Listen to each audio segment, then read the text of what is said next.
From the dawn of man, some were fit to rule. Some progressed our society into new frontiers of technology and medicine. And others were the village idiot. Well, most probably were, actually, now that I think about it. For most of human existence, however, you could only see these types of people, if they lived by you, at the carnival's freak show, or with Bob Saget on America's Funniest Home Videos.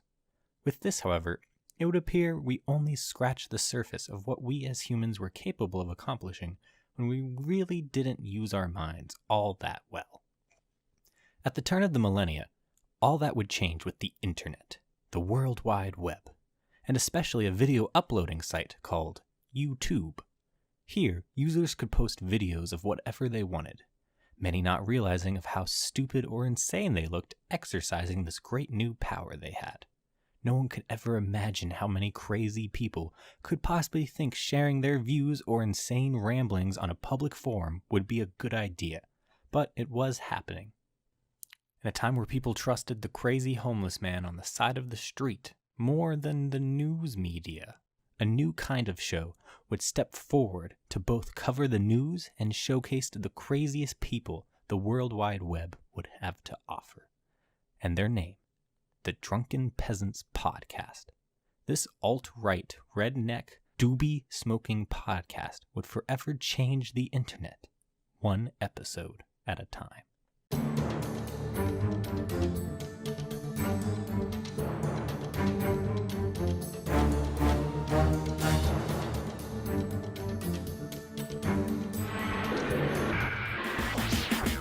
I love the Drunken Peasants. They are the best podcast. All four of the peasants are basically God. I'd suck TJ's dick and also Paul's dick. I'd pray each day to Scotty and Ben's the key to it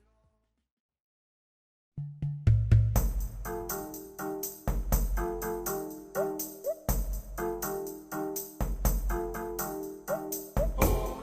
After the fall of the Soviet Union and communism, a man known as Neb would convert to capitalism, changing his name to Ben, and begin to brew the greatest idea for a podcast besides the Joe Rogan show, perhaps. He loved listening to political podcasts at the time and wanted to start his very own. Ben was a super genius and knew an easy way to grow the podcast audience was to grab an already popular YouTube star to co-host. The amazing atheist, TJ Kirk, had a very successful YouTube channel going at the time, calling out the crazy religious people for the most part online and other dumb events going on in the world.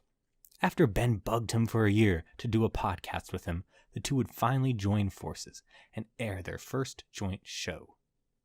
On January 3rd, 2014, the year would start out with a bang as the two released the first episode of the No Bullshit Podcast, offering opinions of the news from an altered perspective. An audio-only show at this point, the show would change quite a bit from this episode, including a name change. Two things stuck around with the show's run. The first was the pan meme, referring to the hippie drug marijuana, which would eventually be used in the first and official Drunken Peasants t-shirt. The second was a quote that would be featured in the intro for many episodes to come. I don't have facts to back this up. The show would return on January 5th as the Drunken Peasants podcast. Hello. I feel so dignified being a host. Yes. We are your hosts, Ben and TJ. I'm Ben. No, you're not. No, wait, he is. He is Ben. I'm Early Drunken Peasants had a focus really on covering the news, as there was plenty of bullshit to talk about. Already by episode 2, a new voice would join the show, TJ's brother, introduced as a sober noble. Welcome to the Drunken Peasants podcast. This is Ben here with TJ. Also in the studio today we have Scotty. Yeah, he's not a drunken peasant, though. He's a sober noble. yes, sober noble. He would appear on the show quite a bit. The Drunken Peasants were joined by many guests, mainly from the YouTube atheist community in early episodes of this show. Guests would be such as Jacqueline Glenn, Cult of Dusty, The Bible Reloaded, and on episode 17, Paul's Ego. The show would have its largest panel of guests after the appearance of Paul, in which a bunch of Christians would call into the show after the show had problems starting, looking to ask some questions and debate the existence of God. However, they were still able to pwn these God believers and their terrible arguments. While these arguments were unremarkable, two of these members are very much worth noting, as they would become important opponents to the Peasants for many episodes to come, and they were G-Man and Brett Keane. Brett Keane was leader of this posse, and he was extremely polite to the Peasants who berated him throughout the debate. Sure, but I mean, everyone's corrupt. I mean, if you think you're not corrupt, you're fucking I mean, especially you. You're fucking kidding yourself. Guys, is there really any necessity to get all... No, but it's fun as fuck. I'm not Yeah, going to attack you or do anything like that. I'm talking... You have attacked me plenty of times in the past. You've made tons of false accusations against me. You've basically made videos that are giant conspiracy theories that I destroyed your channel and your career on YouTube when actually I helped you far longer than most people did. However, Brett Keane did have quite the history on YouTube beforehand. He was in fact credited by TJ as inspiring him to join the YouTube community as the amazing atheist, as during the early days of YouTube, Brett was a popular YouTube atheist, making videos against the great bearded man's existence. To some people, they say he liked to kill people, he liked to hurt things. We're gonna find out, just in case I bring my little friend with me.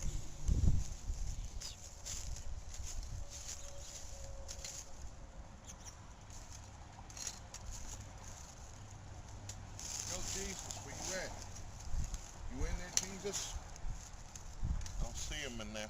However, Brett stirred up a good deal of drama within the atheist community, betraying many people he called friends, and running many scams and scandals during his time on YouTube.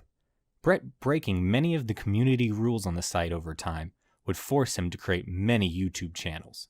Brett would create many videos and constantly be known for deleting videos that could possibly be used against him in the future. Okay, we'll go with Coughlin 000. Or what do you think? Let me see. Maybe 616. We'll do 616 right afterwards, after I report every goddamn video on the channel.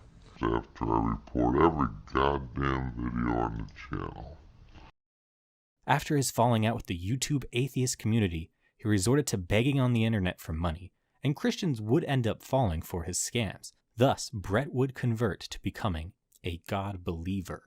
Paul's ego would study this matinee as he would come to be known on the Drunken Peasants by following the actions and history of the man. He would be able to easily predict Brett's future actions to come. Once he learned Brett was in this so-called religion debate, he made sure to come on and oppose him in his silly act. One of the Keane's minions during this event was a man known as G-Man, being the first to bring diversity and race to the Drunken Peasants show. During this debate, he had some of the worst arguments these Christians had to make besides probably true empiricism, who was eventually kicked out of the call for being one of the most annoying motherfuckers on the planet. Right. Let me... Guys, may I ask Well, you a what question? we take from this is that the amazing atheist doesn't even know anything about anything. He's an ignorant, disrespectful jerk, and he doesn't have any substance or background at all to tell anybody anything about the existence of God, because he himself has demonstrated he doesn't have a clue what he's talking about. I'm sorry, I just dozed off there. What'd you say? Okay, may I ask TJ a question here? Can you kick true empiricism out of this fucking room, please? G-Man also accused one peasant of being a racist. Yeah, why do you use that word so much? Wait a minute. I use that word so much. Which word are you talking That's about, ignorant. TJ? What is wrong with you? the word nigger. I'm sorry, you broke up a little bit. Which word? Nigger. Oh, okay. Okay, nigger. Got it. Nigger. That's the one. So atheists are racist, right? No, I'm not racist at all. You represent all atheists on YouTube, so I mean. I'm not racist. Honestly, don't lie to him. We're all completely and utterly racist. In fact, Christians in America don't have the fucking market cornered on racism. It's atheists. Yeah. It's definitely atheist, because there's only one definitely atheist on YouTube, atheist. and I'm You're right, dude. There's You only go atheists down on YouTube using the N-word You go over down and over and south. over, and his name is the Amazing G-Man. One. You go down The Amazing south. Atheist. You go down south. The Amazing all you Racist. find- Let me ask you a question. The Amazing Racist. While G-Man was defeated in this debate in his own little world, he thought he won, and perhaps maybe he did. He would continue to show up on the Drunken Peasants from time to time in the future. Between the first and second religion debate, the Peasants would cover one of G-Man's infamous raps. 419, he actually has it right. Until someone can prove that God is not real, atheists like Redline tell me how torment feels. Atheists, take this advice for the rest of your days. Read your Bible and do what it says. Atheists own. On April 5th, 2014, the second religion debate was held. G-Man still had his terrible arguments. Billions Yeah, of years. what the theory of evolution explains is a dog becoming a dog and a bird becoming a bird and just becoming a different kind of a bird. But we don't never see these birds becoming something that's not a bird. So can you explain to me why a coyote and a domesticated dog could interbreed, but a fox couldn't interbreed with a domesticated dog? Well, I don't know about interbreeding, but that's part of what evolution is. Because in order to evolve, you have to be able to reproduce. Okay, but when a canine has sex with another canine, they produce another canine. Right. It never becomes a non. A coyote is not a canine. And that's the problem with that. You see, macroevolution claims that that you can go from one kind to another kind, and we don't see any proof of that. Another Christian dumbass rambled on during the debate, Nephilim free. Nephilim free, are you going to continue to filibuster for the next like 2 fucking I hours? just want a straight answer. That's all. I gave you a straight answer. It's fucking wrong to kill a person. And I said, why? Is it wrong just because, or is it wrong for a reason? Is there anything that is just because?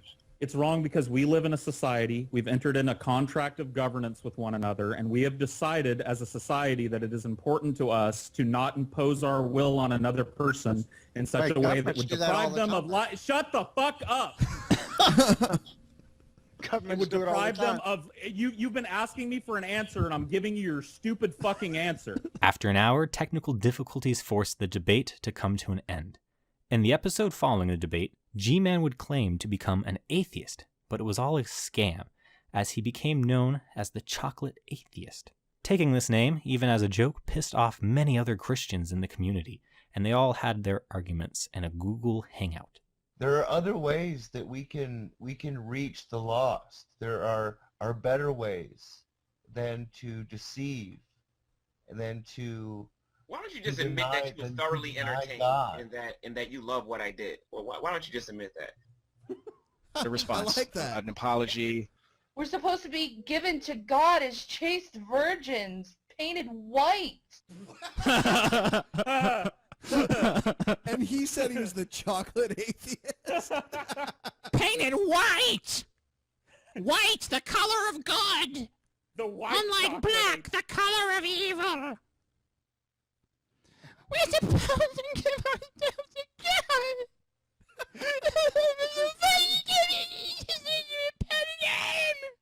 And you do it, of all days, you do it on the day that a bunch of children in the United States are participating in a pagan ritual rolling eggs around. You do it on that day? The day the bunny lays eggs? Come on, motherfucker. It's wrong. The majority of this episode, however, was spent discussing the fall of Brett Keane after he pissed off the peasants in one of his latest video uploads. Today, we're gonna put a nail in the Brett Keane saga coffin. Yes. Yeah, unfortunately. All good things have to end. For all good things must end for like the 15th time. Exactly. Right. However, they were far from over dealing with this individual. Drunken Peasants continued on, leaving Brett behind for a short time, and continued their course forward. On episode 25, a new peasant would be revealed, Scotty Cena. We got Ben a present. We should show everyone Ben's present. Oh fuck no! Hand us your present, Ben. Yeah, this is Ben's. What's one of Ben's presents? This is Ben's best. This is Yeah. John fucking Cena. Dude, make the. Every poll conducted of the fans have universally said that Scotty Cena is the best Drunken Peasants host. Commonly, he would star when TJ's brother would be away in Canada. Drunken Peasants would still cover the news greatly, but as time went on, they would continue to delve into the depths of YouTube to find more crazy people such as Brett Keane. More antagonists would begin to challenge the peasants and step up to the plate, all mostly striking out. On episode 27, the peasants would begin to cover the vigilant Christian Mario. This is going to be fun. This is Family Guy Exposed, TV's most satanic and anti-Christian show. This is by a YouTuber by the name of The Vigilant Christian, I believe. 9 months ago, The Vigilant Christian abandoned his channel because he talked to God, and God told him that, you know, making YouTube videos is not his destiny at this time. Mario is an Illuminati conspiracy theorist, commonly crying for forgiveness in his videos for doing drugs and praying God will help him. He will accuse anything of being satanic, from yoga, Pokemon cards, and Beyonce. Early on in the coverage of Mario, he would attack the peasants, stating, as any good Christian would, that he got more pussy than the peasants while in school. I used to be like this guy. That's the thing. Oh! You know, I know where he is. There's something hurt inside of him. He's broken. You're you know, broken, if you TJ. really look at this guy in high school, he probably had it rough. He was made fun of probably by guys like me. I was muscular. I had all the girls. Hold I on. was- So he basically admits that he was a fucking bully. Yes. That, like, picked on people. No, guess what? I'm fucking 6'7" and I'm huge. Please come and No try- one fucking had the balls to make fun of me, okay? Please and come not and only try to that, pick I on was a TJ. fucking lunatic. Yeah. Yes. Yeah, come here. Well, let Yeah, me show Mario, you. come here. You come here. I'll tell you what, Mario. You with all your muscles, come try to fucking fight me. We have is something truly wonderful. This is our YouTube crazy segment that we've been having pretty much every week now. This is a video made by a YouTube user. I don't even think we're going to say his name. He believes that we are cloning people from the past and making their clones the leaders of today. Sounds reasonable. Yeah, I can get behind that. All right, well, here we go. Hello everybody, this is Evan LaFavor here with the breaking news video. Evan LaFavor would appear on episode 28, and while the peasants treated him as another crazy man at first, they would eventually come to his side and convert to Evanism, and becoming friends with the man claiming to be the biological father of Jesus Christ. Oh, Evan LaFavor, how's it going? Going good. Can you guys hear me? Yes. Okay, sweet. Awesome. It's going good. It's an honor to be on your guys' show at long taste last. you as well. So, you're the biological father of Jesus Christ. That's true. Yes. So and it's not are- easy. Are you God? Well, see, my son Jesus and I do not like the G word. We don't Oh. like the God word because monotheism is a lie, and the God word, it implies superiority. And Do you Jesus guys like to Christ smoke and I- weed together? Do you ever smoke weed with Jesus? Oh yeah, of course. Oh, As that's a pretty matter of sweet. fact, you know, I'm sorry to hear about you guys not voting legal weed in. What a bummer. It is a shame. That is a real bummer, See, man. when I become king of planet Earth, the first king of planet Earth, I am going to legalize weed on both a recreational and a medicinal level. The next antagonist to step up to the plate was Ryan Wiley. Anyway, here's this faggot. Yeah, I believe his name is Ryan Wiley. I could be mispronouncing his last name.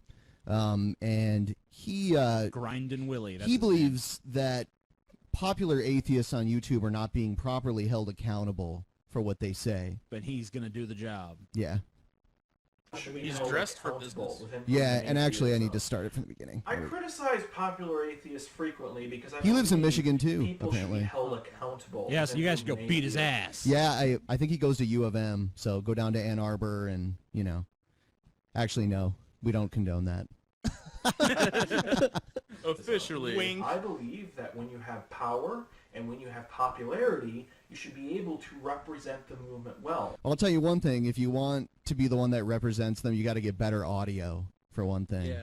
Now, before the viewer here claims it is because Ryan didn't get any views himself, let's take a look at his recent video views so we can put that one to rest once and... Oh. Anyway, Ryan would commonly argue on Twitter with the peasants, as clearly The amount of characters was perfect to debate hard issues with others. Ryan, though, was far from the most interesting antagonist from this time. Even Brett, at least, while he was a bigger piece of shit, could hold your interest for a greater period of time. Ryan would get some balls to get off of Twitter and come on the Peasants for once to debate Jacqueline Glenn. Here he comes. Here he comes. In our asses. Oh my god. Is he on? Ryan? Yep. Yes, I'm here. There you Hello. are. Holy shit. It's a Yay. miracle. Can I have a chance to It's explain, a like, miracle. why I don't G-Man also made a quick appearance, as he did quite a bit when other atheist guests were on the show, as the Peasants were quite excited to show off this rapper's skills of debate and religious ideas, as they had come to accept that he clearly was the winner of the Drunken Peasants religion debate. Tim Black, known as Tim the Bartender during this time, would make a video against TJ. Oh, it's a black You guy. guys made it back. Congratulations. Brutally, Welcome and his to name is Brutally Black. Honest. That's double my black. God, I'm your host.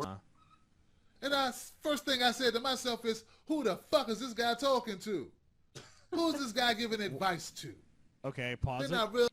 I'm giving, I don't know, I don't know how it's not clear from the title, but I was giving advice to people who are atheists, but have not yet admitted it to their friends and family. That's who I was talking to.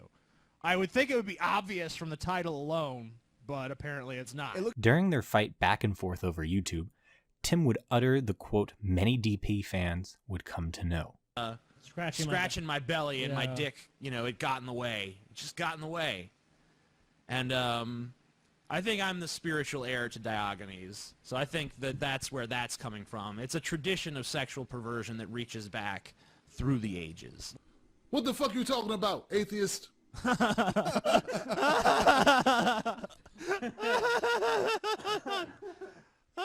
pity the fool. Oh, wow. Oh, that's gotta be, if I ever do like another intro or outro, I gotta put that in there. Tim has not appeared on the Drunken Peasants for some time in person, but this quote was used in the intro for many episodes to come. It did become clear that Tim was just over-exaggerating the argument for fun, much like a wrestling match, and he would appear as a guest on episode 37.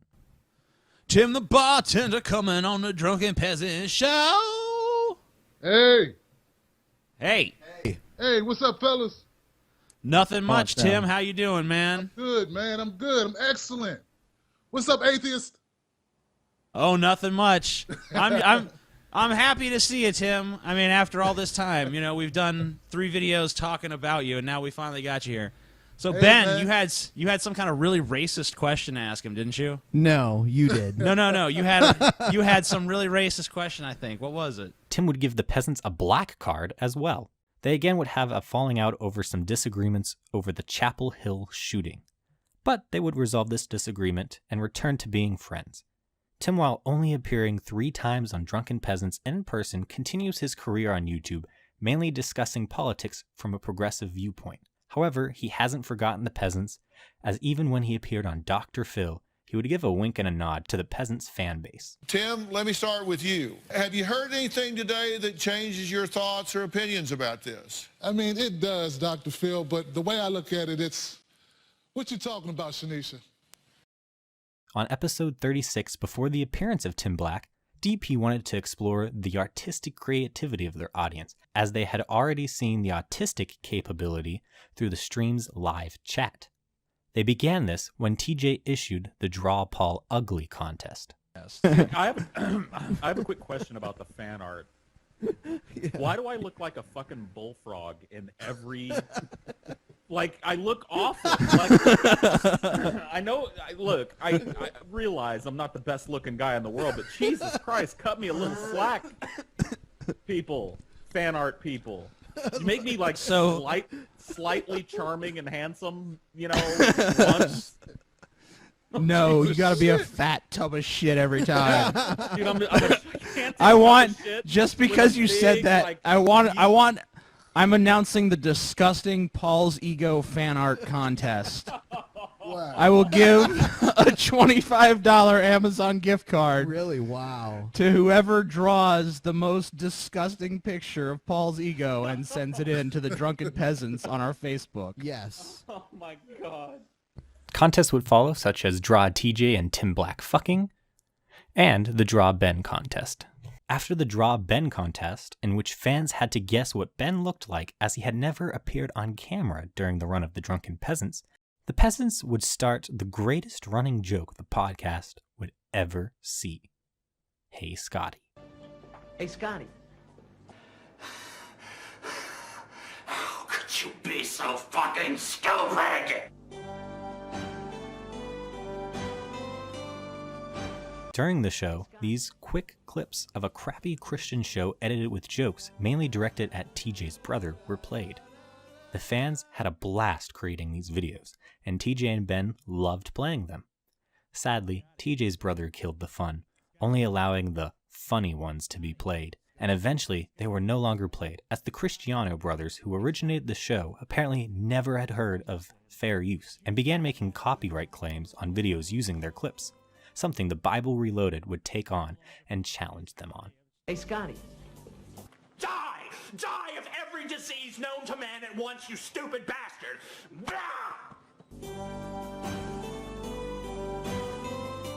Ben had not appeared on camera. He was a smart capitalist as mentioned before and would use this to his advantage. So on episode 42, in an attempt to promote Audible, the Peasants said if 30 people signed up for Audible trials, Ben would appear on camera.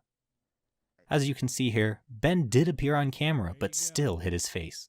It is unclear exactly why he hid his face during this episode.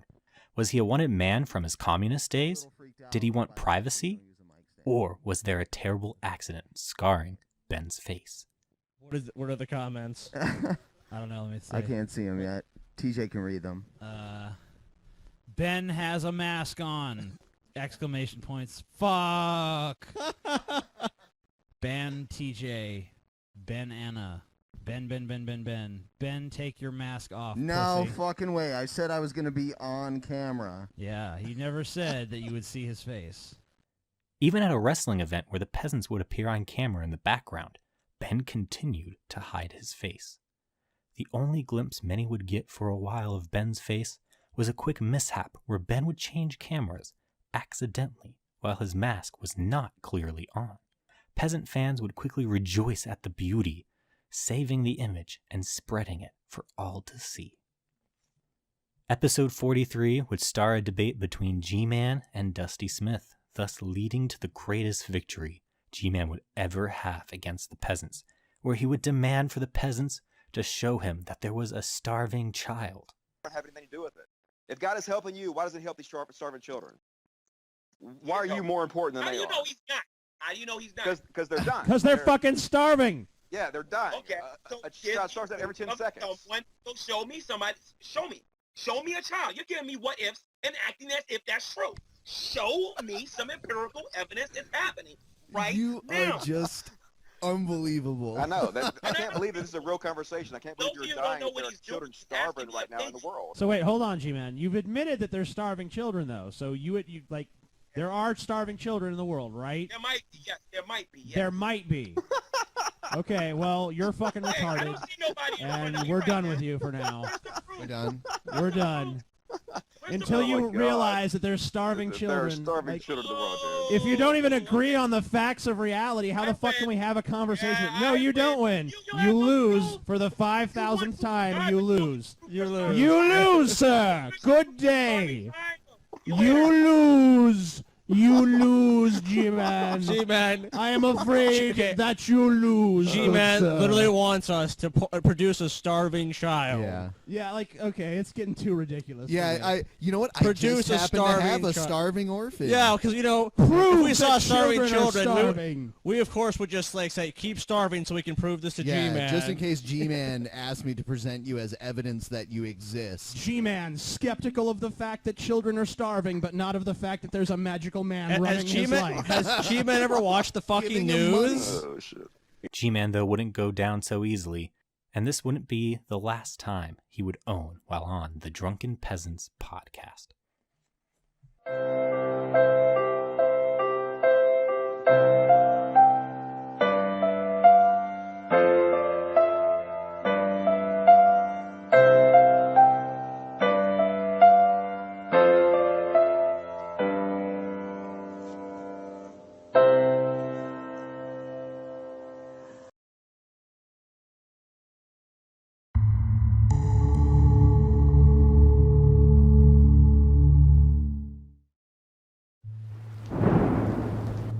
world was a changing place as YouTube was taken on by a heavy storm. A new show had made its presence known, and there was no going back. The Drunken Peasants podcast, starring Ben and TJ, had been on for several months now, making many friends and terrible enemies. A week-long break wouldn't stop the destruction that was coming to the internet, and here the podcast would begin to really take form that would last for years to come.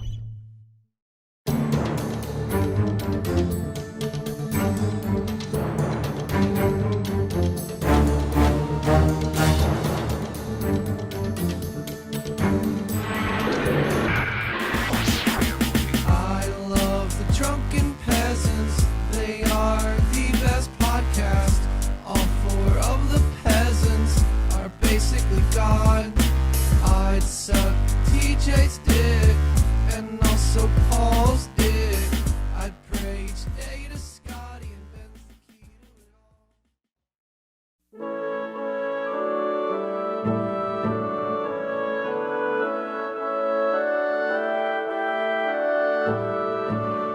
it Drunken Peasants returned on October 10th on episode 44 with a brand new spankin' intro, now featuring video, created by Dave Creator.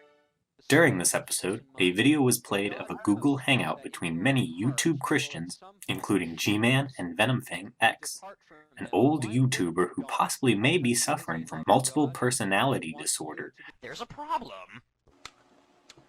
Do you guys want to see a magic trick? I'm going to make an atheist disappear. I thought maybe I could make a video explaining what's going on with me. Starting tonight, people will see that Thunderfoot is a joke. I'm a man of my word. And was stated to be the training ground for new atheists on YouTube, as his arguments were very easily defeated. On the next episode, VenomFang X finally debated the amazing atheist, but at any moment the debate could come to an end if TJ didn't watch his terrible fucking potty mouth. Oh, shit, excuse me. Sorry for swearing. Sorry about that, you cunts. You wanted to have a debate with no profanity because you wanted it to be family friendly for the little kiddies to watch. Yes, and I still would desire that. I know you would, but you're not fucking gonna get it. Well, then I'm gonna have to leave, unfortunately. No, don't leave, VenomFang. You weren't aware that we were gonna curse on the show? No, I've never watched your show before. Aw, well, that's too bad. I saw you guys were talking about. If I can request. Yeah. Yeah. What you request? I just request that profanity be kept to, All right. minimum. All right. Well, I'll try. I mean, I'm a foul-mouthed guy, but you know what? If it's that important to you, I know we want to have you on the show here, so I'll try to contain myself. Wow. It was during this episode Ben's face would make a sneak peek. The debate was highly unremarkable, as again, Venom had terrible arguments. But it would appear the vigilant Christian Mario had been forever changed by seeing this event. On episode 51, he would make a video apologizing for his claims of getting more pussy than the peasants and scaring virgins like Ben. The Vigilant Christian. Da-da-da-da-da-da. Exposing evil and preaching the good news of Jesus Christ. Member of the CTN Christian Truther Network. Christian Mario, and you're here for a special video today. I just wanted to make a video to apologize to TJ, the amazing atheist here on YouTube, because Your I made apology this video, is not accepted, Vigilant Christian bitch. responds to the not so Fuck amazing yo's. sheeple atheist and destroys him. And really, that's not how I want to present myself on YouTube. I was probably reacting emotionally, and I was upset because I don't want to never was insult attacked people. I by just want to anyone, talk my like, crazy in bullshit. this way before. So, I didn't respond well. So this video will be taken down. My apologies for the way that I dealt with the situation. So okay, there you have it. Now, TJ, if you're listening, I also noticed that you and VenomFang X, another YouTuber, have had your back and forth on YouTube in the kind of same way me and you have gone back and forth. Okay. And I saw you do a show, a podcast together, or whatever, a Drunken Peasants show. And it was pretty respectful. I mean, the dialogue was good. I think that really that's what we should be doing here on YouTube, is opening up opportunities between people who have different worldviews so that we can discuss some issues and some disagreements. So if we were to talk about certain things like keeping the swearing down and things like you did with him, I would consider coming on your show and discussing what I know is pretty out there views. But So he admits that his views are quote unquote out there. Yeah, I mean, there's no way to deny that. Ben would reach out and talk with the vigilant Christian about finding a time to get him on the show. It couldn't take that long to get him on the show, could it? In the meantime, at least, there were a lot of stupid ads to hold us over, which started on episode 46. The Peasants would continue to psychoanalyze the crazies of the internet, and the amount of crazies introduced during this time is a major defining aspect of the era of classical peasantism. The audience would eat this up, and each crazy person had something unique to bring to the dinner table. To provide musical entertainment, free press media would be introduced in episode 55, more often known as the Why Be an Atheist Guy. The video that someone sent Dead to Penguin, us. that's another one. Someone sent us this video, and I don't really know what we can say about it, but I think it'll be good for a laugh. All right. We'll just laugh at it. So there's two of them. We can even sing along. I think that sing along, huh? There's a lot of inside jokes and interesting things that the viewers have gotten into that we've played over the last year or so.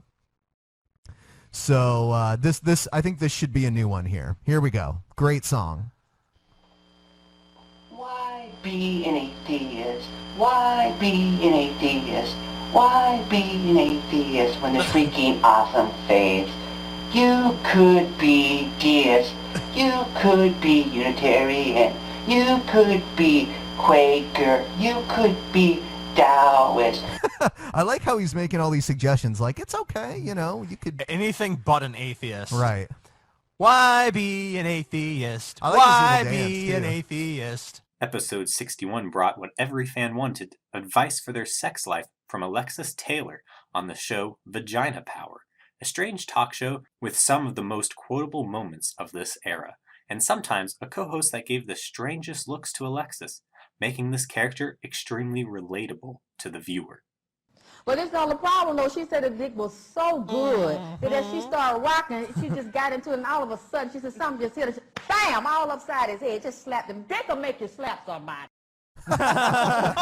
That's the moral of the story. Dick will make you slap somebody. Whatever you can scrounge up, I guess they got a little basket in their pocket or something where they holding up with a sign saying that they will suck a dick up until they hiccup. She said suck a dick up until they hiccup. This boy told me to tell y'all need to wash under y'all damn nuts. Yeah. Orgasms on Earth would never be the same with the knowledge Alexis would bring to human society. On episode 65, a new game was formed, known as Troll or Not a Troll, one of the fan favorite segments that has stuck around with the show throughout its run. Do you think this guy's a troll? I don't care. Is your trolldar on? I don't even care one way or the other if he is. I don't really. I just think it's fun to speculate. I'm gonna vote. I'm kind of on the fence right now. Let's give it more time. Okay. I might have a better sense by the time it's over. All right. It was not an official segment until episode 88. Thanks for being on the show. We're gonna play a game right now, and everyone that's watching can play. Whee! This is Troll or Not a Troll. Troll or Not a Troll. We do need a theme song for that. Someone work that out. Audience, this is where you shine. Someone make the Troll or Not a Troll song. To shine. It goes kind of like this. Troll or Not a Troll. And the intro would be added in the next episode. Troll or Not a Troll. Fuck yeah. Woo! Let's watch it one more time.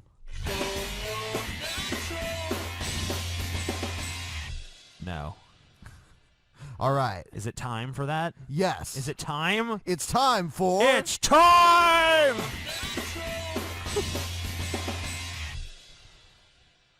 play it one more time. All right. Oh, come on.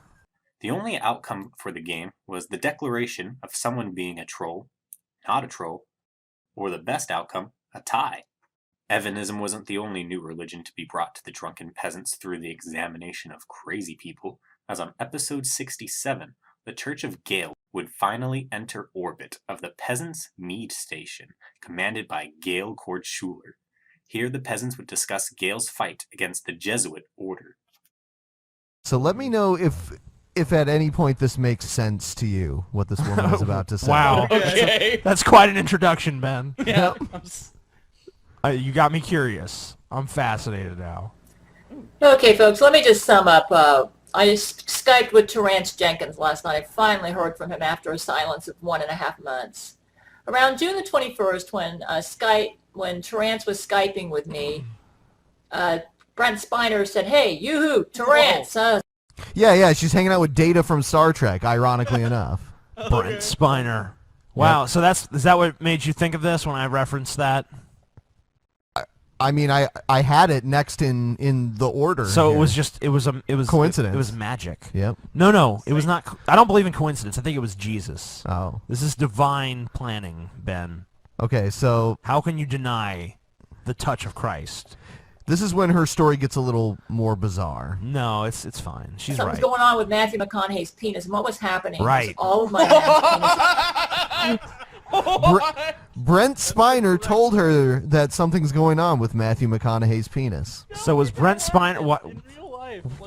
So Brent Spiner was. Call someone. I just found out some big news. Who do I call? The lady with the weird hookah shell necklace. I'll call her. And then she picks up and she's like, "Hey, Brent Spiner, I really liked you as data." And he's like, "Shut up, whore! Listen, I have news. Something's She's wrong like, with "I'm really Matthew excited. McConaughey's You're Brent dick." Spiner, we're friends." And then Brent Spiner says, "Something wrong with Matthew McConaughey's dick." And she's like, "What?" And then we'll find out. Gale would be covered for many episodes to come, between her talking about fighting off the Jesuits and their leader Zach Knight, her forbidden love with Brent Spiner, and authoring many books. Gale is quite the ladies' man, wooing men like Brent Spiner, Vladimir Putin, David Hasselhoff, Terrence Jenkins, Waldo, and many more. The peasants would learn that Gale considered them Jesuits and would not deal with them. Thus, the peasants gave up hope on ever getting her on the show. Old antagonists would still appear on the peasants. G-Man wasn't done with his debates. After being shut down on the dusty G-Man debate, G-Man felt it was time to take on a scientist by the name of Jean-Francois... some Canadian piece of shit, or JF. Okay. So we have our other guest here, G-Man. I'll introduce you to him. His name is JF. Those are his initials, JF. Can you hear that over the nuclear generator that you're sitting next to? I don't have any. It's probably my laptop. Maybe my fan is being too loud or something. I don't know. But my name is JF. I can see him. It says I see his whole name here. Hi, J-Man. JF. Okay, cool. How are you doing, nice sir? Nice to see you. I'm doing all fine. Right. What about you? I'm doing all right. Just got home from work a couple hours ago. Mm-hmm. Got invited to have a debate with the scientist. I'm waiting for the scientist to get here. It's not a it's not a debate, G-Man. We just No, it's not Thunderfoot. No. See, it's not a. We didn't say we were bringing a celebrity on. We said we were bringing a scientist on. Okay. No, and actually, it's not. We're not. He's not here to debate you. We just thought you could use some education. Right. Okay, cool. I love education. I have no problem with that. This man with a very seductive voice smooth-talked his way through the debate. Though, as we all know, G-Man of course won the debate, as he always did. There was no stopping the chocolate atheist. Episode 77 would introduce the Beast, the sexiest man alive that all of the women spread their legs for. Or at least that's what he would wish. This video is entitled "The Problem with Girls and What They Should Do." Finally. A definitive solution. Listen up, ladies. Oh, my God. Yeah. Joseph 8276 here. Awesome.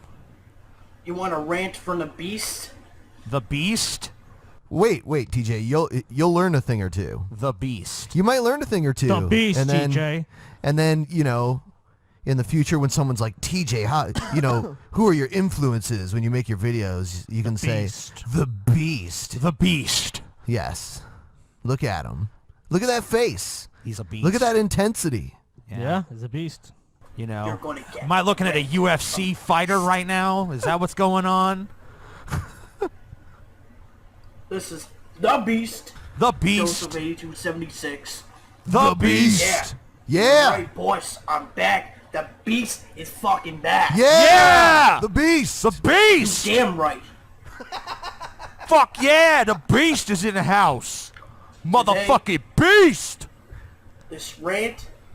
Lay it down. Dude, he has a hippie peace symbol. Now, my friend He's the Scott Beast. Williams, Scotty. He made a status on Facebook here. Why? And I just want to read it No off affiliation with me. bit by bit, and I'll give you the best part. Shit by shit. You girls want to find a good guy. Yeah. First thing you should do, stop being so goddamn picky.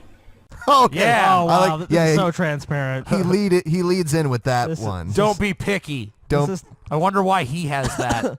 Yeah, I wonder why he's saying that. New jokes came out during this spring of crazy people, such as mid-90s Kevin Nash. Well, dude, he needs to jerk off to something. I know. Oh my god. I mean, he looks like he doesn't have a very good computer or camera, so that's all he can afford. I mean, don't be down on this guy just because he has, Oh yeah. he has to put his jerk off material on the wall. Mid-90s Kevin Nash. That's what gets me off. Mid-90s. Well, dude, Kevin it's really convenient. Nash. It's really convenient though, because it's like taped to the wall, so it doesn't have to actually like flip the page. Mid-90s Kevin Nash. And in his room, he has the like, all latest meme. He has all the old wrestlers, so he can just go in a circle. Everyone has embraced it. It's on. already taken the internet over. I swear. Mid-90s Kevin Nash. Do it again. Do it again now that you're on full screen so they can make a meme out of it. All right. Mid-90s Kevin Nash, man. Mid-90s Kevin Nash. All right. Mid-90s Kevin Nash, ladies and gentlemen. My most popular bit that I did in my famous sitcom, Fat, White, and Single. Ben loved Kevin Nash so much that he had a sign at a wrestling event for it. Even the laziest Peasants fans would get a great workout for their wrists on episode 85, when porn star Mercedes Carrera guest starred. She came on the show to talk a lot against feminism, something that pissed off SJWs like Ryan Winey, who once again refused to come on the show with Mercedes, but instead stuck to shouting back at her from his Twitter account. Episode 88 had a new eccentric crazy person show up called G-Time Johnny, someone who would run around outside naked on camera, though for some reason most people would probably prefer seeing that from Mercedes. Couldn't tell you why, but it's probably sexism.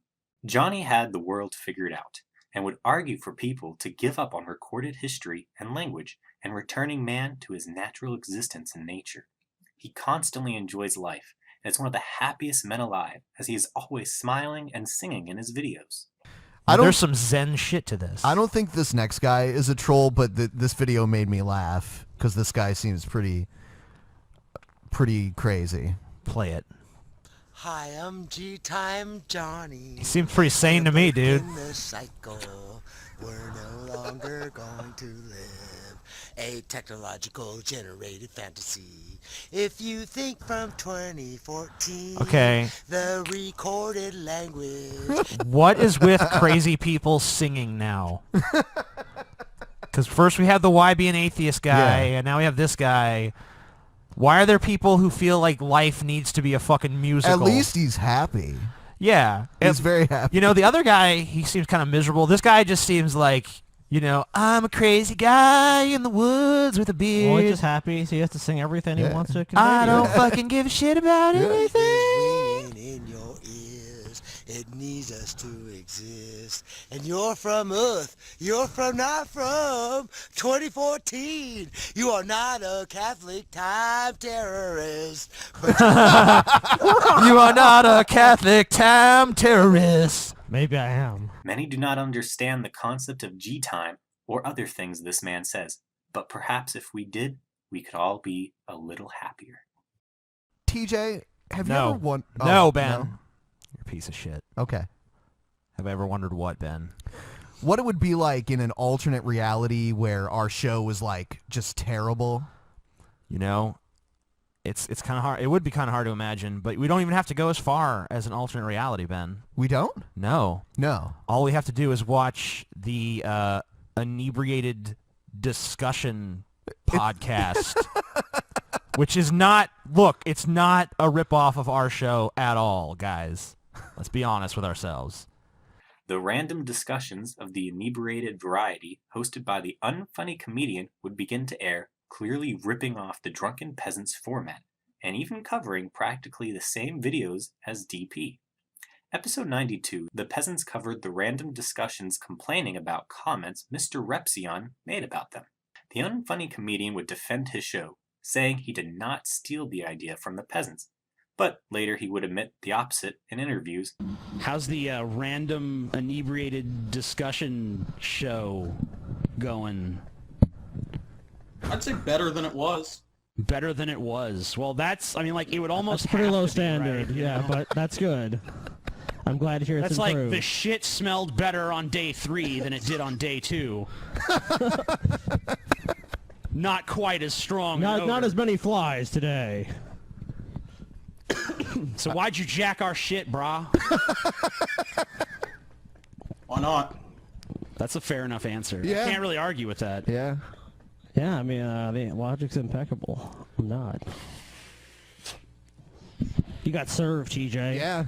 You got I didn't fucking expect you to be served. so easily defeated. Yeah, TJ. you got fucking served, dude. Well, I thought he was gonna have some kind of lame This guy is gonna fucking kick your ass, Well, TJ. He did at first, but I think now He's getting more savvy. Now he's just like, yeah, I did it. Before he's like, no, I came Well, up with this idea.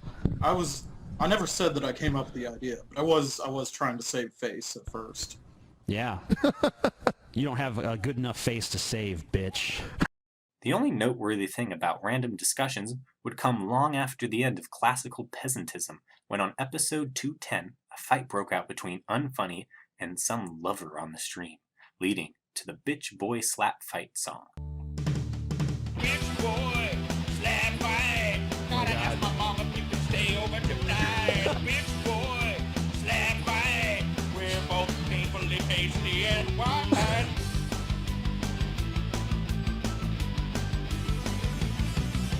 Bitch boy, slap fight. Asked if you could come over and my mom said it was alright. Bitch boy, slap fight. We're sleeping over in a sleeping bag on my floor tonight.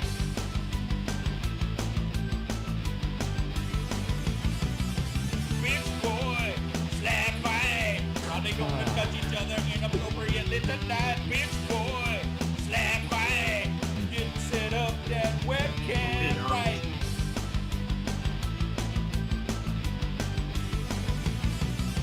Bitch boy, slap fight. There's a good chance that one of us will cry tonight. Bitch boy, slap fight. Gonna see you if your asshole is tight.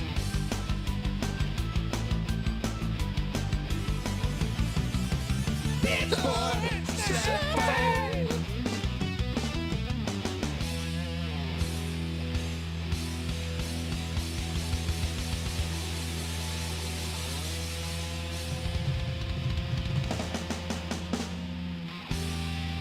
Finally, on March 27, 2015, just a little over a year after the start of the Drunken Peasants podcast, episode 100 was aired.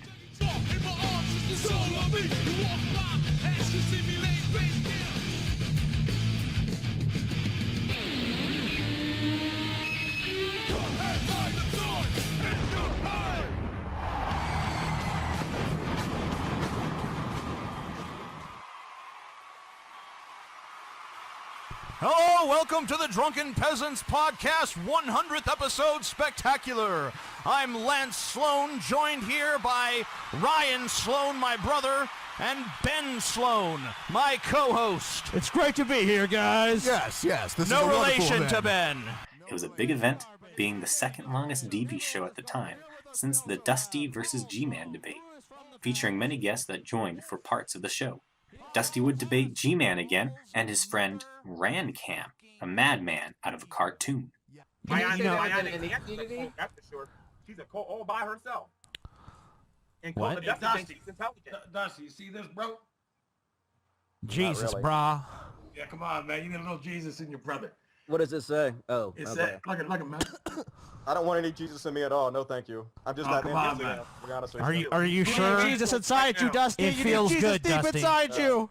Other popular atheists also appeared, along with show fans like a talking fish called Fishhead. Fish head, fish head. He has a fish head. Eat them up, yum. Fuck you, fish head. Yeah, fuck you, man. Who even likes you, buddy? Well then, I'll see where we stand. Who the? Hey, You see. hey, I asked you a fucking question, piece of shit. Who likes you? I said. Who fucking likes you? Do you like me, TJ? No. Oh, then no one likes me. Good.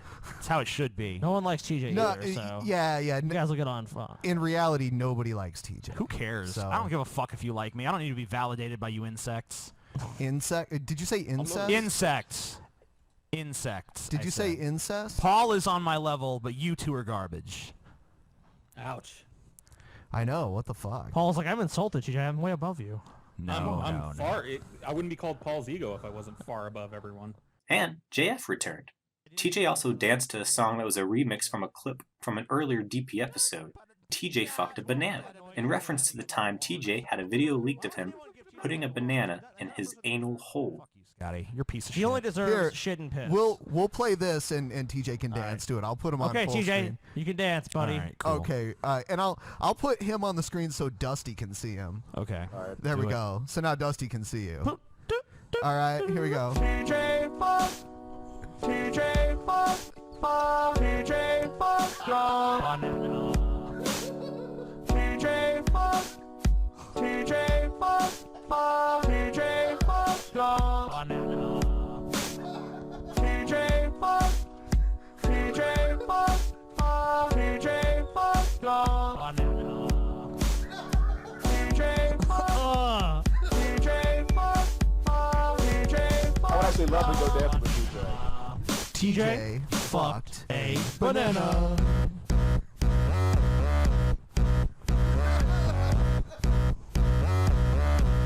That was just bouncing around.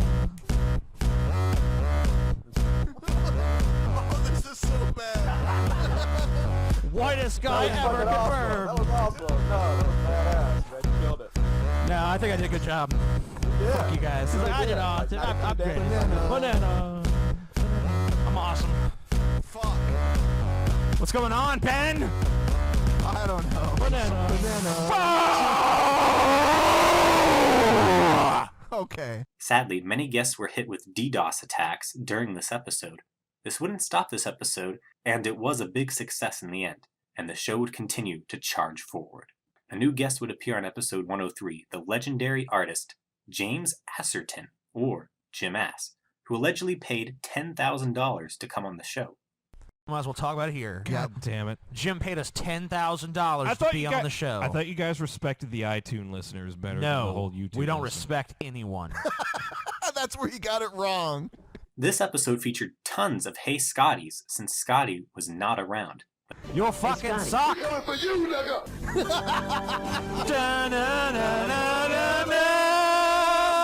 Not much is known about Jim Ass, as he still hasn't appeared on camera for Drunken Peasants. He is a very popular guest who claimed the vigilant Christian runs the Illuminati, would appear throughout the run of the Drunken Peasants, and he'd have many great contributions to society and the show, all of which are a story for another day. The peasants, being the misogynists they are, of course, had heard of a famous feminist and probably the kindest, most intelligent woman ever, Anita Sarkeesian. She ran a controversial YouTube channel targeting sexist video games, pissing off children who didn't like her factually backed critiques of sexism in video games. Ben was attending a gaming event on April 12, 2015, somewhere in Columbus. The ex-commie pig would claim to just happen to run into Anita. However, many see through this and accused him for stalking Anita. For the case of this coverage, though, let us assume Ben was telling the truth. Ben, shocked by seeing Anita, this woman they covered on the show for having such different ideas, believed no one would believe him if he said he had run into Anita. He then proceeded to take a selfie with Anita in the background and posted it on Facebook and Twitter. Women's rights activists, mislabeled as SJWs, rightly called out Ben for raping Anita. Anita shared Ben's photo saying how violated she felt, and thus this led to Anitagate. May 2015, the Peasants would give the middle finger to America and leave for a vacation in Europe, traveling to places like London, Brussels, Amsterdam, Paris, Nice, and Rome. During this time, there were no episodes aired, but several videos were posted of the Peasants' adventure.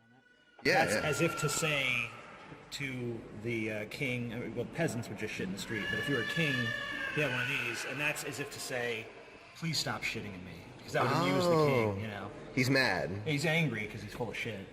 He doesn't want to be.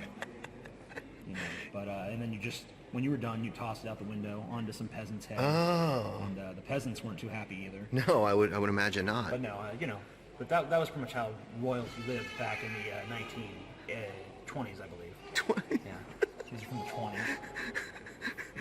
Okay. Many stories were told of this trip, and apparently a drunk TJ even pissed off a Scotsman. The Peasants met up with fans in London and Amsterdam. These would be the first meetups the Peasants would have with their fans, leading to many more back in America across the country that fans would enjoy. Ban TJ! Ban TJ! Ban him for all time! Once Drunken Peasants returned from Europe, the man, G-Time Johnny, came on the Drunken Peasants as a guest on episode 116. Is it happening? It's not happening. Yes, G-Time Johnny is here. He's Hi, here. Hi, G-Time Johnny. Hey, let me throw this. The internet was tired of being owned by G-Man's raps, and a storm was brewing in the dark web.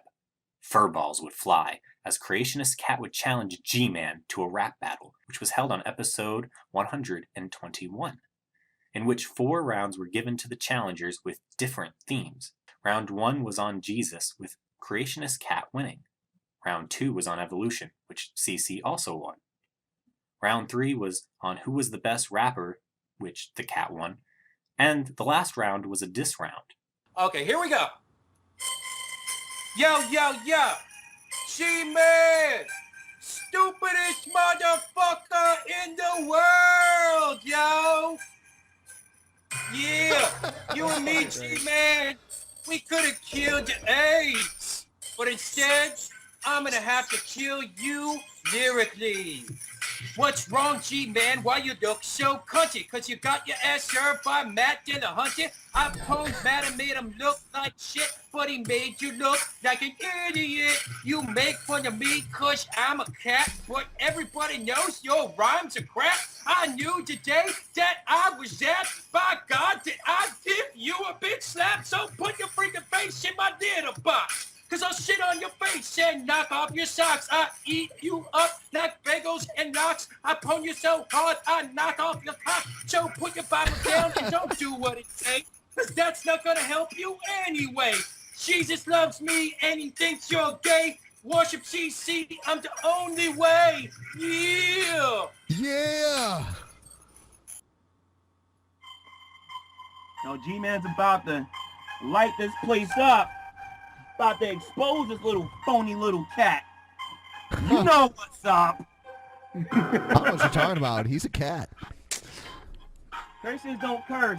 And those who know God don't do that either. So listen up. Listen up, perverts. Get out of my way. I'll beat you down, then get you neutered and spayed. I take your little paws and rip them to pieces. I grind your little box and then feed you to feces. You rap like TJ and you look like Lucy. I stomp you like Hoagie because you fight like a pussy. You look your butt hurt yet? Because I'm just getting started. You beating me? You must be retarded. Stop barking like a dog and purr like a cat. Dilla Honey lost and you know it's a fact. You're the chosen cat, then I'm Richard Dawkins. I'll break your legs and leave you like Hawkins. You lost this battle, so don't battle me again. My name is G-Man and I always win. Your rapping skills was a total joke. Here's TJ's banana, go eat it and choke. Oh! Oh, shit. That was actually pretty good, G-Man. Fuck it! Fuck it! Whoa, G-Man, stop cussing. 70% of the voters in the audience claimed CC won in the end, but G-Man knew he was the true winner, and that the voting booths were probably rigged by creationist cat's human slave, Vadim. Episode 123, the peasants would read some weird-ass ads from Craigslist, which officially got a segment intro on episode 145. Crazy Craigslist ad! Yeah, that's it, baby. Oh, yeah. Many hilarious ads were read on this segment. We asked, and you sent it to us. We have some weird Craigslist shit. And there's some really fucking weird shit. I'm not sure if they're just trolls or not, but you know, they're not. We're just going to assume no. Oh, I don't know. There's people that do troll Craigslist, but we're going to assume no. Yes, we're going to They're assume. all real. So if it's troll or not a troll, we're saying not a troll. This one's very straightforward here. Come to my dark porch and let me suck you off. Male for male, 39 in Marshalltown. Marshalltown. Hosting tonight. Marshalltown. Come anonymous Oh if you want. Can be dark and discreet. I blow you and you leave. What if I want to stick around? I blow you and you leave. Lights will be off. No talking. Under 25 and disease free only. You said no talking. No talk. Yeah. How? I have. How are you even going to ascertain this stuff from them with no talking? It's like the guy's like, you know, I can imagine This a guy is trying to the go up honor there. system. This person's a hopeless romantic. Dude, I can imagine some guy go up there. Oh yeah, you have an erection. Don't talk anymore. I'm sorry, I didn't finish. I'm sorry, I wanted to say I have AIDS. Sorry about that. Well, bye. I wonder about, you know, like, this is no, like, this doesn't seem like it's anyone's, like, actual, like, fantasy. This is just like, this is what I can get, basically. They must do this a lot 'cause it's posted 15 days ago, updated 3 hours ago. Do you see a spelling error or something? You know, he added the no talking clause. Oh, the last guy was a real chatterbox, you know. So annoying. He was like, what's your name? What? Don't Wouldn't it ask be me awkward these if, kind like, of things. you just went up to that guy's house for some other purpose, like trying to deliver a package, or like, you know, you're like, we're trying to get people to sign up for this political action group or something. And this guy just walks over, okay. Like, whoa, what are you doing, man? Hey, I said no talking. Shut the fuck up. Shut up and just enjoy the moment. Just enjoy your fucking blowjob and then leave. The segment would disappear for some time, to be revitalized in a later era of the Drunken Peasants. A divisive moment in the podcast history that you'll just have to wait and hear about later, as another antagonist to the show must be discussed, as after the Craigslist ad segment began, a new villain was among us. The atheist community was under attack from within, as a mutant kangaroo man began attacking popular atheists. Atheism is Unstoppable, or Devin Tracy, would come to the front and center of almost every YouTube atheist shit list. His siege began when he attacked Jacqueline Glenn, and Jacqueline came on to episode 125 to defend herself against this animal. Listen to how black people are regularly treated by the police. Well, Jacqueline Glenn So, has decided to You're being weigh attacked in. by a kangaroo. With a Nirvana shirt, though. I'm pretty sure, like, you've almost hit that point, TJ. I've almost hit the point where I'm a kangaroo in a Nirvana shirt. No, where like you turned the video off, like you said. Nope, not quite yet. No, I didn't say now. I said I'm pretty sure this is the point where you're like, what the fuck? I didn't even care. I was just like, I accepted it. Oh, okay. Kangaroo in a Nirvana shirt. It's all good. Oh, well, that's kind of strange, but okay. Devin responded to the peasants for calling him a racist for daring to say black people committed more crimes. Vadim and Rue would go back and forth for months, with Vadim being doc dropped. The peasants would interview Vadim on episode 127. The reason you came to our attention is because of an angry kangaroo was talking about you. Yeah, man. You know, I was basically just kind of set to go fishing this weekend. And then all of a sudden, I get on Twitter just to check what's going on with Cece. And I see my name is being splashed all over the place by this guy that's like, I don't know. I honestly had never really seen this guy before. I think maybe I'd seen him in thumbnails and stuff, but never actually watched any of these videos. And I was like, wow, I can't believe that this guy is mistaking me for Creationist Cat, because the thing is, we look nothing alike. No, not at all. Not even a little. No resemblance. I mean, like, first of all, you're a human and he's a cat. You think, I mean, maybe kangaroos don't really have good species, you know, recognition or something. If the joke fits. And I have to say, it's pretty pathetic that someone would make a a YouTube account and like talk through an animal like that. I mean, I just think that I don't know.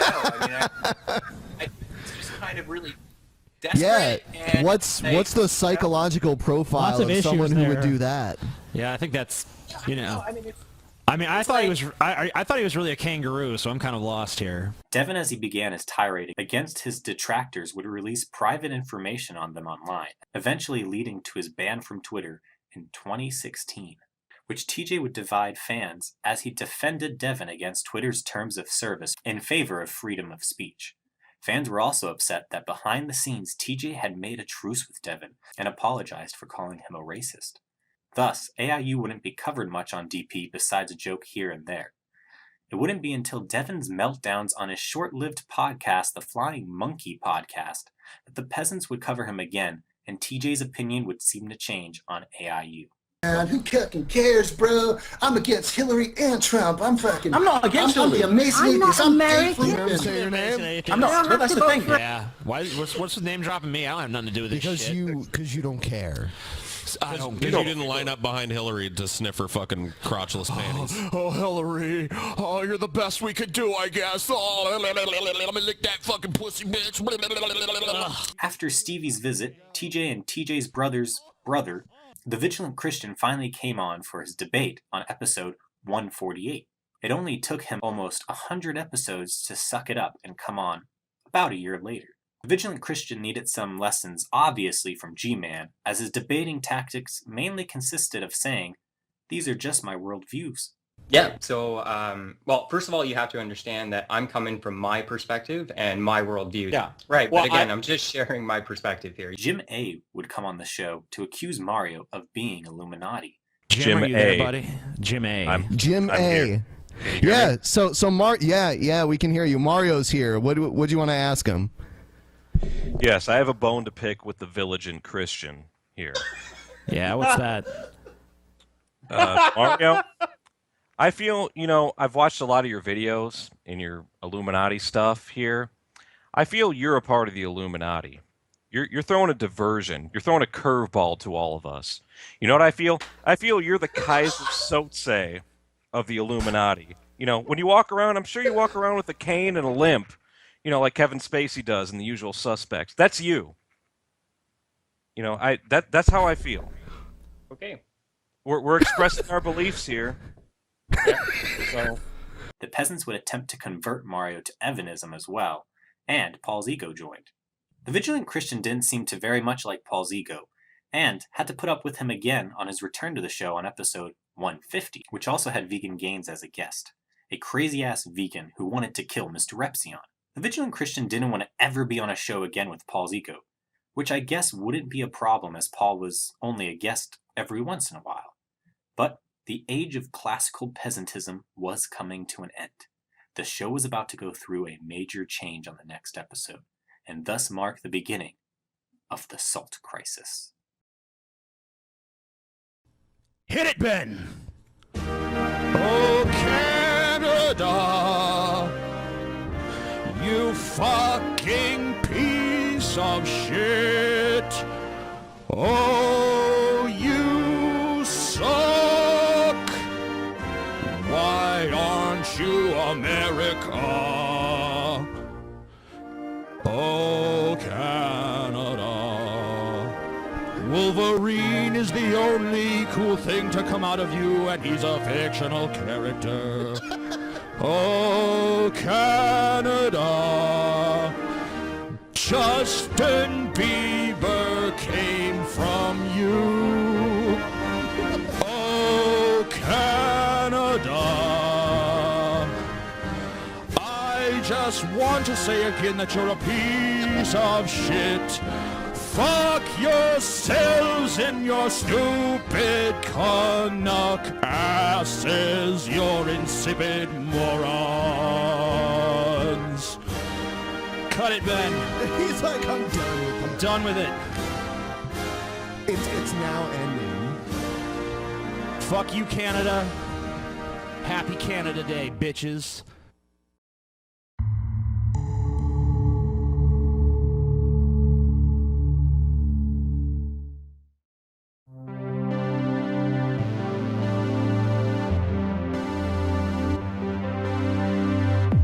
150 episodes had been out with the Drunken Peasants. During its run, the Peasants trashed the stupidest politicians the country had to offer. And after seeing how many crazy people were now roaming the streets, we're finally opening up a mental home for these individuals. Footage which would now be used in the newly minted Crazy People segment. TJ, Ben, and TJ's brother had been hosting the show as its legs grew, and this podcast would become a show the fans would grow to love. It had been a long road getting from there to here, but times were about to change as one of the most common guests, Paul's Ego, was about to join the show as the show's fourth host. Drunken Peasants would never be the same, for better or for worse.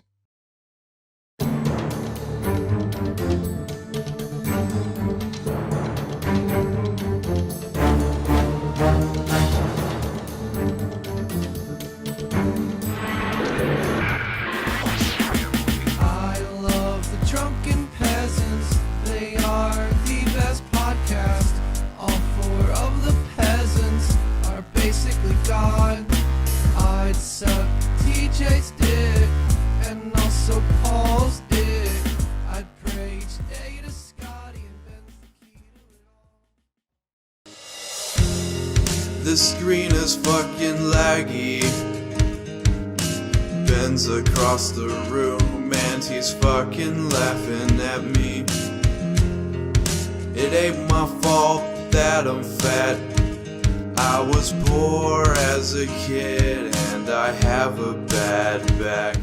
Paul's Ego was an atheist YouTuber from the earlier days of YouTube, who very infrequently posted videos, some good and many cringeworthy. Hello, tube asses. I had a bad day today. Constant nicotine fit. I thought I'd make a video about it. Any of you have one of those guys at your work that just can't keep his fucking mouth shut, constantly talking over you, constantly has something to add to everything that you say? Well, I do. His name is Alan. He had also been a fan of Brett Keane, and became known as a Brett Keane historian who the Peasants would bring on many times when discussing the manatee. He had guest starred many times, and fans universally loved Paul. Ben reached out to Paul, and it was announced that he would become the fourth official host, now appearing each Friday on Drunken Peasants. Though, as the salt crisis continued, Paul would appear more frequently, and eventually was on every episode of DP, either Skyping or appearing in studio. This would start on episode 151. Hey, Paul, can I go ahead and announce that shit that we talked about? Yeah, dude, if you want to. Oh man, this is a huge All announcement. right, so this is huge. Huge. It's gonna be huge. Dude, the chat is gonna blow up when we make All this. right. Paul is now going to be a recurring guest on the show every Friday from here until he gets sick of us, and that's that. Yes, so once a week, Paul's Ego. Paul's Ego, Wacky Fridays. Wacky Fridays with Paulie's And if you're wondering how he got such a great deal, it's because he sucked TJ's dick. He sucked my cock. He thought he was flossing his teeth, to be fair. The biggest thing Paul brought to the show was Story Time with Paul. Story Time with Paul. Paul had a natural talent for telling stories. Many stories were of Paul's childhood, such as Paul breaking his dad's trumpet, Paul trolling on CB radio, his porn magazine racket, and Paul's car getting stolen and him being kidnapped. Eventually, the car stopped, and I was told to get out of the car. And at this point, I thought, okay, they're going to shoot me, because I look up, and I'm literally in the middle of nowhere. There's farmland to the right, empty farmland to the left. The only light that I can see at this point is the moon. It's November. It's very cold outside. And so I get out of the car and I'm standing there, and the guy with the gun walks around to my side of the car and he levels the gun at me, standing a few feet away, and he says, "Strip, motherfucker." Now, at this point, what went through my mind is I'm getting raped and then killed. God. Which is fantastic. What a way to go out. And I said, "Everything?" And he said, "Yeah, everything." So I proceed to strip off all of my clothes, my hat, my pants, my underwear, my socks, my shoes, everything. He says, throw all your clothes in the back seat. This was a huge hit with the Peasants fan base, but Paul would apparently run out of stories he felt were good to tell, letting down the fans, and story time with Paul would become a segment few and far between. Rage Feed had launched many episodes before Paul joined the Drunken Peasants. This spin-off channel by the Peasants was focused on streaming gaming content, where Ben played games like Star Trek Online, Star Wars The Old Republic, and many other games. The channel was originally a backup channel when DP was affected by copyright strikes for streaming, but had been converted into this purpose. Streams had stopped, but picked up for a bit after this time, but still to this date not much has been done with the Rage Feed channel. Devin Tracy had accused Jacqueline of being the human centipede of atheism, just repeating talking points others had made. Well, that wasn't true, as Jacqueline would be outed for just taking the content of other YouTubers, being exposed when she plagiarized Theoretical Bullshit's video on Kim Davis, where she just repeated many lines from the video in hers. Let me try and paint a picture for you. Okay, so Kim Davis goes to the DMV, but the office manager won't authorize the renewal of her driver's license because he's a Muslim and can't in good conscience approve of a woman driving. What if she decided to get a driver's license and she went to the DMV and the person working there happened to be a Muslim? Kim Davis knows a thing or two about the sanctity of marriage because she's on her fourth one. Not to mention the fact that she made babies with the man who would become husband number 3 while she was still married to husband number 1, but that's not the point, it's not the point. Kim Davis has been married 4 times. She got pregnant with a baby from husband number 3 while somehow she was still married to husband number 1. I'll let you guys figure that out. The community was in an uproar, as she appeared on episode 158 to defend herself. The Peasants would voice how disappointed they were in her, and TJ would ask her if there were any more instances of plagiarism. Well, the thing is people have accused me of it before with a Facebook comment that I admitted to and then went back and credited. As far as videos and stuff, like this is not something that I do. Like I do not watch people's videos and like write down what they say and repeat them. That's ridiculous. Right, because you would have been caught before if you were doing that. Well, many, many more came out shortly after. JF created a video series exposing her and examining the claims of plagiarism against her. This incident would have many turn their backs on Jacqueline, and her relations with the Peasants and other atheists would severely decline. She would, however, appear on DP in the future, but there was always a portion of the DP fan base that would flip shit. DP would have another falling out with Dave Creator, the creator of the Drunken Peasants intro. The Peasants would stop using his intro, and a new one was created for episode 171, which was far better than what had been seen before, and this intro is still currently being used today. The claim that DP made early on in its run where they were ending the coverage of Brett Keane was a complete lie, as throughout classical peasantism, Brett was constantly covered. Brett recently had been demanding to debate TJ, and the Peasants were interested in having Brett on to talk about his past and his scandals. Brett had crazy stipulations to appear on DP as if he was a top-notch celebrity, including only TJ could appear in this episode. This was TJ's response. And then I may forgive you. I've made my decision. My decision is fuck you, Brett. Fuck you, bitch. You go right on ahead making your little exposés. I'll tell you what, Brett. I got a counter offer for you. Why don't you come on with me and Ben and Scotty and Paul, and I'll fucking talk to you. Yeah, Brett. How about that? Why don't you come and fucking face us all? Brett Keane, the stallion, in the flesh. If the truth is truly on your side, then you'll prevail even when the numbers game is against you. And you know what? I'm sure Ben will probably keep his mouth shut for the most part. I bet even Scotty will probably keep his mouth shut for the most part. And you know what? And Brett, until then, enjoy languishing in abject obscurity, as every once in a while a motorist driving down the lonely Missouri interstate stops to rubberneck at the train wreck that is your fucking YouTube channel. Brett on episode 166 finally appeared to talk with the Peasants. The hosts and Brett hashed it out on many scandals and issues on both sides. Brett had difficulty dodging questions, and his legendary dodges throughout the episode were long remembered as having a French vanilla situation, as Brett kept going to the bathroom throughout the episode, breaking a world record most likely. To a sight created by you, where you claim that that you had written the lyrics to a song that you had not written the lyrics to. A song by the band Him. I don't remember the exact song. All right, I'm back. All right, did you hear that? Just got back. Sorry. I will suggest for you right now, do not put French vanilla in your coffee. Okay, Brett. Good advice. Sure. No French vanilla for you, TJ. Hashtag We Were There grew out of this episode, as fans wanted to be known for being present for this special episode of DP. I'm glad I get to participate in such an event. I was there.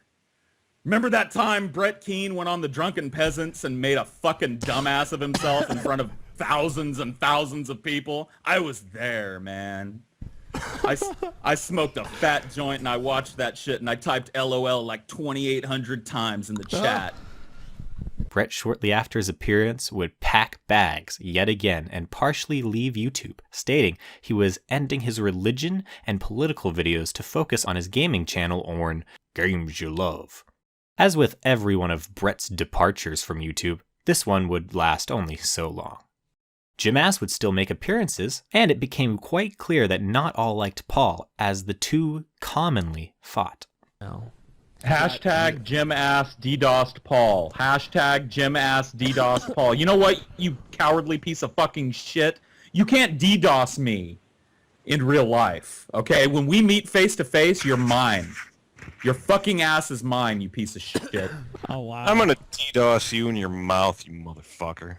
Alright, well, come get some. Put him up on screen. Let him have at it for a while. All right. Why such animosity between you guys? What happened? Yeah, I mean, like, what's the deal here? Is there some kind of dark origin story, or is this like hate at first sight kind of thing? I mean, what is this? He prefers I be a catcher, and I told him I'm a pitcher. That's all there is to it. That's really right. Yeah. That's it, Jim.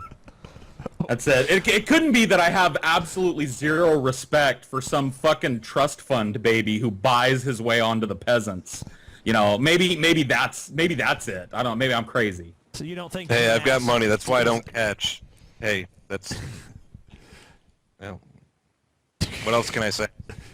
I don't know. What else can you say, Jim? Could you do me a favor, Jim? Do us all a favor. In fact, do the fucking planet a favor. And the next time you're drinking and you reach that point where you're like, man, I better stop or I'm gonna get alcohol poisoning. Just keep drinking. Keep drinking until you lose consciousness. And make sure you do it in a place where nobody knows where you're at. Dude, at this point, not drinking is more toxic to Jim Ass. On episode 170, Jim Ass would reveal a masterpiece he created on the show known as Dynor, which would become a very popular Drunken Peasant shirt. Who's the dinosaur? What? So there's a crude drawing of a dinosaur in here now? Is that the same guy? I think that's Jim Ass. That's Jim Ass. Oh, you finally stopped the whole HP media smart bullshit, huh? Hey, look, Yeah, Jim Ass figured out how to put a crayon drawing up for his fucking picture. Congrats, Jim Ass. Hey, Paul. Hey, come next on. Next thing you know, you'll be wiping your own ass and pissing in the Jim- toilet like a big boy. Look, Paul. Yeah, Jim I'll be wiping Jim is my our own last Make-A-Wish. name. All I right, did come it on. already. What do you Yeah. mean crayon? That's a dinosaur. Jim Ass is part of our, Amazing Atheist Reaches Out to Retards program. It pairs the Amazing Atheist with one retard every week. Right, and he gets to come on the show, and he gets to draw his little dinosaur, and we're supposed to fucking be nice to him, Paul. That's a good dinosaur, Sorry. Jim. You're supposed to compliment the fucking dinosaur. It looks like just like Sorry, whatever you're going it is for. a great Thank dinosaur. you. Jim. Sorry, Thank you, Jim. guys. Grown up Thank you. talk. It is a beautiful dinosaur. Looks just like a dino-or. There, yeah. Dynor. Yeah, it's a good dinosaur. Dino-R. Yeah. Thank you. Sweet. Thank you, guys. Drama was brewing behind the scenes yet again, and DP would hold a new rap battle on episode 179. Here, G-Man would be back to reclaim the title after being cheated out of a win against Creationist Cat. His opponent, JF. JF had a pretty decent rap. Then your brainwaves may finally allow scientists to elude how it feels to get on in your own language by a French white dude. Just turn you into French cuisine, but expect no reduction of heat. Huh. I will always be as relentless as I was on this sickening 90s beat. Yeah, the only way to seek cover from my wrathful rhapsody would be for you to get adopted as part of Brett King's family. Damn! Oh shit! Drop the fucking mic, bitch! Get him out! Get out, G-Man! Just get out! Walk! While G-Man, well...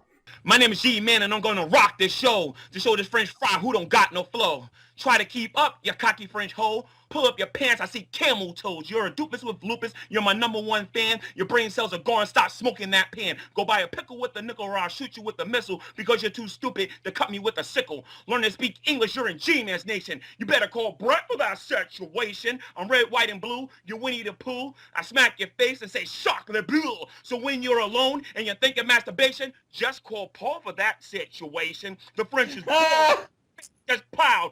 My flows are ill. How you like me now? Oh, yeah! Damn. Yo, I gotta say, I really thought, you know, JF, no offense, but your rhymes are sort of like French Dramamine. Yes. And I mean, it was pretty. I mean, you had some good lyrical moments, but G-Man brought the drama. G-Man brought the motherfucking drama, and I don't know. I think that's what rap battles are all about. Frankly, what do you guys think? You know, it's kind of hard to compare when JF has this well done production and shit, and G-Man just kind of spits a few verses like, all right, that's it, I'm done. That's enough. Yeah, I feel unsatisfied. Yeah, it's like sickles and missiles and shit. I mean, I don't know. Other than referencing Brett Keen's use of the word situation, I didn't see too much that clever. As you can see, G-Man seemed to just wing it at the last minute, which led JF to winning. Though G-Man claimed bias from the Peasants fan base and that he truly won. The part every gender could agree on within the Peasants fan base is that CC really couldn't rap now. Yeah. Yo, guys, Man. I could spit a little rhyme if you guys want to hear it. Yeah, go for it. Dude, Yeah. Yeah, go ahead. Oh, okay. Well, see, this is where I realized that my video doesn't actually have volume on it. Oh. Okay, but I'll do it anyway. I'll do it a cappella like the G-Man. All right. Yo, here's a bunch of things that Jesus can't do. He can turn into me. He can turn into you. He can get you front row seats to Motley Crue or turn Mohammed into a Jew. He can do backflips on a crucifix. Fuck, I fucking forget the lyrics. Okay, fuck it. All right. Was that creationist cat fail? Creationist cat, was that part of the song when you fucked up right there? Was that part? Was that? Yes, it was all a part of my plan. Oh, okay. Got it. Actually, you know what? I got I'll freestyle a Paul's ego rap, okay? Paul's ego, wearing sunglasses, smoking that weedo. He's got bigger titties than freaking Terrorito. And if he steps to me, I'll smoke him like Greedo. Damn. Okay. Based. You fucked me there. You bent me over and fucked me. I'm not gonna lie. Yeah, well, you know, that's Bravo! Bravo! Oh God! Bravo! Oh God! Who the fuck is that? Good job, creationist cat. You bent everybody over on that one. Oh no! It's Jim Ass, everyone. Oh fuck! Jim Ass. Jim A. Oh, sorry. Jim A. Not Jim Ass. Jim A. But the A is for ass. You came up with another 20 grand, did you? You loser. Are you gonna rap, Jim? Oh, shut up, you dingleberry. No. While Brett was leaving YouTube, a new great villain would start his tale of lies here on episode 181. Have you seen, I believe his name is Tommy Sotomayor? He does videos on YouTube. Here's one of his videos. I'm sure you'll like it. Oh, okay. Utah transsexual commits suicide by jumping in front of a dump truck after Facebook. Wow, the title's so long. After Facebook goodbye post. Yeah. All right. Da da da da da da da. Lame ass news. Lame ass news. Lame ass news. Yeah, we'll just wait till he Yeah. actually appears on the screen. Jesus. What's with all these horrible channels with these crazy long intros these days? Oh, he gets a countdown. Is that really necessary? Happy Football Sunday. Welcome to TNN News. Welcome. We got a story that's been trending. I saw this myself, one of the few stories I actually see myself since people normally send them to me. This story is about a transgender person. Okay. They don't even... The person you see behind me, name is Ashley Holcomb. Make sure I'm saying this correctly. Oh, Ashley man, this is just Hallstorm. Professional as shit. Yeah, you know, It's if TNN. you're gonna have this big crazy intro and like try to do this backdrop with this professional mic and shit, you can't then come on and be like, "Did about a, I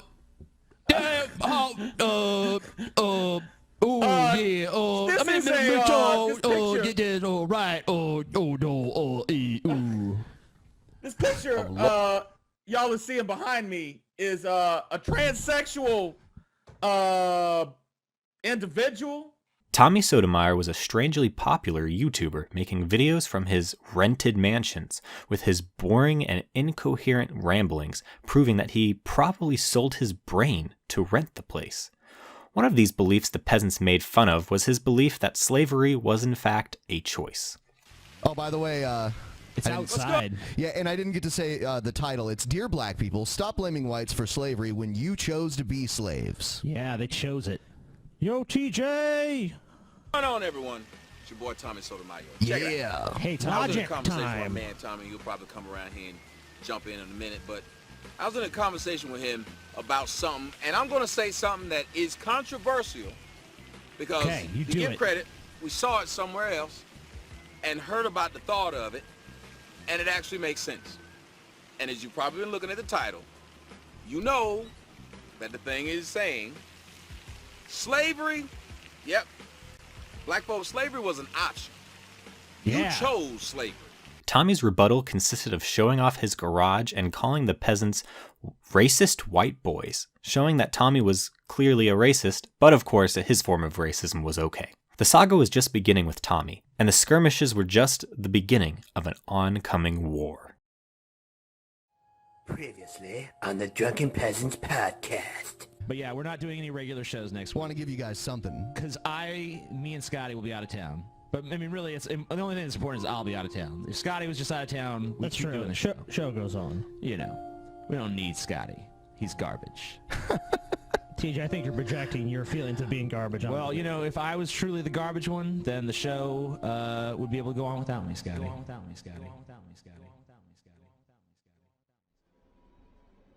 The new and improved Drunken Peasants podcast would air December 11th, 2015, as finally Scotty and TJ were gone.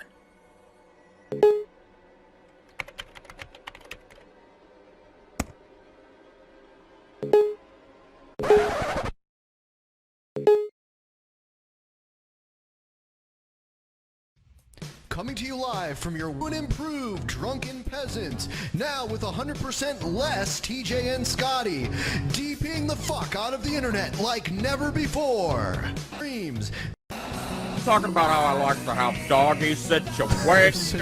Fucking dildo. Jim, do you have Tourette's syndrome? Suck my balls! Fireball Z! Testing 1, 2. Can you see my dinosaur? Shut the fuck up! You deadbeat piece of shit that doesn't pay child support. Ew! Oh shit! Drop the fucking mic, bitch! Shut up, you fucking loser! Jim, you're an ungrateful piece of shit. You're garbage. I just want to be liked. You're garbage.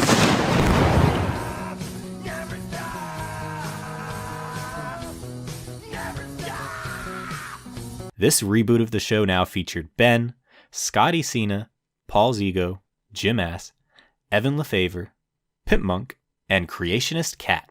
This episode was highly praised and a great celebration for Evan's birthday. Even Brett came on to sing him a song. Dawn, just ate some pie, put the fork up to my lips, tasted it, it tastes like shit.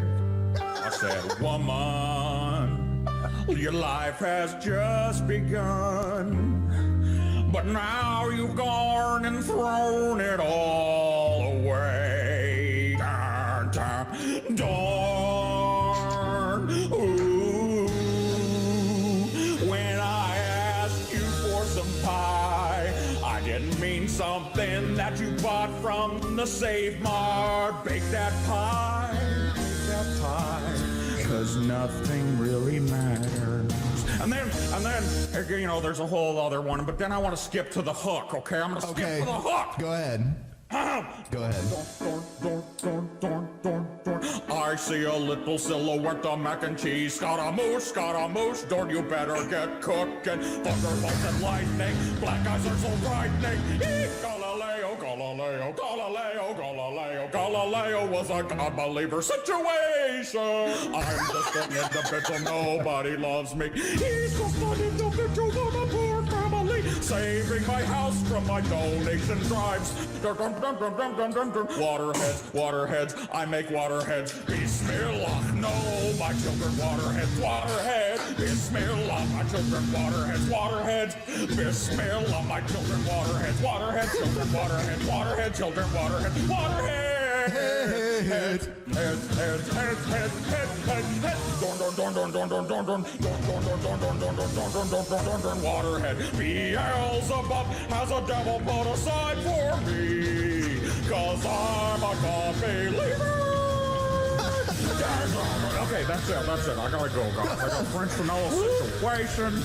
But thank you for having me. Happy birthday, Evan LeFlavor. And I hope to kiss your feet in heaven one day, sir. Sadly, though, the show was canceled after just one episode, and The Peasants was renewed again with Scotty and TJ getting back on the show. During Paul's time on the show, he was going through a divorce with his wife. On episode 190, Paul's 14-year-old love child would appear on the show with him, as the two podcasted from their motel room. Anyway, so this is, by the way, behind me here, this is Ashley. This is my girlfriend. Hi. And she's going to hang out tonight and listen and be seen and not heard and look cute. Keep your fucking mouth shut. Excuse me.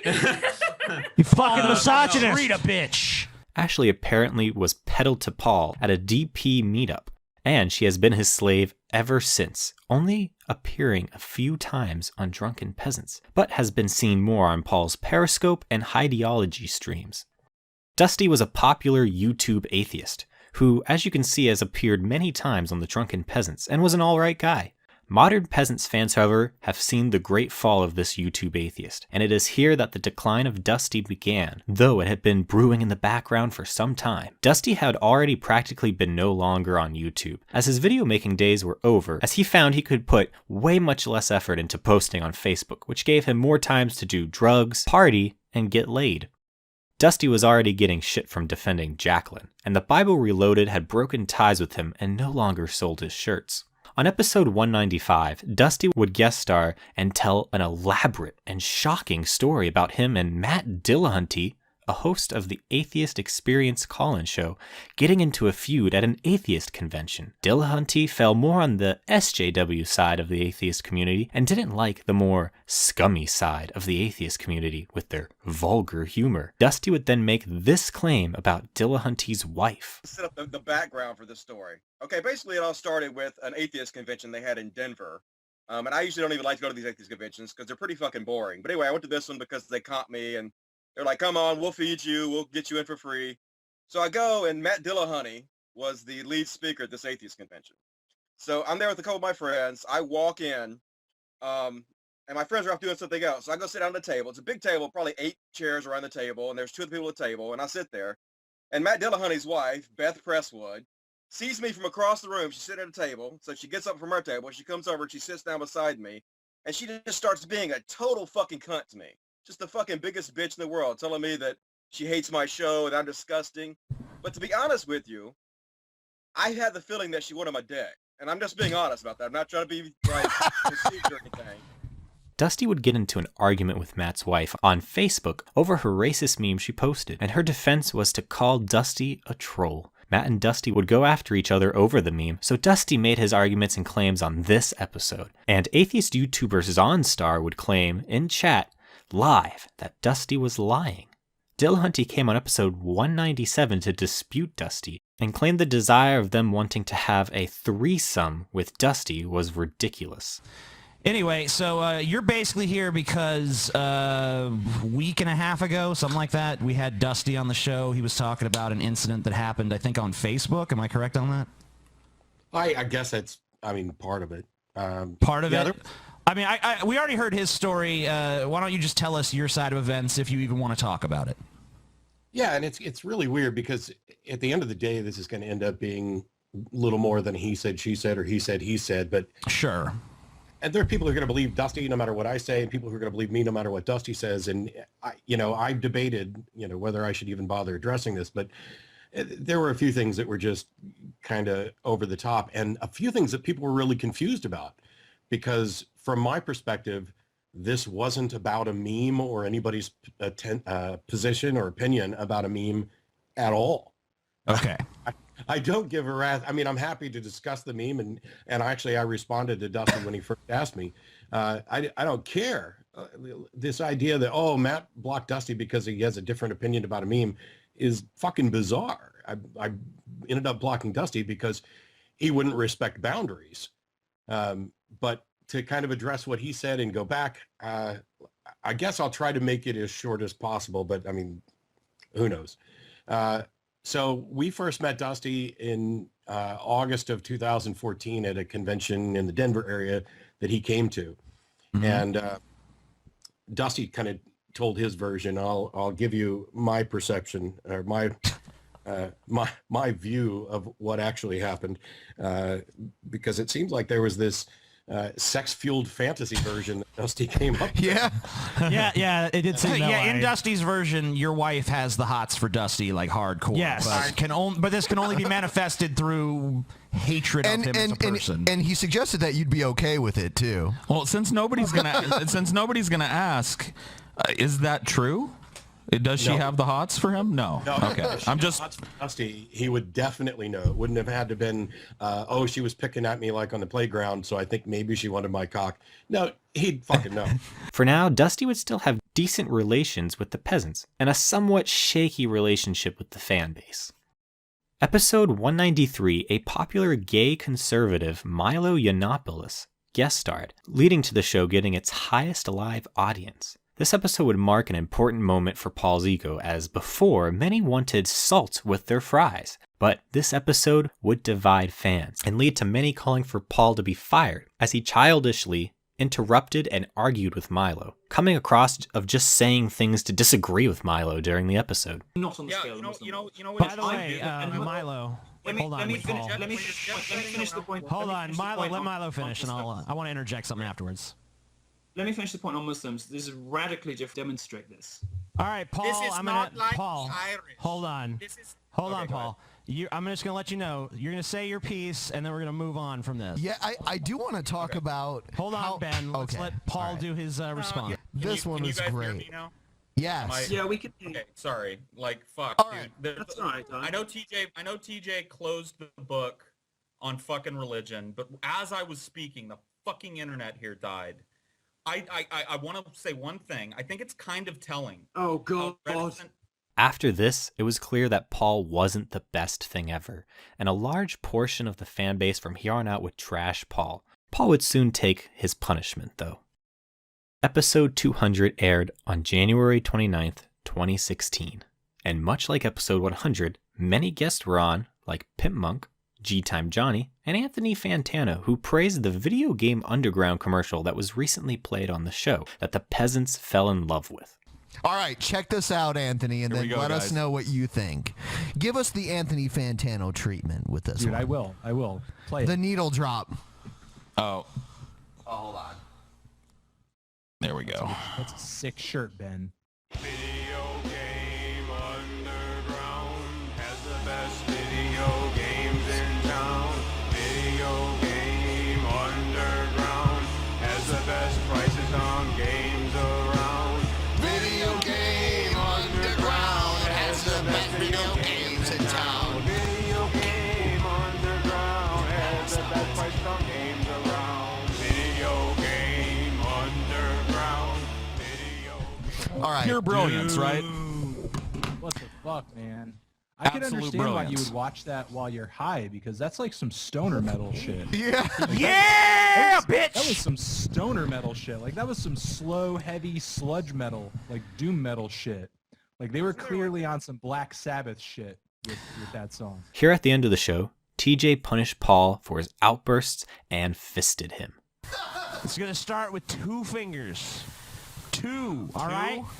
Immediately 2. Because look, if I start at 1, it's gonna take forever to get up to a fist. All right? 2 fingers. That's gonna happen. I'm looking at Paul's brown eye right the fuck my now. God, dude, please. This is not a fucking joke. This is not a fucking publicity stunt. I'm doing this for fucking real. I don't care what you guys This is think. disgusting. I'll be honest with you guys. This Shut is up, disgusting. Scotty. Fuck you, TJ. Fuck you, Scotty. Ow. Fucking hit Hey, you on look, the head. this is gonna Knock happen. some I don't sense fucking- into you. We already talked about this, guys. It's TJ, gonna happen. just I know do you it. have your objections. I don't give a shit. This is my fucking show. I'm the amazing atheist. Fuck you, amazing fucking retard. I'll fucking slap that shit You off your just face. describe what's happening. All right, Paul. Well, go ahead and do it, talker. Shut up, Ow. bitch. Ow. Talk is cheap. Oh my God! Oh fuck, dude! Slow down, TJ. Oh, I looked. Oh, you're just slowing down. Why did I Shut look? up, faggot. Slow down. That dude. is Slow- fucking oh, seriously, You're horrifying. gonna fucking tear This my is asshole. horrifying. I cannot believe I'm that moving we're up to doing 3 this. fingers now. I cannot believe you 3 guys are doing fingers. this. Oh my God! Oh fuck, man! Oh stop! Shut up, Paul. Okay. Fuck you, faggot. Ow! I don't give a fuck what you think, bitch. Oh my God! Oh my God, it's fucking You ain't nothing but my disgusting. fucking pig slave at this fucking point. Oh my Okay, God, hold on, why are hold you on, doing hold on. this? Shut up, Scotty. Why I are don't you give doing a this? shit. I just gotta breathe. I don't need to talk to you. I just gotta breathe. You Okay. don't need to breathe. You should calm down, TJ. What are you doing, man? You're getting out of hand. I talked to you guys. You got a about this. hand, You TJ. fucking said this was cool, all right?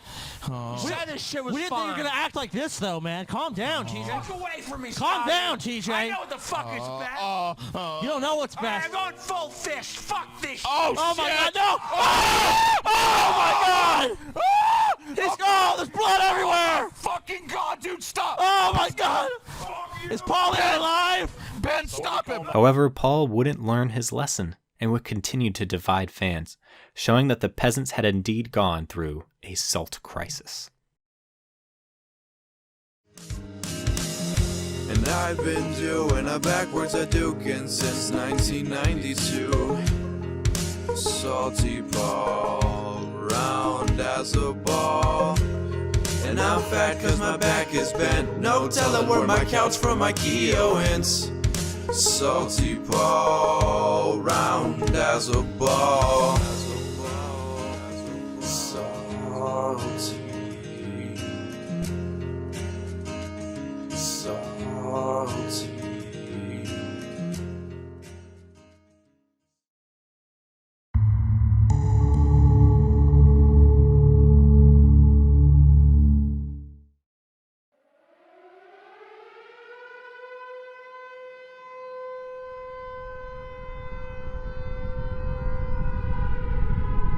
You're a bunch of dirty-ass losers. The countryside laid in waste, the sea littered with debris. Collateral damage was rampant across the internet. The war had taken its toll on everyone, and everyone wondered how we came to this place. Looking back, the escalation was clear, and the signs that this was coming were all so clear. For the drunken peasants, they were to face the greatest adversaries on all fronts, and there was no telling if the show would survive the attacks from their enemies.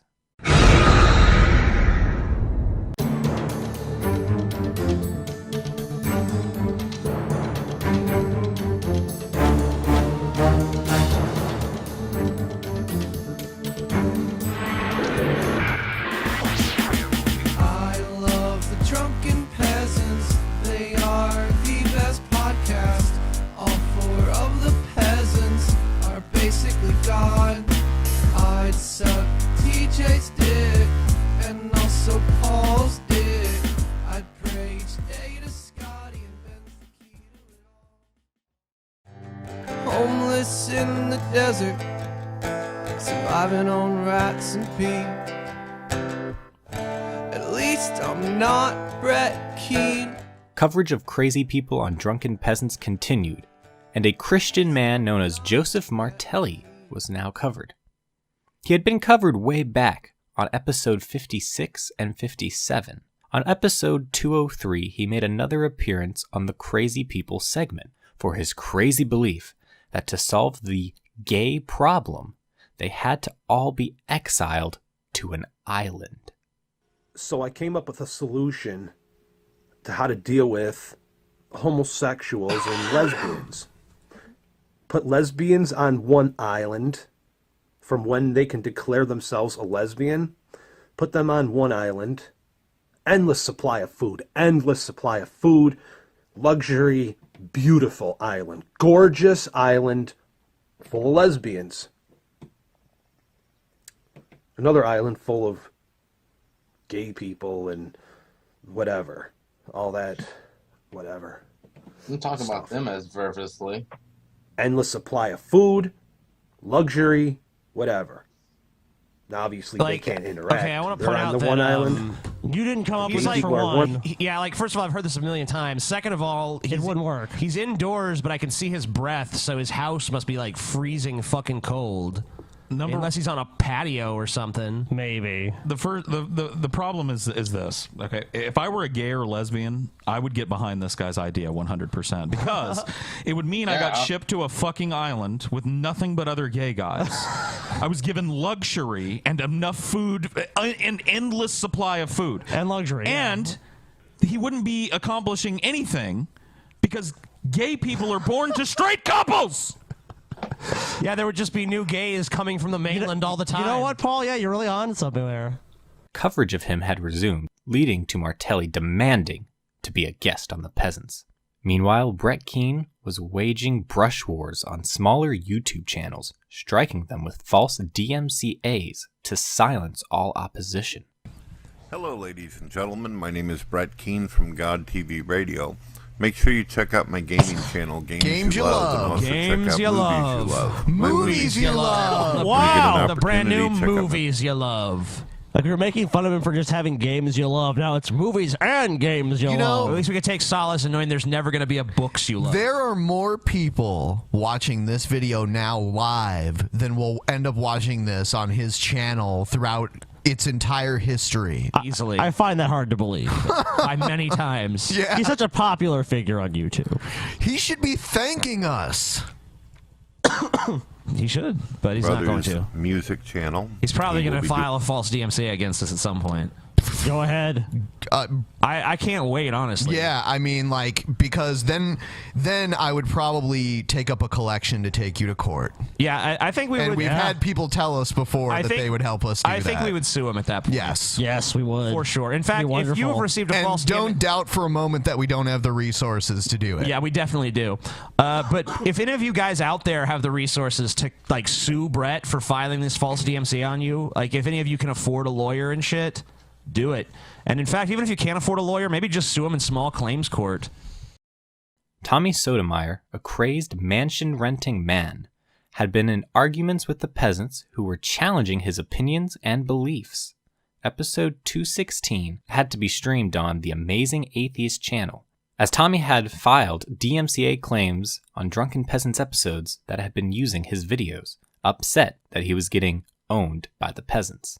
You know, we're not our usual chipper selves today. I don't know in the if same I'm ever place that either. chipper, but you know. Yeah, Usually why you are we here on the Amazing Atheist channel? That's a good question. I don't know. Oh, I know. It's because a little fucking weasel named Tommy Sodomizer. Oh, I'm sorry. It's pronounced Sodomizer. That's right. Tommy Sodomizer. Yeah, Sodomizer, correct.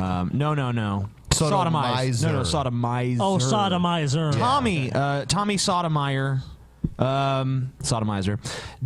He has false DMCA'd us. He's decided that fair use doesn't apply, as so many obtuse morons have before him. And just like all of those other obtuse morons, like Daddy Derek and all the other morons who have filed false Can't be mean to me. Jenny McDermott, whoever else, they're all stupid. They always lose, but they always fuck you while you're going through the process because, of course, YouTube automatically takes the side of the copyright holder even when they're a moron. So, and we have to wait up to 10 business days. So it looks like we'll be streaming from over here for a while. Here the peasants would threaten to sue Tommy unless he retracted the claim immediately. Tommy, meanwhile, was raising money against white liberals. The show went on, though, with TJ and Paul engaging in a weight loss contest, the loser shaving their beard. How many calories did you ingest when you ate the pizza? Oh, I didn't count that day. Okay. I took a little day off for that one. Oh, sure. But I was thinking this contest is inherently unfair. Oh, here we go. I knew this shit was gonna fucking happen, I was dude. just saying. This shit was lined maybe out. Maybe it should be based on body fat percentage law. Listen, you know TJ, what? If listen, you go TJ. back, to when we agreed to do this, I said, "Do you want to do it as a percentage?" And you're like, "Nah, just eat 30 pounds." So Yeah, but you fucked I've yourself. I've reconsidered. I don't care. I don't care. Well, It's know already what? started, bitch. But you know what? Already started. I have. I'm gonna make it interesting though. I will raise the stakes as well. No. Well, let's No. hear me out. I'm not changing a goddamn thing. Now, You're hold gonna on. shave that Listen, fucking hold on. beard, TJ. Yeah, because I'm stop losing stuffing your 30 face pounds. with pizza, you No, retard. hold You're on. in a weight loss contest. Shut up, You're listen. eating pizza. Listen to me. Uh-huh. If I win, or whoever wins, the loser not only has to shave their beard, but they have to have it shaved at a Drunken Peasants meetup with people fucking gathered around, pointing and laughing at them while they're shaved by their opponent. No. No. I'd be willing to add that as an addendum to our current fucking bet. But our current fucking bet stands. You don't just change. Okay, Look, so that's TJ, fine. No, it's fine. I mean, I just thought you might want to make the contest more fair, but apparently you don't think you can win a fair contest. That's fine. No, no, Dude. No, I'm just saying. You had the fucking option. The great thing about this, TJ, is that the whole thing has been lined out on the fucking air. Yeah. Nothing Well, happened I just thought behind you guys, the scenes I about thought you guys this. might want to Everything make was this said a more on the air. precise contest, It was your idea to go I with thought the you did pound too, loss, TJ, but and- obviously you didn't. So now And you- that is passed. Well, I think that's what the people want, man. No. You said yeah, I think they do. specifically, TJ, you said specifically, you know what, it's not even going to matter because Paul's ego's going to fuck up anyway, so I'll lose 30 pounds way before that fat fuck can. Fuck you. The bet goes on and you're shaving your face. You just don't want to make it a more fair Baby contest. smooth, baby. That's fine. Say whatever you want. You just don't think you can lose as much a body fat percentage as I can. Well, TJ gave up very early on in the contest, so that this was an uneventful contest. All right, Paul's ego. You're a fucking monster, bitch. I forfeit. I can't win. You lost 11 pounds the first week. I lost 7 pounds the first week. And since then, I've only taken off an additional 2 pounds. So it's obvious that it's fucking impossible to beat you. You're a man with an iron will, and so the beard must go. Say goodbye.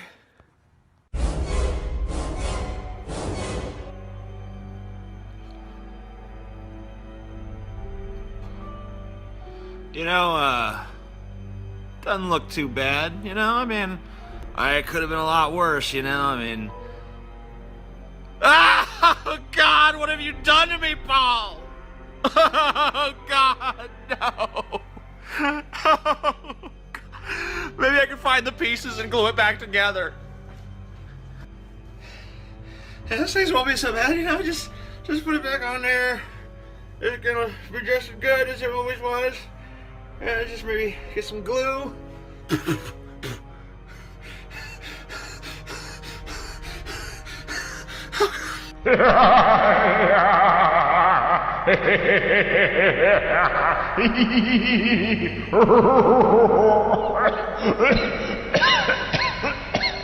Episode 223, Drunken Peasants returned to their channel, but only briefly, as Joseph Martelli would take a page out of Tommy's book and file his own false DMCA claim. He backed down pretty quickly, but this led the Drunken Peasants to create a false DMCA fund to help them with legal fees, as they stated their intentions to take legal actions against those that abuse the DMCA system against their show. We have created a legal defense fund of sorts, a Drunken Peasants false DMCA defense fund. I'll just go ahead and... Also this episode, the Peasants announced a meetup planned in Ohio, and many fans were excited for this event. Well, you're never going to stop us. Sorry. No. If you want to stop us, bring a gun to our Columbus meetup and kill us. What the fuck? That's the only way to do it. I'm sorry. If you really want to stop us, you're going to have to fucking... Apparently they did stop you. Numerous occasions. Speaking of the Columbus meetup... where you can stop us once and for all. Little did anyone know this would become a major front on the war on the Drunken Peasants podcast. Enemies of the Drunken Peasants were making battle plans. Brett began pulling the strings in the background, and soon the Dirty Ass Losers Treaty was signed between Joseph Martelli and Brett Keane to oppose the peasants' harassment of them. In episode 234, this alliance was clear. Because he deserves it. He's a prodigy. Who? Today I'm going to praise Mr. Joseph Martelli. Okay, the fucking dream team is here. Yep. Nobody does a death threat like good old Joseph Martelli. Like, what a guy to fucking snuggle up to. Like a dude that's been dropping vague death threats for a week. Yeah, and killing people. And a guy who makes a video every hour, and most of them are just about, like, Joseph Martelli here, about to eat a sandwich. Yeah. Ham and cheese. Filming the sidewalk. You know, he fits Joseph Martelli here, standing in front of a brick wall. Just want to let you guys know I'm just another brick in the wall.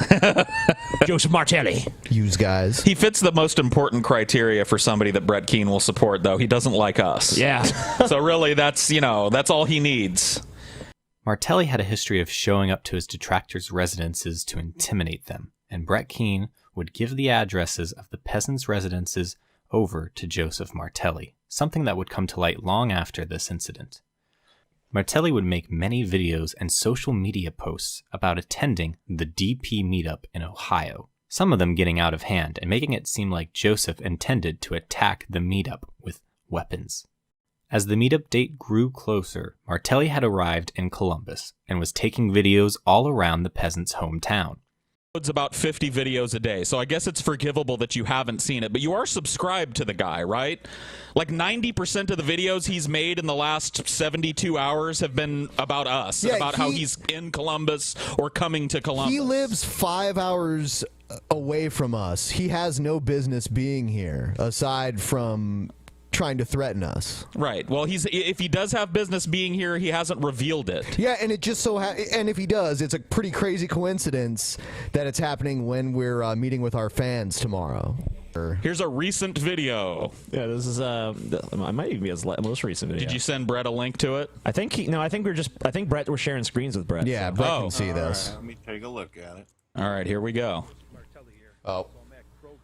I can't hear the audio. Hold on, we're gonna fix that for you. Amazing atheist and the Drunken Peasants grocery store.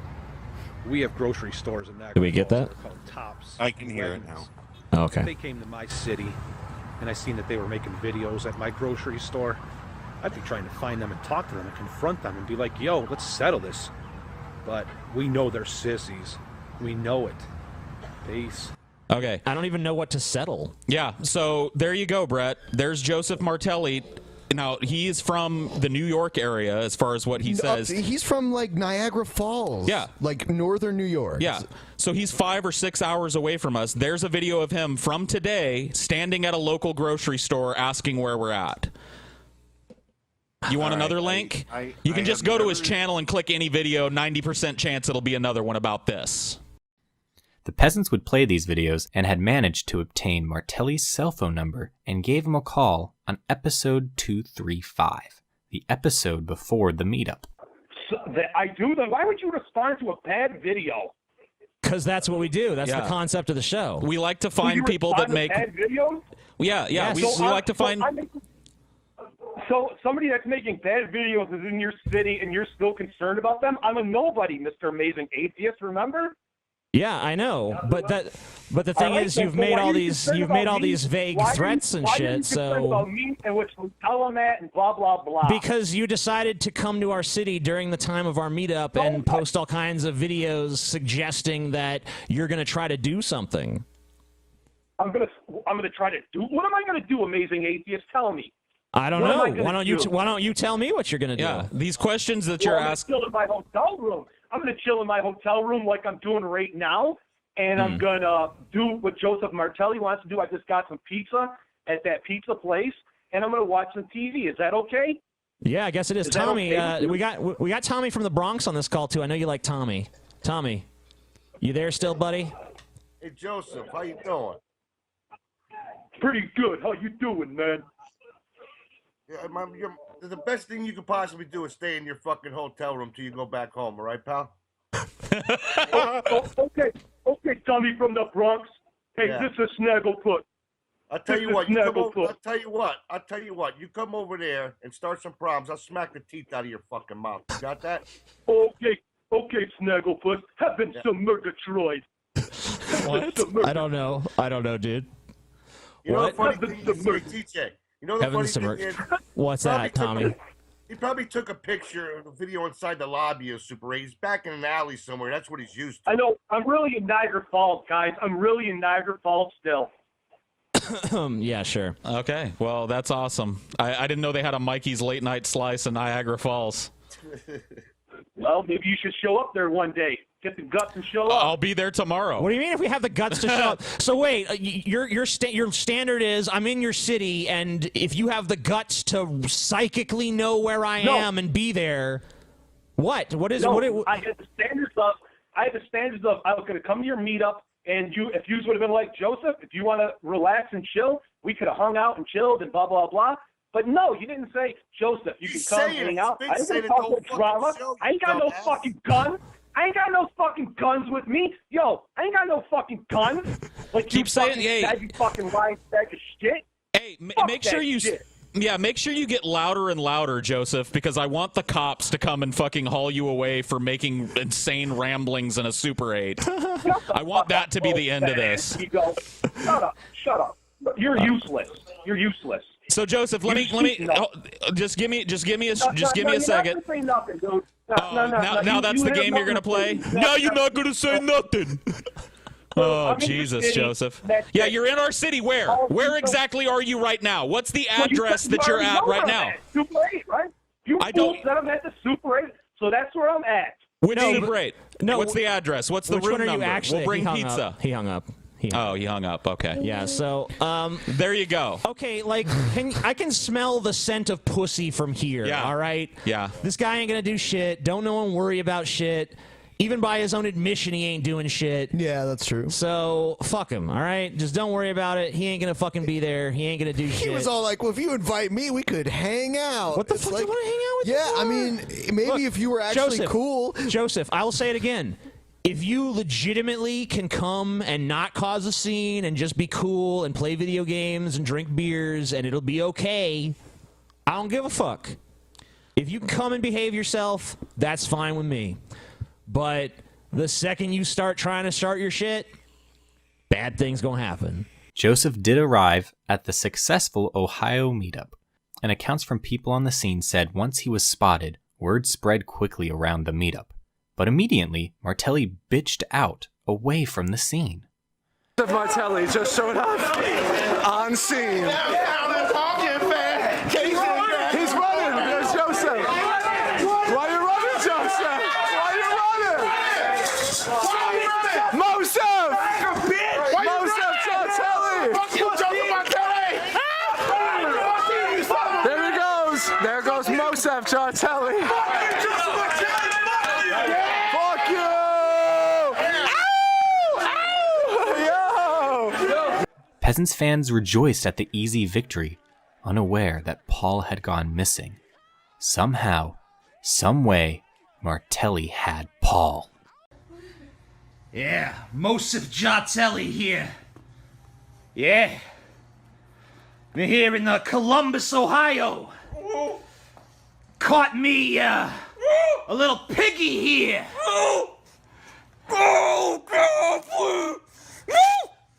What's your name, little piggy? Oh, look here, it's the Paul's fucking ego!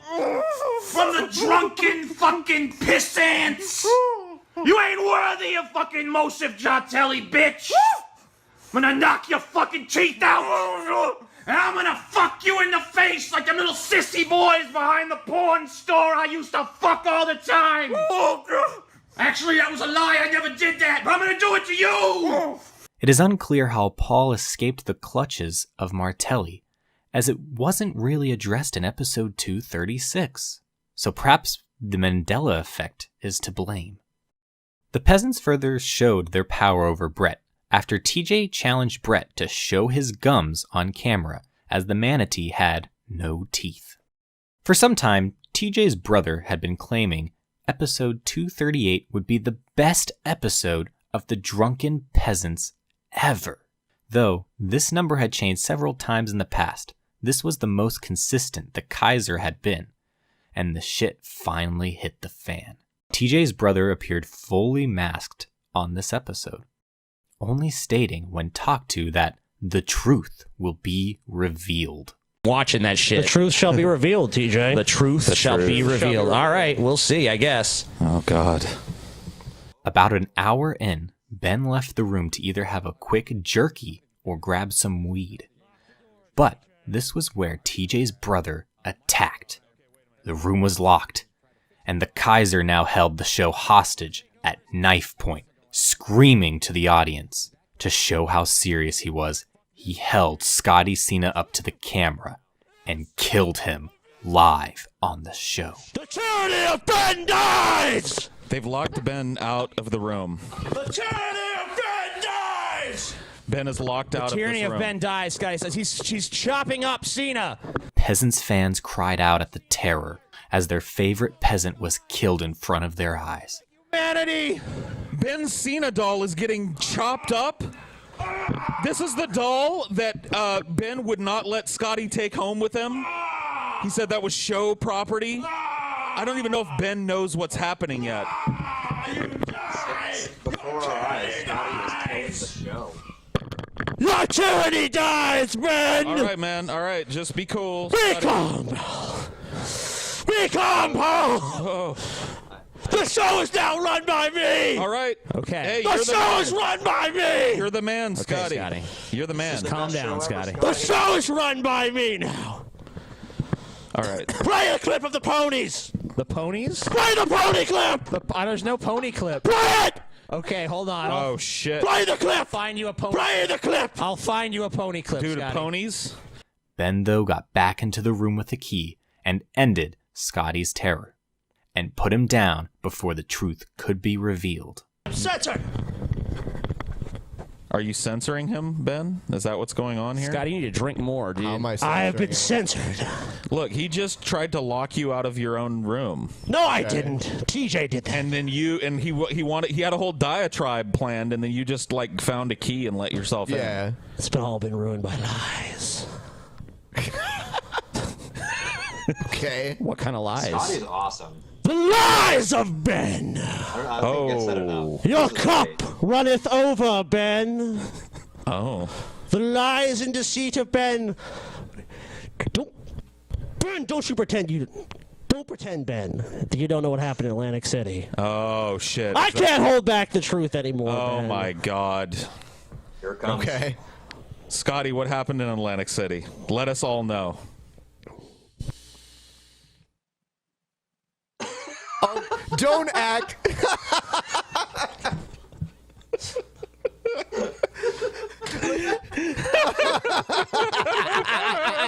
It is still unknown to this day what exactly happened in Atlantic City, which this event had been mentioned several times before, but never clarified.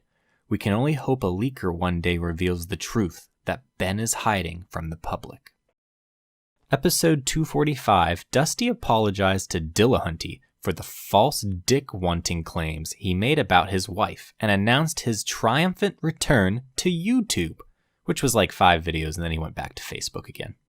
Tommy Sotomayor coverage resumed around this time as well on episode 247, to which Tommy immediately began to complain. So we're going to go ahead and feature someone that we haven't featured on the show in a while here. Who could it be? It's someone that's basically saying... Oh, dude, you know what? Describe it and see if people can guess. Muhammad Ali, the greatest at cooning and colorism. Oh, who could it be? Just like most fake pro-blacks. Part 1.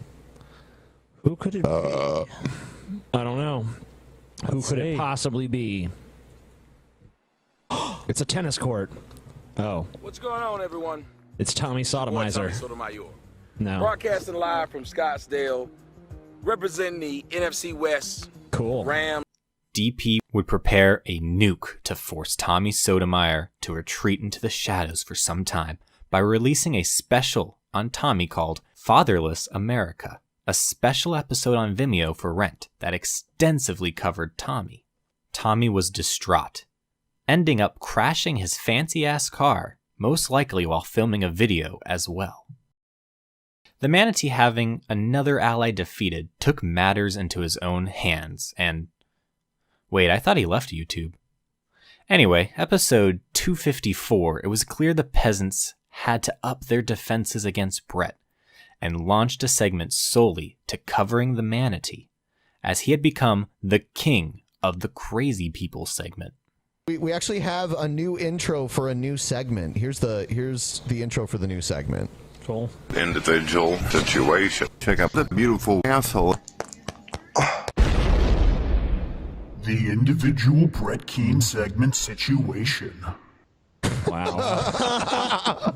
The peasants would also raise funds for the war through more merchandise sales, releasing a manatee mac and cheese shirt, which had all of the jokes for the show's war with Brett, like individual and situation, his favorite words, and his love for mac and cheese, as he obviously needed it to survive, as he couldn't put it down during his videos.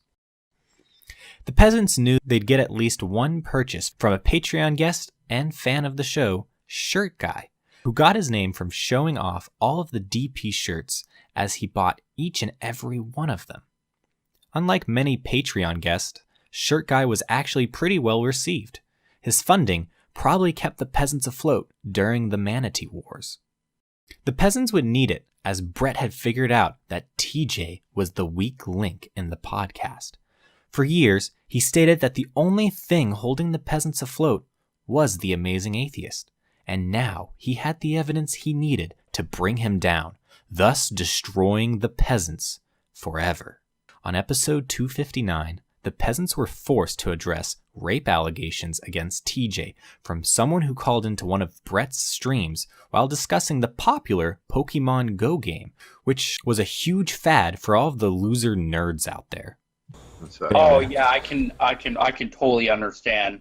I can understand your proxy. It's all good. So, Okay, Dean, that's while not a Brother Louisiana Brown accent. Helton's away from the This is computer, bullshit. tell me a little bit about yourself. You're from Louisiana. What's it like down there? Pretty crazy, but crazy thing is, I went to high school with T.J. Kirk, whatever.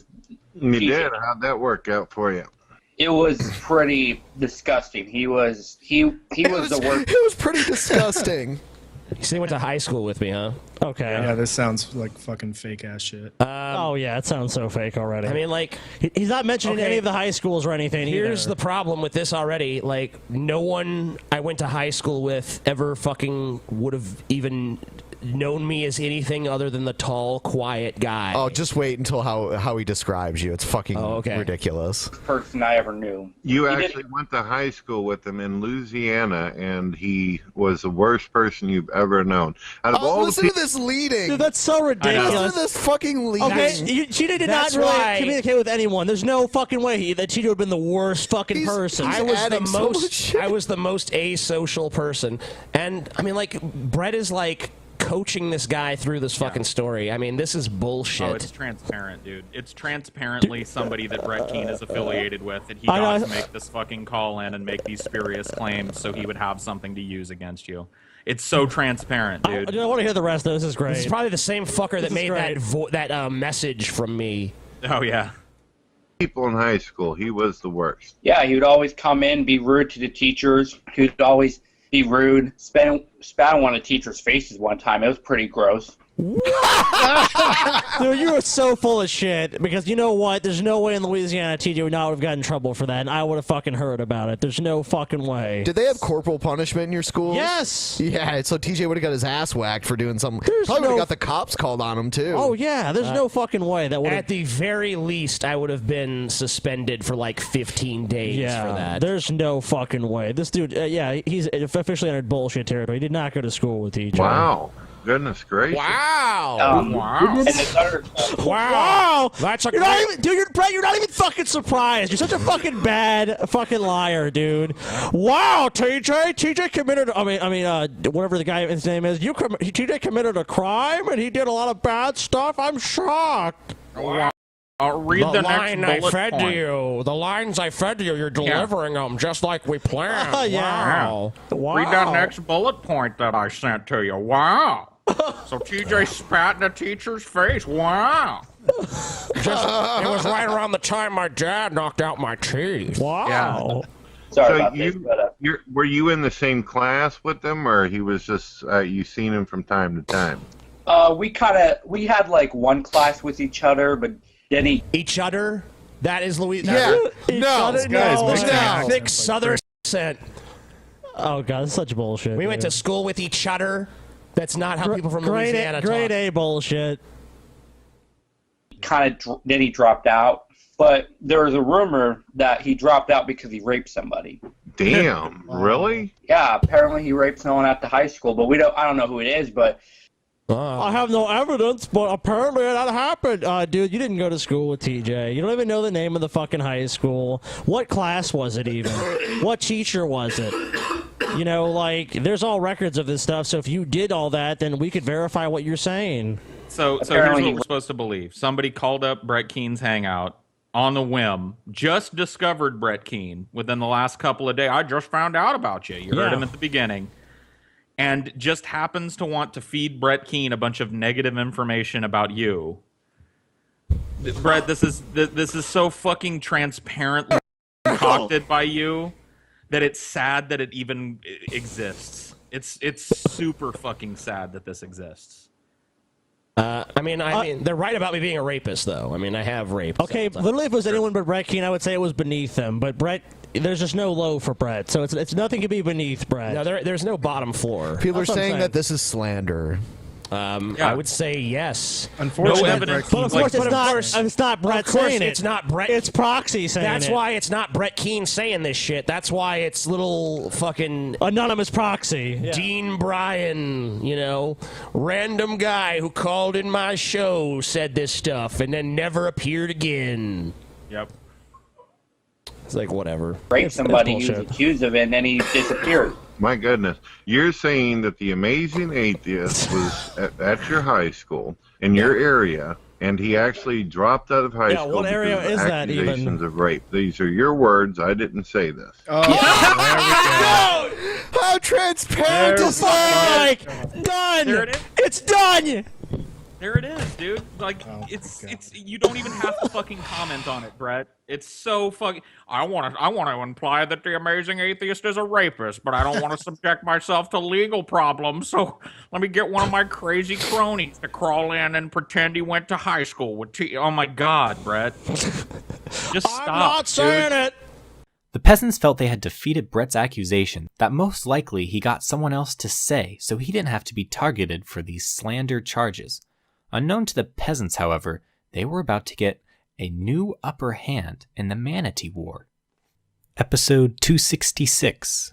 A call came into the peasants on their Pokemon hotline. It wasn't really addressed where this came from or why, though DP historians speculate they didn't want Brett to have a monopoly on Pokemon Go advice. Why it was never advertised before, who knows? Maybe it was, but that timeline was erased by the Mandela effect, and we just forgot the origins. As Paul apparently had to leave to take a shit, the phone rang, and a caller by the name of Bruce Beef Potato wouldn't just give Pokemon Go advice, but basically made accusations against Brett. Not the peasants, they didn't say this, but Bruce Beef Potato made the following claims. not the drunken peasants. So you're a truck driver and you were going through Missouri. Yes, I was going through Missouri, and I was in some shitty little town in Missouri. I don't quite remember the name of it, but some shit little town in Missouri. I got lost. I took the wrong exit and I got lost in some shit neighborhood. Right, so I'm rolling around, driving a truck through Missouri, got lost. Yep, got lost. Yeah, and there's a man by the side of the road in this neighborhood, right? And I can see him up in the head. It looks like he's doing something. He's not wearing a shirt. Just a big old fat dude with gray hair, wearing a pair of like Oakley sunglasses and shit. And I pulled up on him to see what he was doing, and I shit you not, man, he was fucking a dog. Like fucking a dog right in the ass in the middle of the street in this shitty little town in Missouri. So I pulled over, I care about animals and stuff. So wait a minute. So you saw a man with white hair, wearing Oakley, just cheap $5 Oakley ripoff sunglasses, shirtless, in the street, fucking a dog in some small shithole town in Missouri. And did this person look anything like the person we have on the screen right now? Would you say that's a... It's kind of hard to tell because the person on the screen here, was wearing a shirt, and this dude was not wearing a shirt, but definitely got the hair color right. He didn't have no teeth, the dude. So I pulled over, and I was going to stop him from hurting this dog. And I said, "Sir, what are you doing to that dog?" And he looked, and I'll never forget it, man. It chilled me to the bone. He looked me right in the face, and he said, "If you don't fucking leave, there's going to be a situation." And I just knew that, I needed to get back in my truck. But, man, he was fucking that dog, man. He fucked that dog crazy. Holy so shit. there you go. There you go.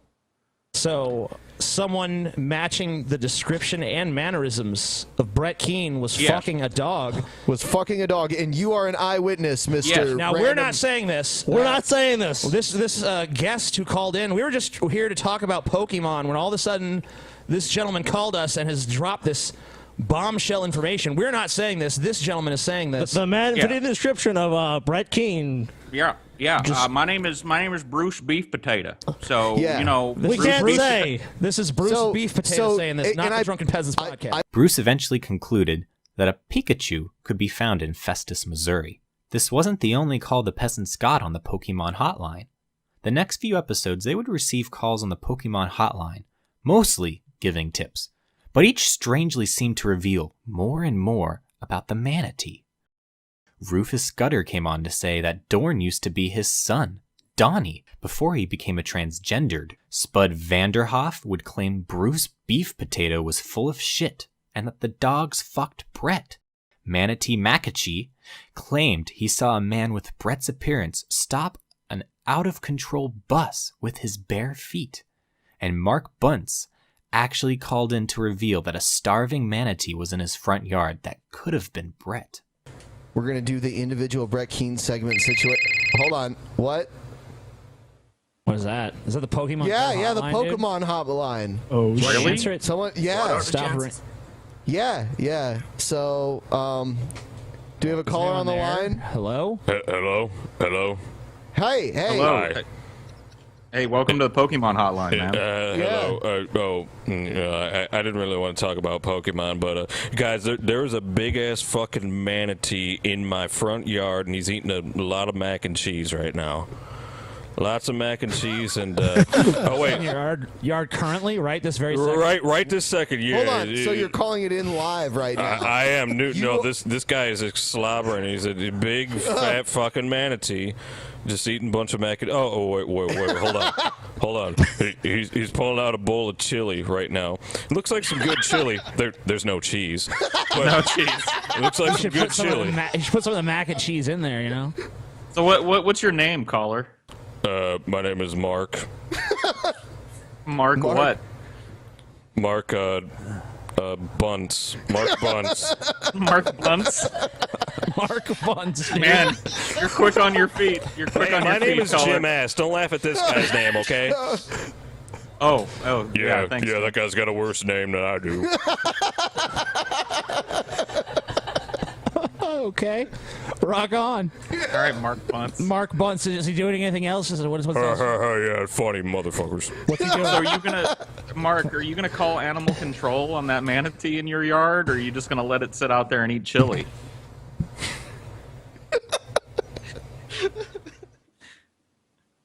Mark, are you there? Anything, Mark? You got anything, Mark? Hold on. He's pulling out more chili, more mac and cheese.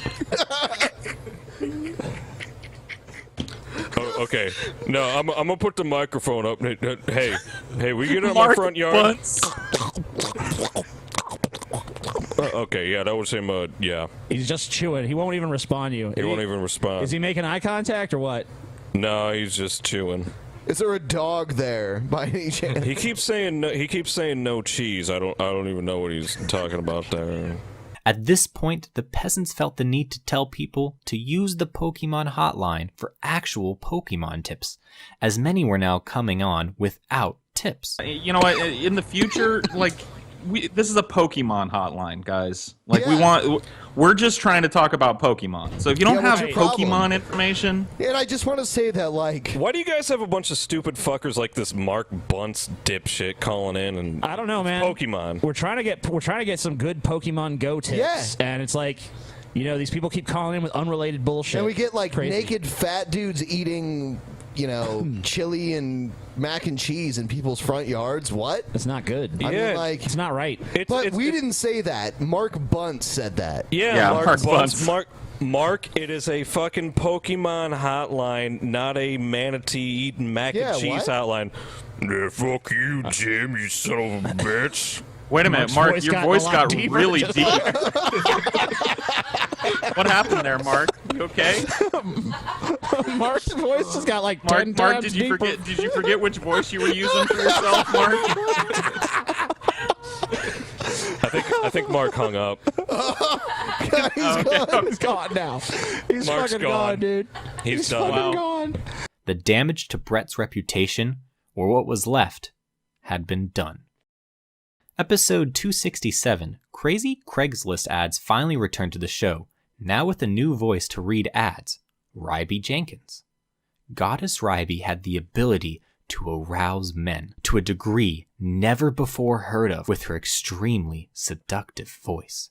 It even had the power to convert Paul to bestiality. Are you looking for a woman with evil appetites? Well, we have nasty, evil, sweaty, probably illegal sexual encounters in order to bring out the rise of Lucifer, i.e. Satan.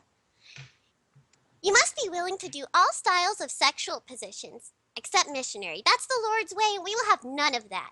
Besides, if we do it missionary, Satan gets angry and a kitten dies. And I like kittens. Meow.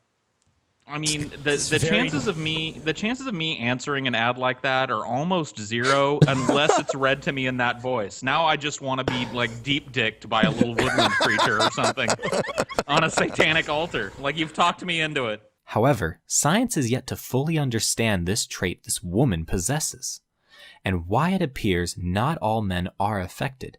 In fact, it seemed to have the opposite effect on some, as the fan base was widely divided, and many did hate Ryby.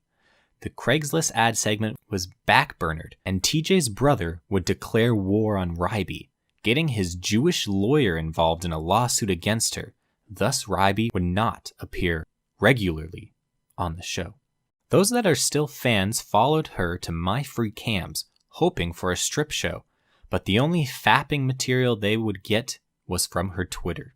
Ryby wasn't the only guest during this time to be highly controversial. Egghead had been around since the earliest days of peasant history.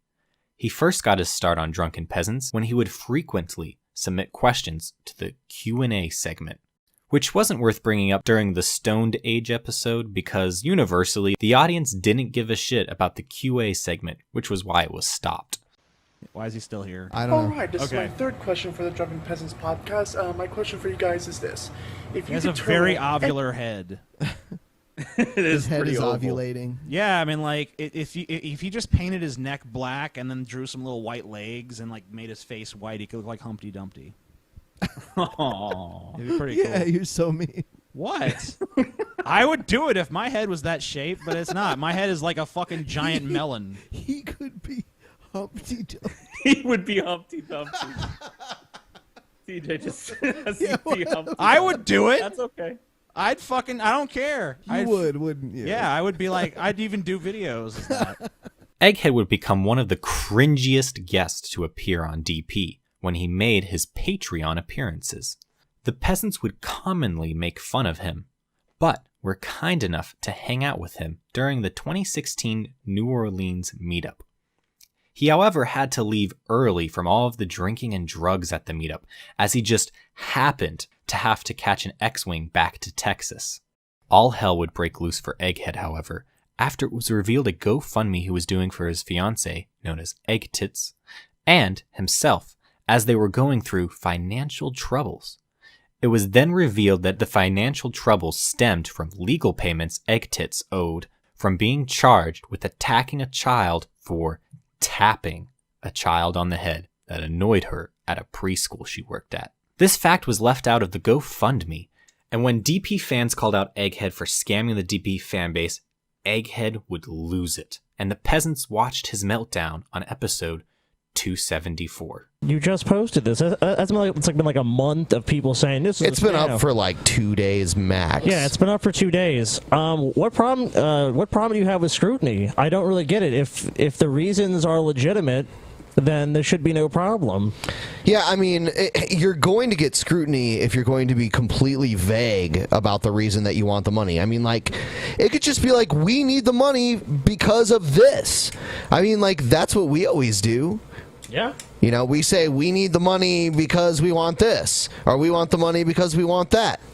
Yeah, if you just laid it out as to why you wanted it, I don't think anyone would have questioned it. I'm like, okay, well, that makes sense, but you left it very vague and nebulous. So when it's not. My fucking video, we need help. 67 likes and fucking 34 dislikes. Okay.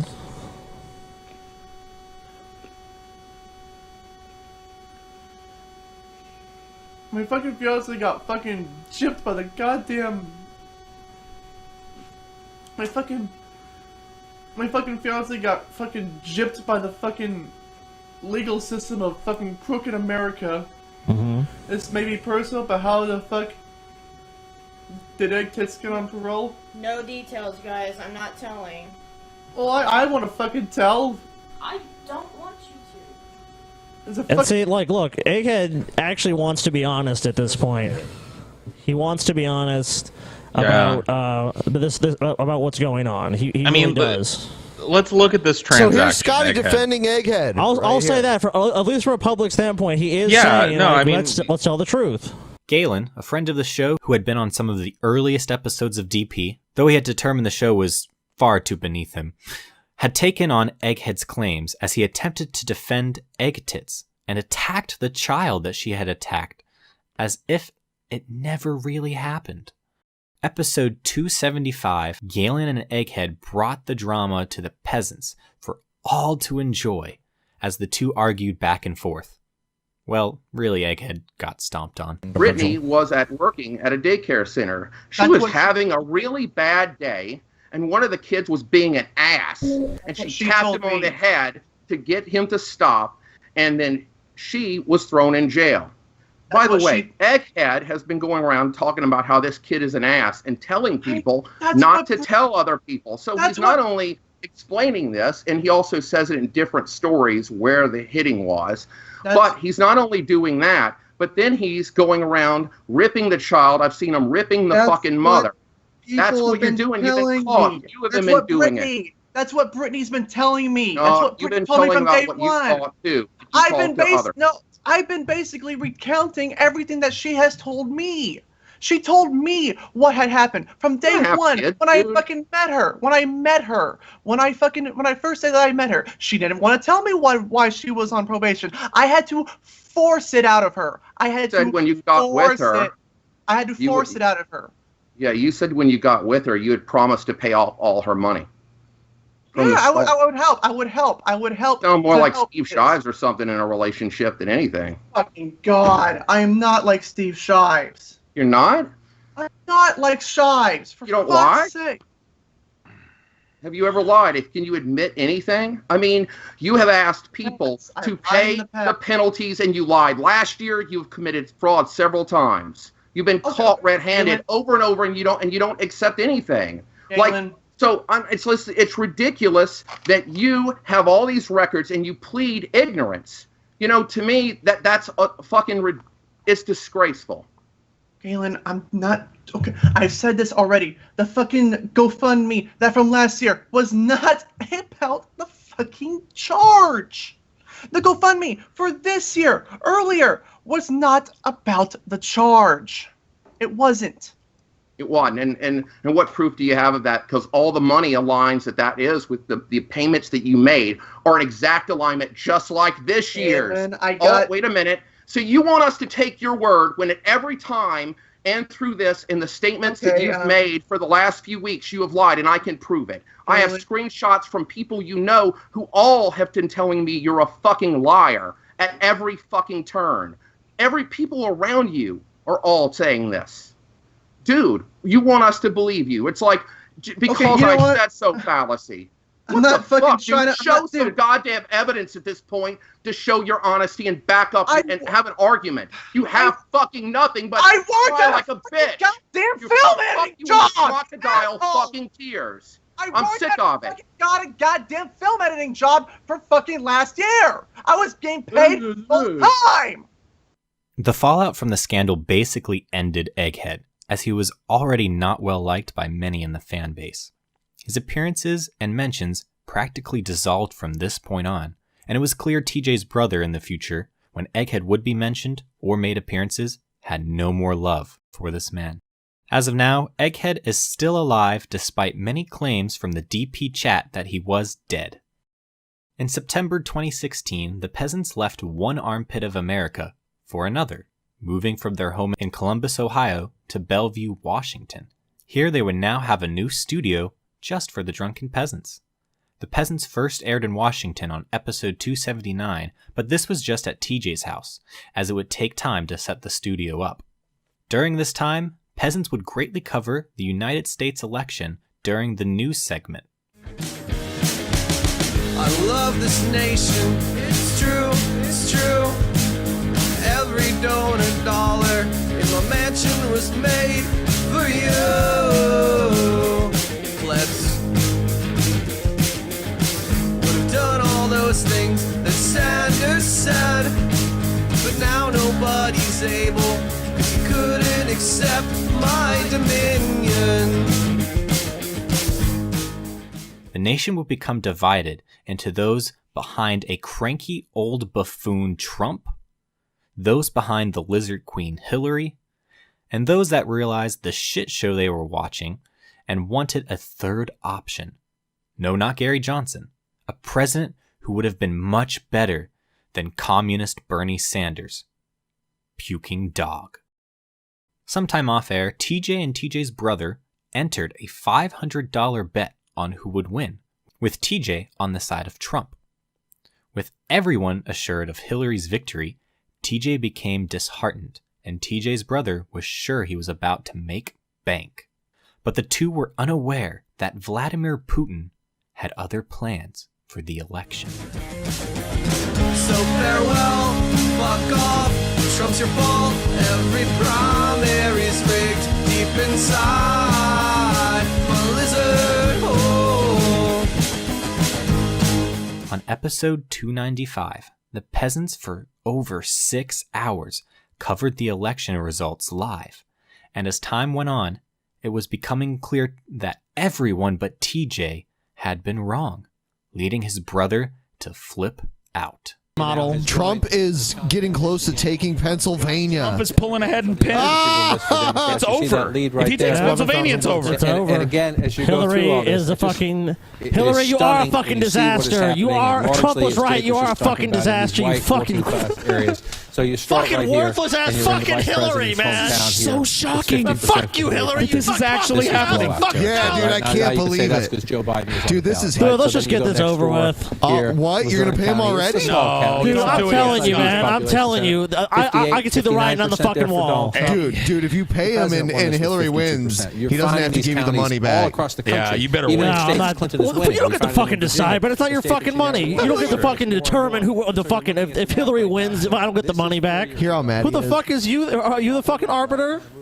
Well, damn right, it's $1,000, Ben. Okay, Ben, you cheap motherfucker. You tell me if I took $1,000 from you, you would just be like, okay, man. I wasn't gonna bet it. No, I'm not talking about what you did or didn't do. I'm saying if you lost $1,000 to me, would you just be like, okay? Scotty's very happy about losing this. Yeah, that's what I'm saying. Ben acts like he'd be happy about it. He wouldn't. President Obama. Yeah, I'm not saying he did. I'm not saying you made the bet. You honestly did. Nobody would be, and Scotty. I also didn't say I'd be happy about it. I mean, I think Scotty and I were in the same boat at the beginning. Of this night. Ben, I know. Ben, we can play the semantics game, but the point was that you were saying, oh, why are you so pissed off? Basically, that was your basically. What I mean, the only difference between Scotty and us is we didn't bet TJ $1,000. I mean, really, honestly, 'cause we were on the. Who's same... gonna be thrilled they lost $1,000 fucking dollars? Exactly. I'd be fucking devastated if I lost $1,000 tonight. That's why you hear me being upset, Ben. Oh my God, I lost $1,000. No, I guess according to Ben, I should be doing cartwheels. Yeah. But hey, if Trump does pull this out, the Drunken Peasants is going to be fun for the next 4 years. Oh, it is. I mean, I'm feeling Trump victory right now. I mean, I'm starting to. I don't know. Why wouldn't you? You're gonna win $1,000. If I was you, I'd be fucking jumping up and down with joy. I mean, I'm still kind of like in shock that I'm actually gonna win this. I know. So I am too. Yeah, at the beginning of this stream. I mean, I knew there was a chance, but honestly, I thought God, what a fucking route! I thought almost for sure at the end of the night I'd be giving Scotty this money. Dude, Hillary is the most disappointing candidate to ever come out of the. You fucking suck, Hillary. She's worse than that one guy. Who did they run against? George H.W. Bush. That one. Dukakis. She's the next Dukakis, man. What a Hillary Dukakis. Yes, she fucking is, dude. She fucking is. At the end of the stream, TJ's brother had to kneel and pay the amazing atheist the money he won. I would have to admit that Trump won, and I owe you $1,000. Who was right, Scotty? You were right. Who was wrong, Scotty? I was wrong. Give me the money, Scotty. And it's done. Wow. And it is done. Holy shit. And that, ladies and gentlemen, is what we call election. Now, Paul, I commit seppuku. Yeah, that is DP election coverage. That's DP election 2016, I guess. What a fucking. I win. What For a once, fucking- I fucking win. 100, 200, 300, 400, 500, 600, 700, 800, 900, 1,000 fucking goddamn dollars. And thus would begin a new age of rule by the alt-right, and the peasants were ready to bring in the money under the Donald Trump presidency. Before departing for Seattle, peasants were attempting to interview Brett Keane to release a special Vimeo episode similar to the Tommy Sotomayor one. However, Brett was being difficult, even with the promise of getting $1,000 out of the deal. War continued, and Kaiser Scoopy escalated the conflict when Brett had been asking for money for a new camera. Manatee comes out to play. Manatee, come out to play. Scotty bought the camera Brett wanted for episode 288 and let fans decide the fate of the camera. The fans, of course, said to smash the camera rather than send it to Brett. There it is. Hold still. Yeah, this is the camera, Brett. Okay, Keane Brett, the people have fucking spoken. This is not me doing this. This is not me doing this, man. It's not Scotty doing it. Oh, shit. Oh, shit. I mean, that's already fucked. Hold on, Scotty. Go. Oh, shit. Oh, shit. Oh, that was like the screen, the LCD screen. Yeah. Oh, shit. It's all over, Brett. There it went. What the Oh. fuck? Oh. I want to get hit in the head with pieces of this camera. It's your wuss, Ben. I am. I'm a total wuss. Oh, shit. Oh, damn. Oh, that's fuck, fucked. dude. That is What fucked. happens, Brett? You fuck with us, Brett. Here's your fucking camera, bitch. Here's your fucking camera. Do you want it? Oh, shit. Hold on. Looks good. Looks good. That's fixable, man. That's all right. We can make that work. Oh, my God. After much drama, Brett finally caved and appeared on the special episode for the $1,000, saying he'd give the money to his friend Jesus Freak for his daughter's operation. But after the fact, Jesus Freak refused to take the money. Brett may have made $1,000 here, But caving to the peasants showed that they had finally had the upper hand. They had all of the cards now, and made Brett look terrible during these specials. It was clear the peasants had made it through the Manatee War to make it to episode 299 and enter their brand new studio. And episode 300 then aired, with a game show known as Wheel of Misfortune. Here, Paul, Mr. Repsion, and Pitmunk would face off in trivia-style questions, and if they answered wrong, they had to spin the Wheel of Misfortune and take the punishment from a dominatrix, Juniper Gin.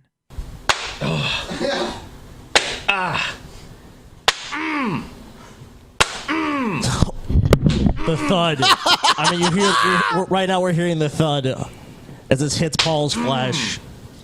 In a visible. I mean, like, there's a pain reaction each time. Paul owned during the show, pretty much getting all of the points. And Repsion was made a fool of for only getting one question right, and also believing he had to snort peppercorns whole. Could have been Repsion's, but Repsion is weak. It wasn't that bad, bro. It really not bad. I didn't know he was going to grind him up. So sad. He didn't know you was going to grind him up. That's the reason he chose not to do it. Grind it. He had to do the whole peppercorn. It was thought of as episode 300 being a major sign of the great times to come for the Drunken Peasants podcast. But the Manatee War had taken more of a toll on the show than was once thought. The cost of the war had been tremendous, and outside forces were turning their attention to this vulnerability. Times were about to change for the peasants, and it wasn't going to be for the better.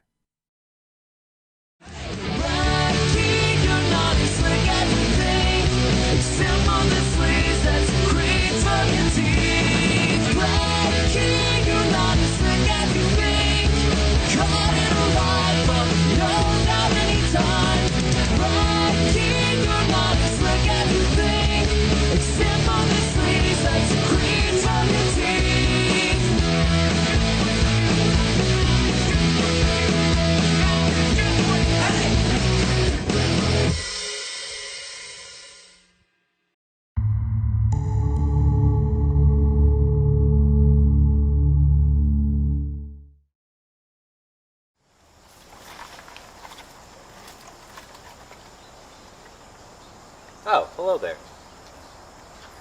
The Drunken Peasants podcast have been involved in the Manatee War against God TV Radio, run by a man known as Brett Keane.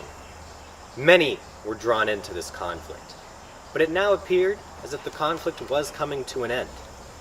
Peace might be possible. However, times weren't completely good for the Drunken Peasants podcast. Many independent factions were now eyeing the show, looking to take it down. This episode will feature a lot of enemies, a lot of crazy people, betrayal, and the worst of all, kayfabe.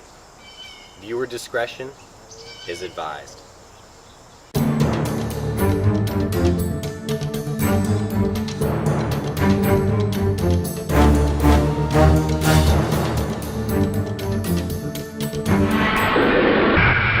I hate the Drunken Peasants. They are a shitty podcast. All four of you scammers can suck my cock. They never listen to the whims of the fans. So let's start hashtag fuck band. When TJ was on Joe Rogan, Joe should have murdered him.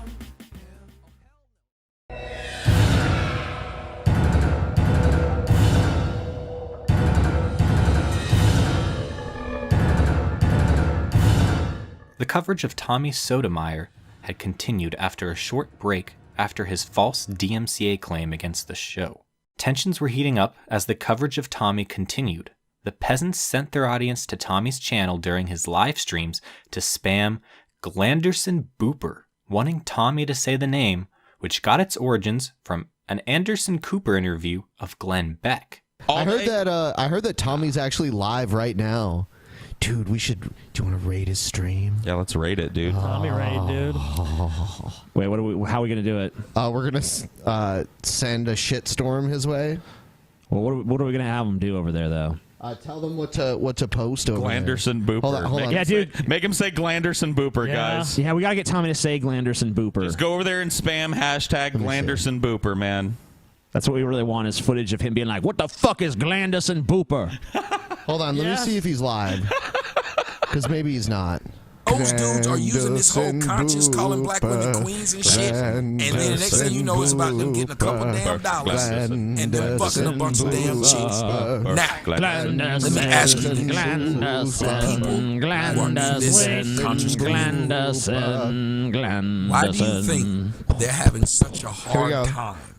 Is it starting? Yeah. Working together. Because every 5 seconds, I haven't seen one yet. Oh, I see a whole bunch of them. Turn around, they hate each other, and they don't just hate each other. Oh, they're they coming. want to destroy what product you build. Like if you and I stop talking and we ain't cool no more, whatever. 'Cause we ain't even like cool like that. You just come on the show. But let's just say, imagine we build a relationship where we work a couple times, and then you decide, this nigga Wait. See if he says it. I'm not gonna start making videos saying, "Don't watch this bitch shit. She a fraud." After you've been on the show and I'm saying you cool, but they actually do that to each other. Why? You guys are fucking legends, I feel like they start to come at each other's necks once it starts. It's a battle of the power. Who is the guy? Who is the superstar in the conscious community? And I feel like because they don't want to share being at the top, they'd rather fight when they feel like somebody's getting close to their shine, and then now they're being competitive and against each other instead of brotherly. And once again, it comes with the territory of because this is not a real organization, there are no leaders or people to sit down and coach together as they evolve and grow in the conscious community and start doing more and more lectures and start. The peasants also attempted to call Tommy at his hotel room. Eventually, this angered Tommy so much he filed another DMCA on the live stream instead of filing a breach of community guidelines. Thus, a war against Tommy was reignited. Except Tommy from the Bronx Challenge, Glanderson Booper. Hold on. Doing your stuff live. Let me see. What is his name? Glanderson Booper. The Drunken Peasants. He knows. He's gonna come look at our channel right now. And they usually bring down their show. Yep, they're live and they're doing it right now. I've seen it done before. It usually brings down their show. Hi. Oh, you want to bring down our show? See if I can. He's gonna try and bring down our show. Try it. Glanderson Booper. I'm gonna bring down the show. I'm gonna take down the show. Yeah, I can start from right there. It should bring down their show. Yeah, try it. Oh, he's gonna file a fucking DMCA. Sweet, we can sue his ass. Yeah. Glanderson Booper. And if you guys could go over there, make sure you flag their show right now. Glanderson Booper. The Peasants channel was again shut down. The false DMCA defense fund was plugged again. This time the Peasants stated their intentions to sue Tommy. It's an amazing moment. So let's address it. Let's do this because we discussed that there is no longer a timeline because we have been flagged twice. Yeah. We are definitely already We are contacting. pursuing legal action. We have contacted lawyers. We have a legal defense fund. If you guys want to help us raise money to sue the shit out of Tommy Sotomayor, who has flagged our fucking channel twice and is obviously trying to get the Drunken Peasants podcast removed from the internet. If you're a fan of the Drunken Peasants podcast, now's the time to help us stand up for the show. We've done 302 episodes. We're going to be done with 303 by the end of this day. Yeah, and right now 2 of them are down and a few of them are tucked away. Yes, we've had to hide some from Tommy's wrath. From his, false DMCAs. Yeah. Oh, Tommy, we got you a hat, by the way. There you go. Tommy, let us know your address so we can send you this hat. Yeah, I got this hat for you, dude. It's a nice hat. Both sides went back and forth across YouTube, throwing shade and claiming that they would win this legal battle.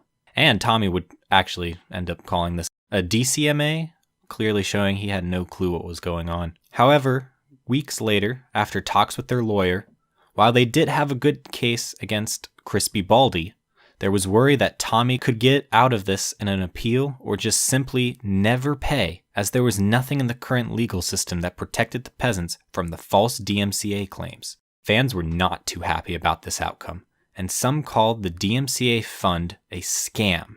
DP would attempt a refund, but for whatever reason, Fundraiser couldn't return the money for the peasants. Tommy would take advantage of the peasants backing down, as if he was right the entire time, and would claim victory against the Drunken Peasants podcast.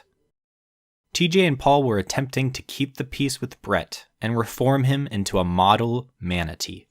To accomplish this, one of the ways they attempted to treat Brett was with kindness, and to do interviews on his YouTube channel. Even DP fans were really excited by the direction Brett was taking with his YouTube channel, and the interviews were very popular.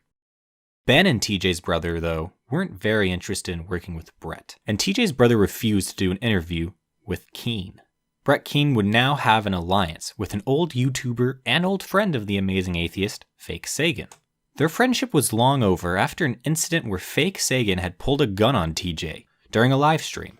He had been off YouTube for quite some time, but like Brett, he had gone from atheism to Christianity. Episode 305 would have revealed this alliance between the two, where he attempted to attack Paul in a video, and Paul would completely destroy Fake Sagan. You know, and by the way, and anybody who thinks that it's not Christian or whatever for me to be making ponage videos, no, poning sons of bitches like this is exactly the Christian thing to do. Because if you're going to pick on a decent guy like Brett Keen and make your career out of treating him like shit, throwing in insults like Waterhead that you know are in reference to his daughter. You know you originated? You originated that case. You were the first person I ever heard say Waterhead.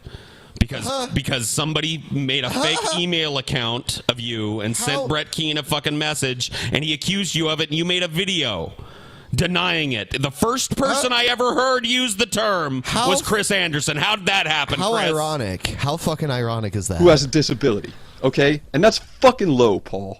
That's fucking low. But when you were making fun of manic okay? depression a minute Then ago, poning your that was fucking cool. corny ass is exactly the Christian thing to do. No, it's not. I'm declaring a fucking holy crusade on you drunken peasants, motherfuckers. Deus Vult, bitch. Oh man, dude, Chris Anderson. Oh shit, I am fucking, dude. Chris, let me tell you, I am fucking scared, dude. Chris, we're all fucking scared. You followed up what may go down in history as one of the biggest belly flops of an attempted ponage ever, with the most pretentious thing that I've ever heard. Deus Vult. God is exalted. That's what the Crusaders used to yell when they went into battle with the infidels. Now, I want everybody to remember that I'm the fogey hipster douchebag here. Ladies and gentlemen, Chris Anderson. Then, also on this episode, Fake Sagan terribly impersonated TJ's brother in an interview with Brett.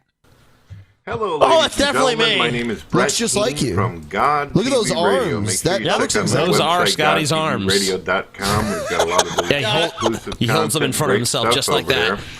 there. And we have with us Scotty here. And Scotty has a website, as well as he's a part of the Drunken Peasants. His website As well can be as- found, as well as. just simply type in www.lostinthe.shadows.com. And make sure you check that out. As and well as. subscribe That's a and knee comment and slapper. rate As to well him. as. As well as. All right, are we you're in ready the for the first shadow. question? Yeah. Yeah, I guess I'm ready for your fucking stupid ass questions there, Brett. Go ahead and ask me the question, Brett. Okay, no problem. What is your best childhood memory? That's how you are, dude.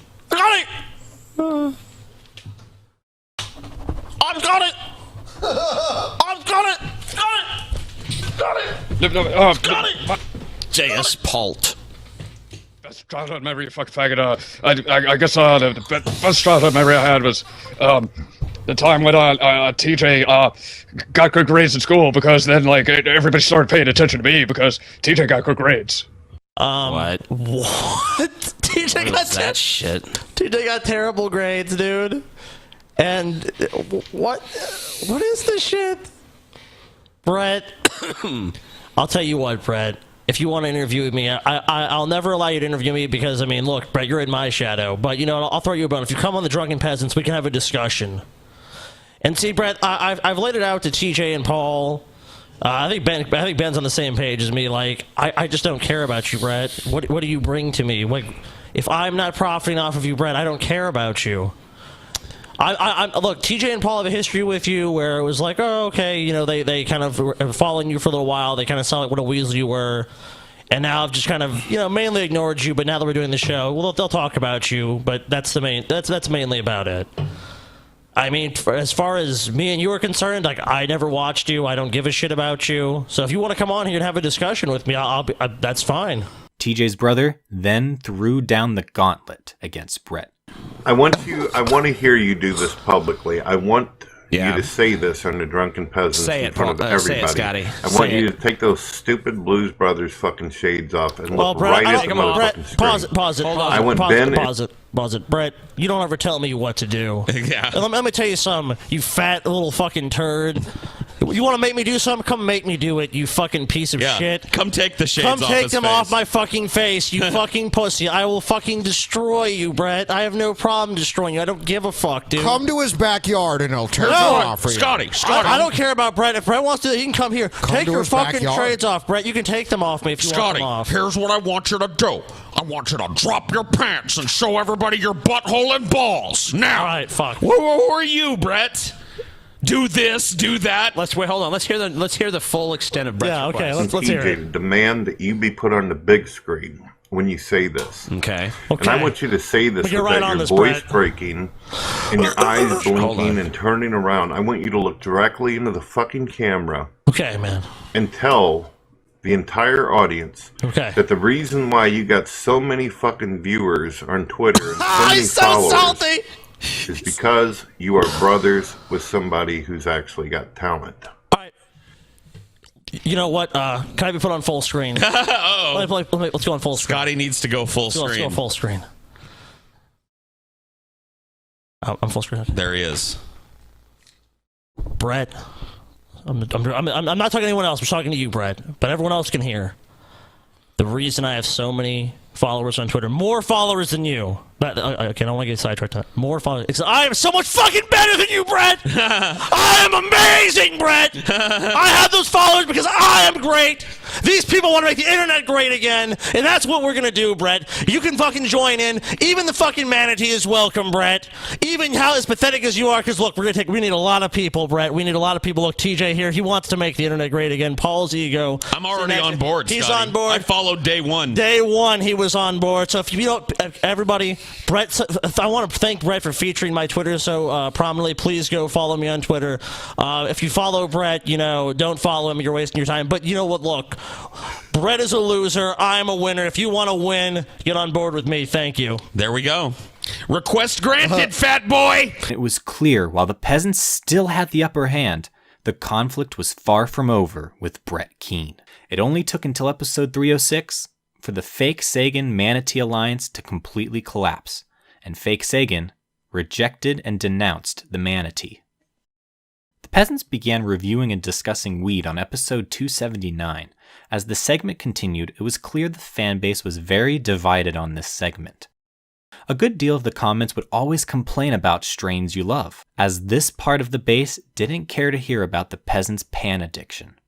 Also, Vader had become a regular event during the show, which would seem to annoy the same group of people. Oh, shit.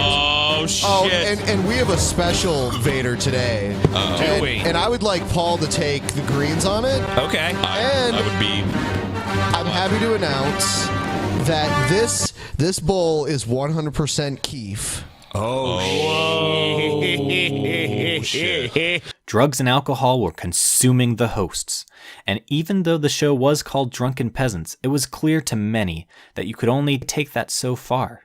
Episode 307 became known as one of the worst episodes of the Drunken Peasants. Many hated that the peasants had basically turned this episode into an entire episode of Strains You Love with a guest, Positive Smash 420, who had brought weed to the show for the peasants to try. Ben, already drunk, apparently couldn't also handle getting high and completely lost it. The show went off the rails as Ben had to excuse himself off camera, and the show completely collapsed. Subscribe. Ben is not well. The reality is that Ben is not well, guys. I'm drunk, Ben's drunk and too high, and Paul is fucking crazy, and Scotty is losing his shit. I'm gonna throw something out there. Yeah. What are you gonna throw? I have watched Ben work. I'm not gonna take Ben's seat, but if Ben wants to go chill for a while and you guys want to watch another video, I think with minimal talking to Ben for like 10 or 15 seconds, I could run the show for a couple minutes while Ben chills if he needs me to. If you're cool, Ben. I'm cool. All right. Ben is good. Then let's move on from Cuck. right. He refuses your offer to replace him, Paul. No. I was just saying, like, I could. Ben is irreplaceable, Paul. I know he's not feeling well. Hello, everybody. The like-dislike ratio was much larger than usual. And already, many of the Amazing Atheists fans who were not fans of DP were already upset these episodes were being forced onto his channel because of the Tommy Sotomayor DMCA claim. The hosts in the future would pretty much accept that this episode sucked, and would reference it in future episodes that they didn't want to talk about it. And also, episode 307 is currently referenced in the Crazy People segment, when you can see it labeled on a door, just briefly. Dusty, you've gotten rusty. Why are you playing those video games? Hey Whitey, if Trump's in the White House, then why are you playing those video games?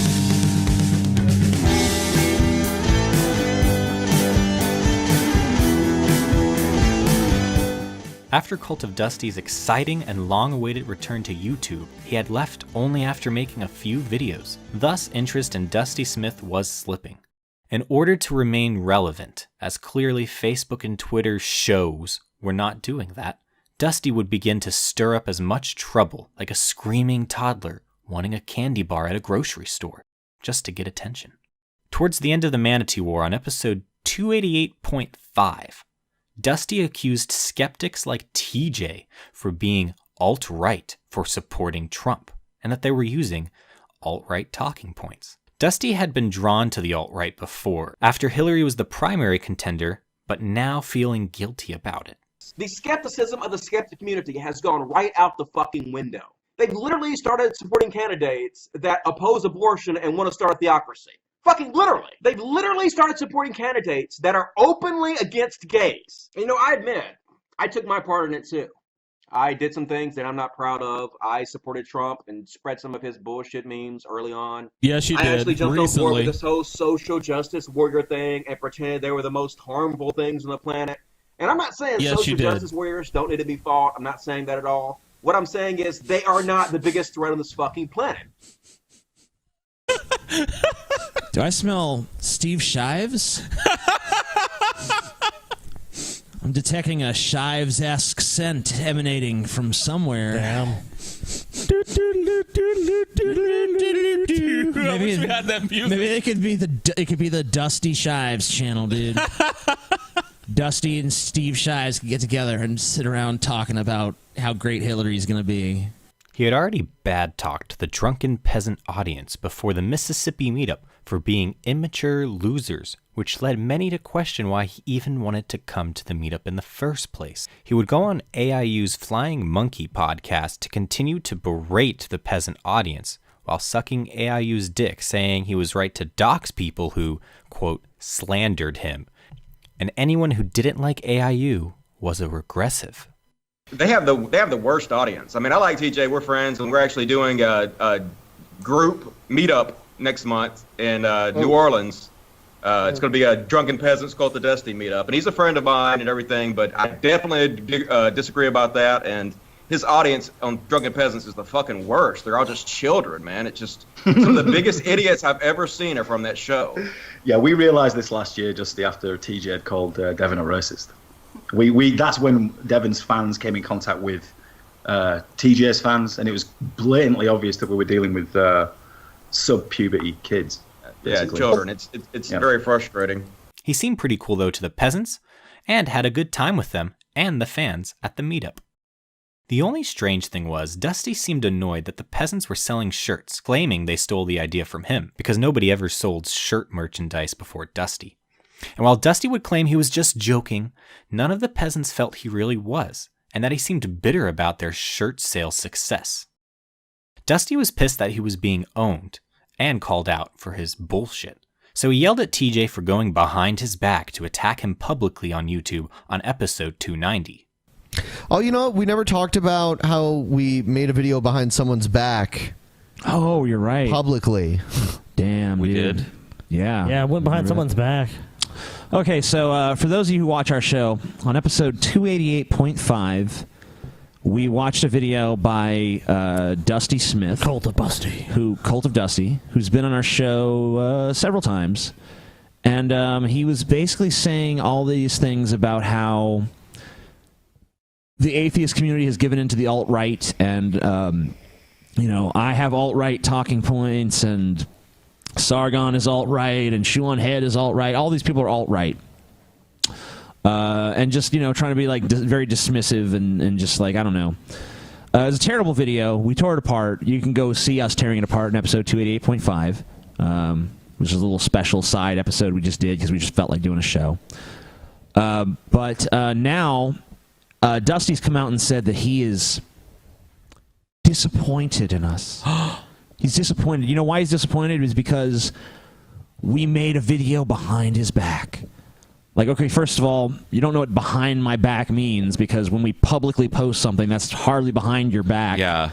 Second of How all, is it done behind your back? Second of all, I don't remember when you came to me and asked me if it was okay to lump me in with the alt-right, so... Yeah. I don't understand TJ, why there's can I make different you look like standards an for each of us. insane dickhead that hates Jews? Is that cool with you? Did you get that email from Don't recall from getting Dusty? that. No, probably not. So, I but don't you need understand to that. talk to him before you respond to the bullshit he says about you. Is all Yeah, he's saying. I don't get it, Dusty. Like, are you losing your mind? I mean, you sell shirts that say logic on them. I think you have to set a higher standard for yourself than this. Dusty continued to fall, and on episode 291, Dusty was stooping to now defending Steve Shives, an atheist totally drinking the SJW Kool-Aid that his wife had been forcing him to drink as she complained about his movie collection.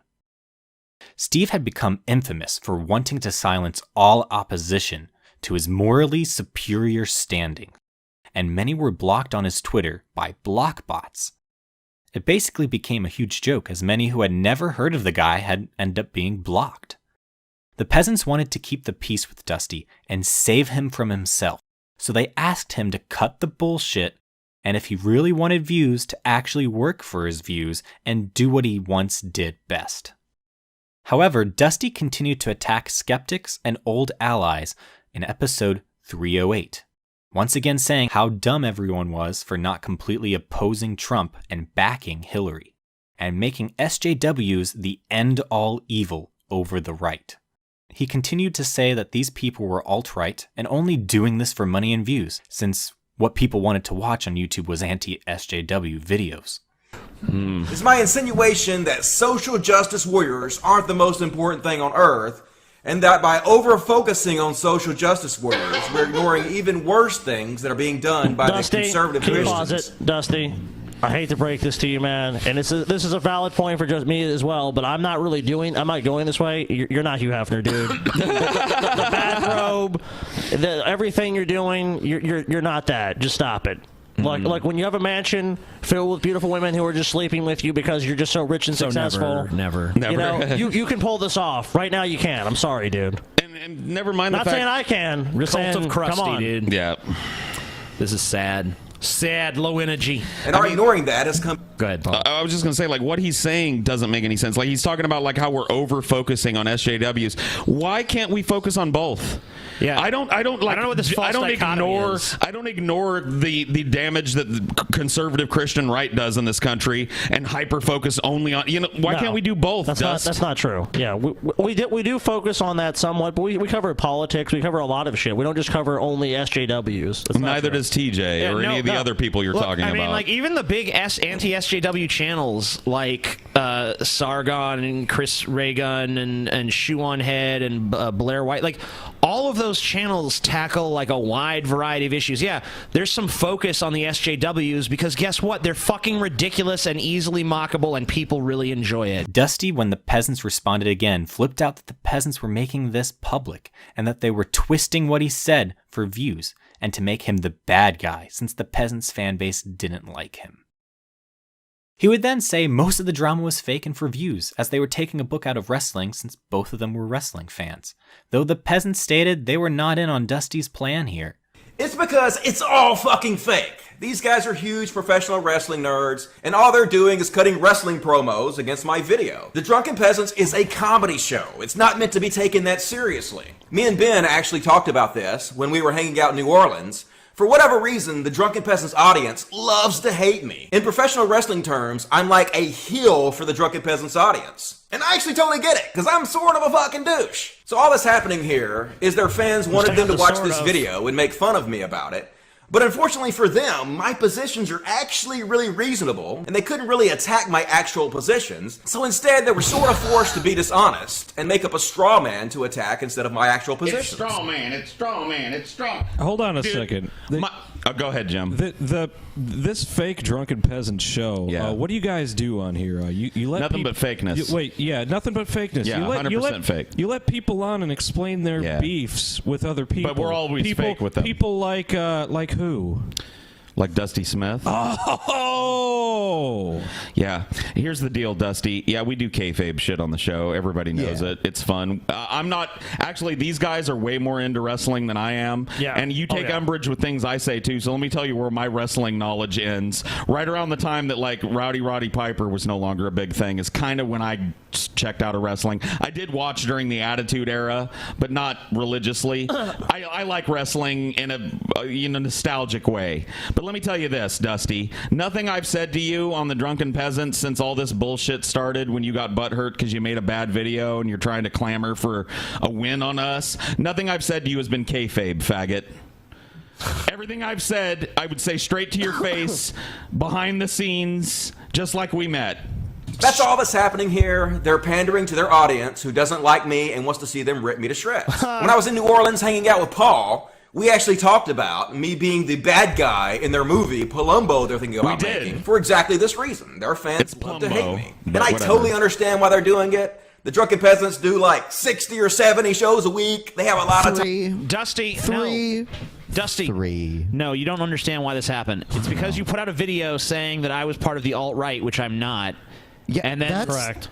And then we commented on it and we said it was stupid and everyone agreed it was stupid, and then you made another one where you pretty much said the same thing and tried to defend it. Implicating all of us too. And then you made another one and you keep doing it and it's like what? And it's just like you keep shitting out dog turds and what do you want us to do? Like we're buddies and stuff, but if you keep pooping out poop. Like, what do you want? There's a turd, and here's a turd, and here's a turd, and here. Yeah, good old Dusty Smith, though. He was cool when we hung out that one time. Well, you know Fuck what? you. We're going to have Dusty on the show soon, so. Yeah, come on down, Dusty. Call me a liar. You better bring something better than liar and straw man, though. Dusty had his chance to save himself from falling into obscurity when he came onto the Drunken Peasants podcast to discuss the current drama. The two sides, however, just went back and forth, clearly getting nowhere. Dusty never refuted any of the arguments that well, and he would also backpedal on much, now saying Peasants fans were not that bad, and he didn't know exactly how to define the alt-right and more. Dusty, can I, with regards to the wrestling stuff, the heel and kayfabe stuff, isn't that you? Aren't you Mr. Controversial, too hot for Facebook? Isn't that kind of like, haven't you said in the past on Twitter that that's how you make your nut? I mean, like it is, right? So you're Mr. Controversy. Aren't we all controversial? I'm sure in a way, but I'm not denying I'm not pointing the finger at you and saying Dusty's using us like a wrestling heel or something. You know what I mean? Like, yeah, we do kayfabe shit up on the show. But for the most part, we're just kind of reacting to stupid shit that we see while we're stoned. So there's not a lot of kayfabe involved in that, if you get my drift. I thought it was both of us doing it to each other. I thought that was pretty obvious what I was saying in that video I made about you guys. You know, we're both kind of drumming up the drama a little bit. Are you a wrestling fan, Dusty? I was, yeah. I've actually been on MTV. I was on MTV Reality Show. I went and interviewed Stone Cold Steve Austin. I've met all the wrestlers and really cool guys. So yeah, I grew up watching it. That's cool, man. A heel is usually in on the joke. True. Yes. So how do you figure you're the heel? Because this show's not to be taken that seriously. It's just a show where you guys watch video and talk shit. I mean, I was like looking at before I came on, I was looking at your little chat thing, And all it is your fans talking shit about everybody, you know, like little immature cucka Dusty, just bullshit. I mean, I'm into the joke. I know what the show's all about. It's just about making fun of people.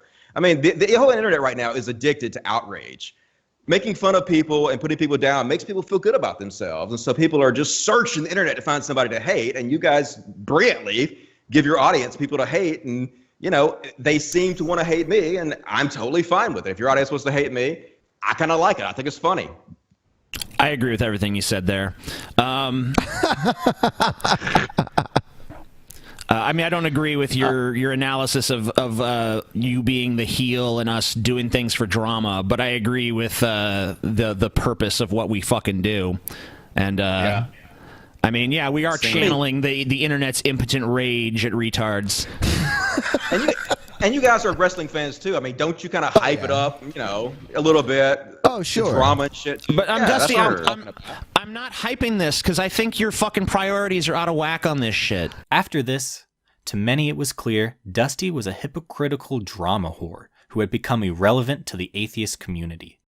He would continue to cause drama, and when ganged up on, would play the innocent victim card. The Peasants now had lost a once powerful ally and friend. The Peasants' relations with the fans were continuing to decline as well. After the dreaded episode 307, it only took until 310 for another flop. This episode with Jim Ass had again tons of dislikes, as everyone was too drunk to run a show. You know, I crashed the car on purpose, Scotty. Damn. Crashed the car on purpose, The TJ? fuck with you, bitch. All right, man, I'm cool with that. You know Fuck what? you, Scotty. I'm cool, man. I'm cool, man. You cool? Oh, shit. Oh,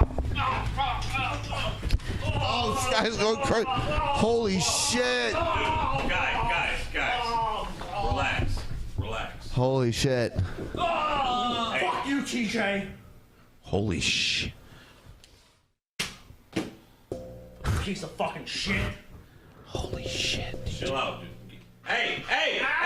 Get him off me! Hey! Dude. Scotty just mollywopped TJ. Scotty just mollywopped TJ. I mean, like, how can we even continue? Just end this fucking show, dude. End this fucking show right fucking now, dude. End this fucking show now, dude. You better fucking... TJ... What the fuck?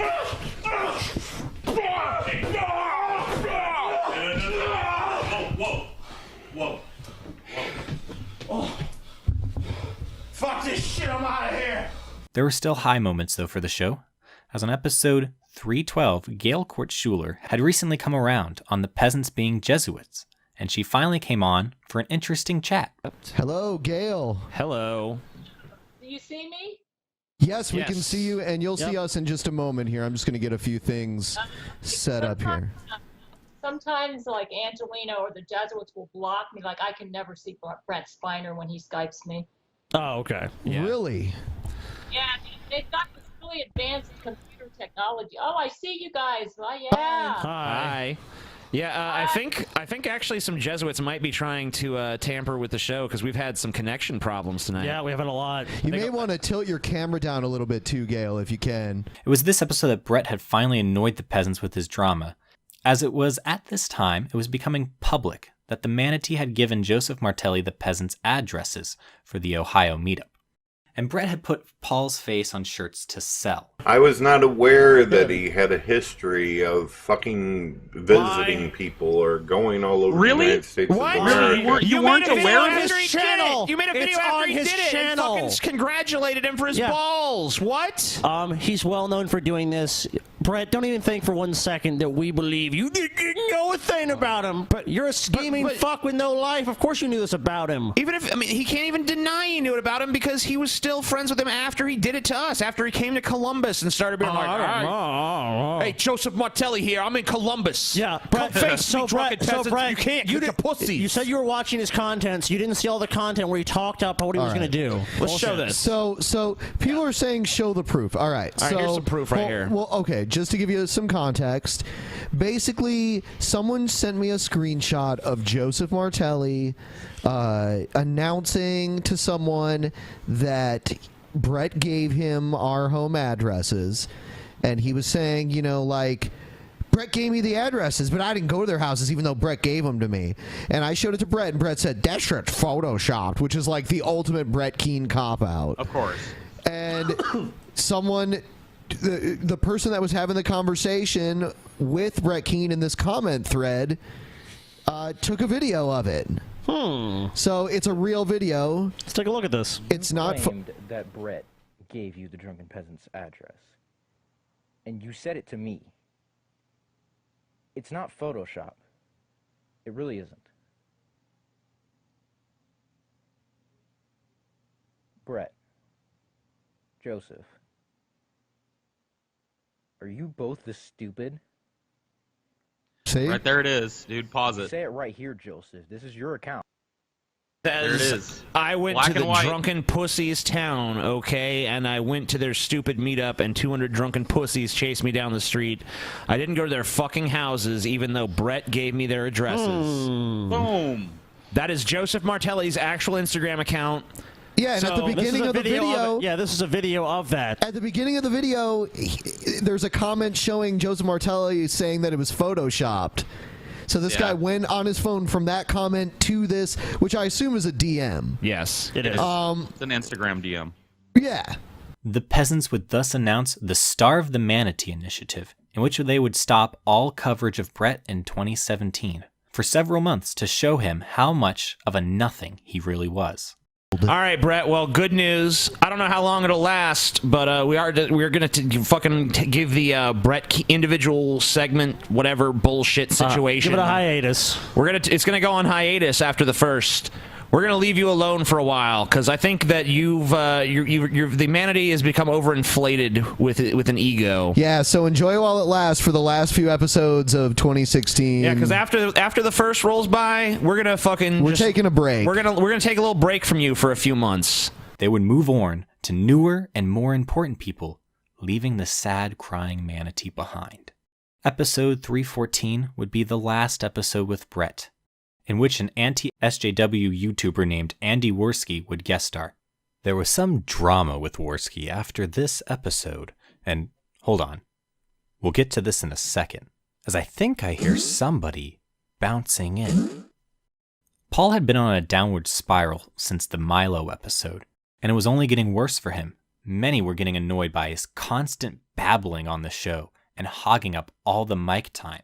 Paul was getting quite the attitude as well, most famously being shown on the Rage Feed stream, in which Paul, who sucked at playing Mortal Kombat, started complaining and getting salty with Ben and TJ's brother over the game. Well, I guess I forgot how to do a backwards Hadouken. I mean, I've only been doing it since 1992, so... I never questioned that. I'm just saying that if it's okay, then okay. So you're just saying it's okay. I'm just saying that I think then why even play, Paul? Because what you're saying is it's bullshit. Okay, fine. I'll end this Yeah, match. I think that makes the most sense because if you're literally saying the game just doesn't work, then that's fine. Okay, fair enough. I mean, if I say a game is faulty, then I'm not going to play. If I go to an arcade and the controllers don't respond, I don't go, hey, yeah, sure. Oh, so you can run your fucking mouth, but I'm supposed to be quiet. Okay, I got you. No, you didn't say that, but you're yeah, sure. I'm just saying that, how was I able to do my moves, but you're not able to do yours? Because you have more practice on the Xbox. Oh, okay, so it's not timing, I though. don't own an Xbox, I own a PlayStation. So That's fair, I understand that. They're very different. They are, I agree. I agree that they're different. That's what I was talking about.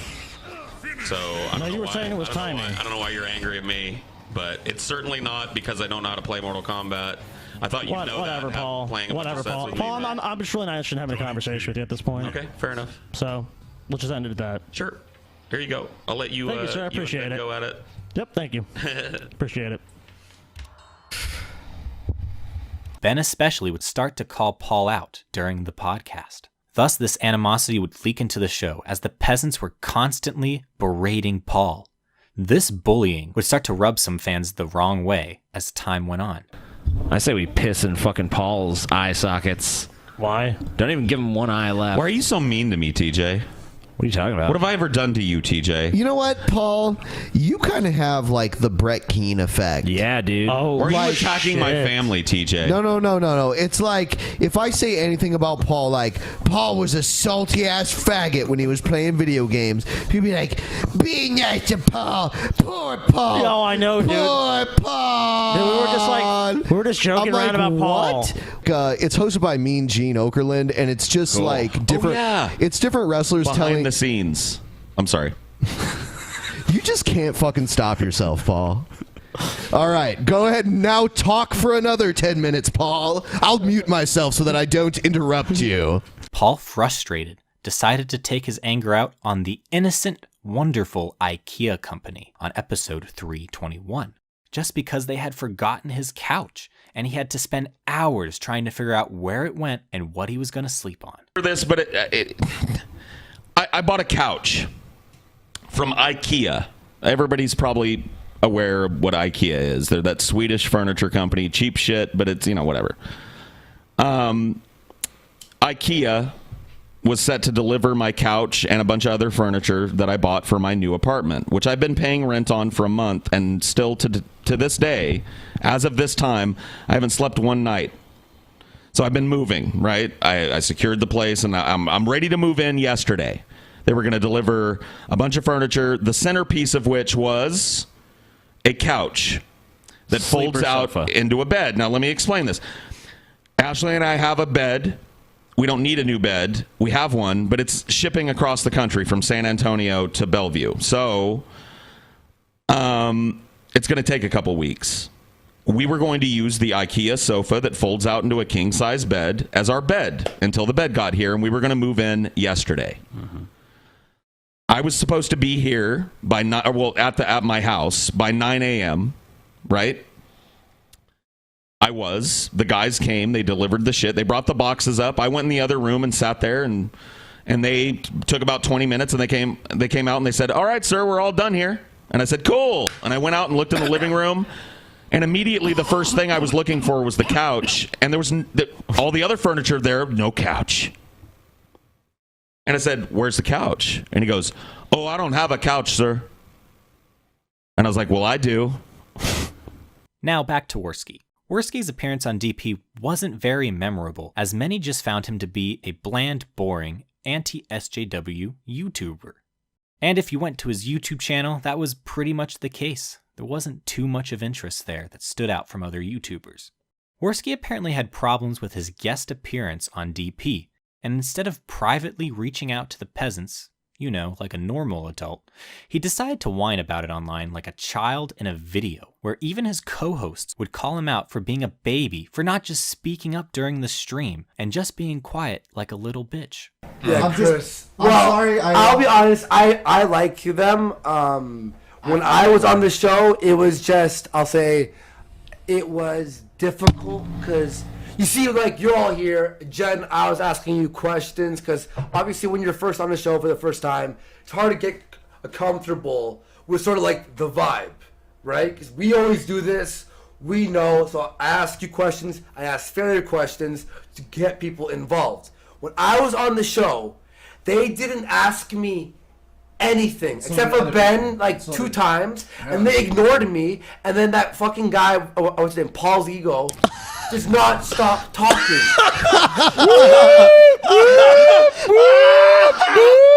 Dude, okay, Paul, so you know what? I mean, a lot of people say it about you. Are you gonna own up to talking a lot? Yeah, look, dude. Definitely concerned trolling, guys. Whatever. Like, Concerned Ben, troll. please don't fan that stupid autism flame anymore. What am I You're kayfabing up a flame. What am I kayfabing? Like this stupid, like you're mad at me because I talk. Did you guys hire me to talk or not? Like you said on your fucking what you call it, Periscope recently that like all this like Paul talks too much shit on the show is kind of fabing it.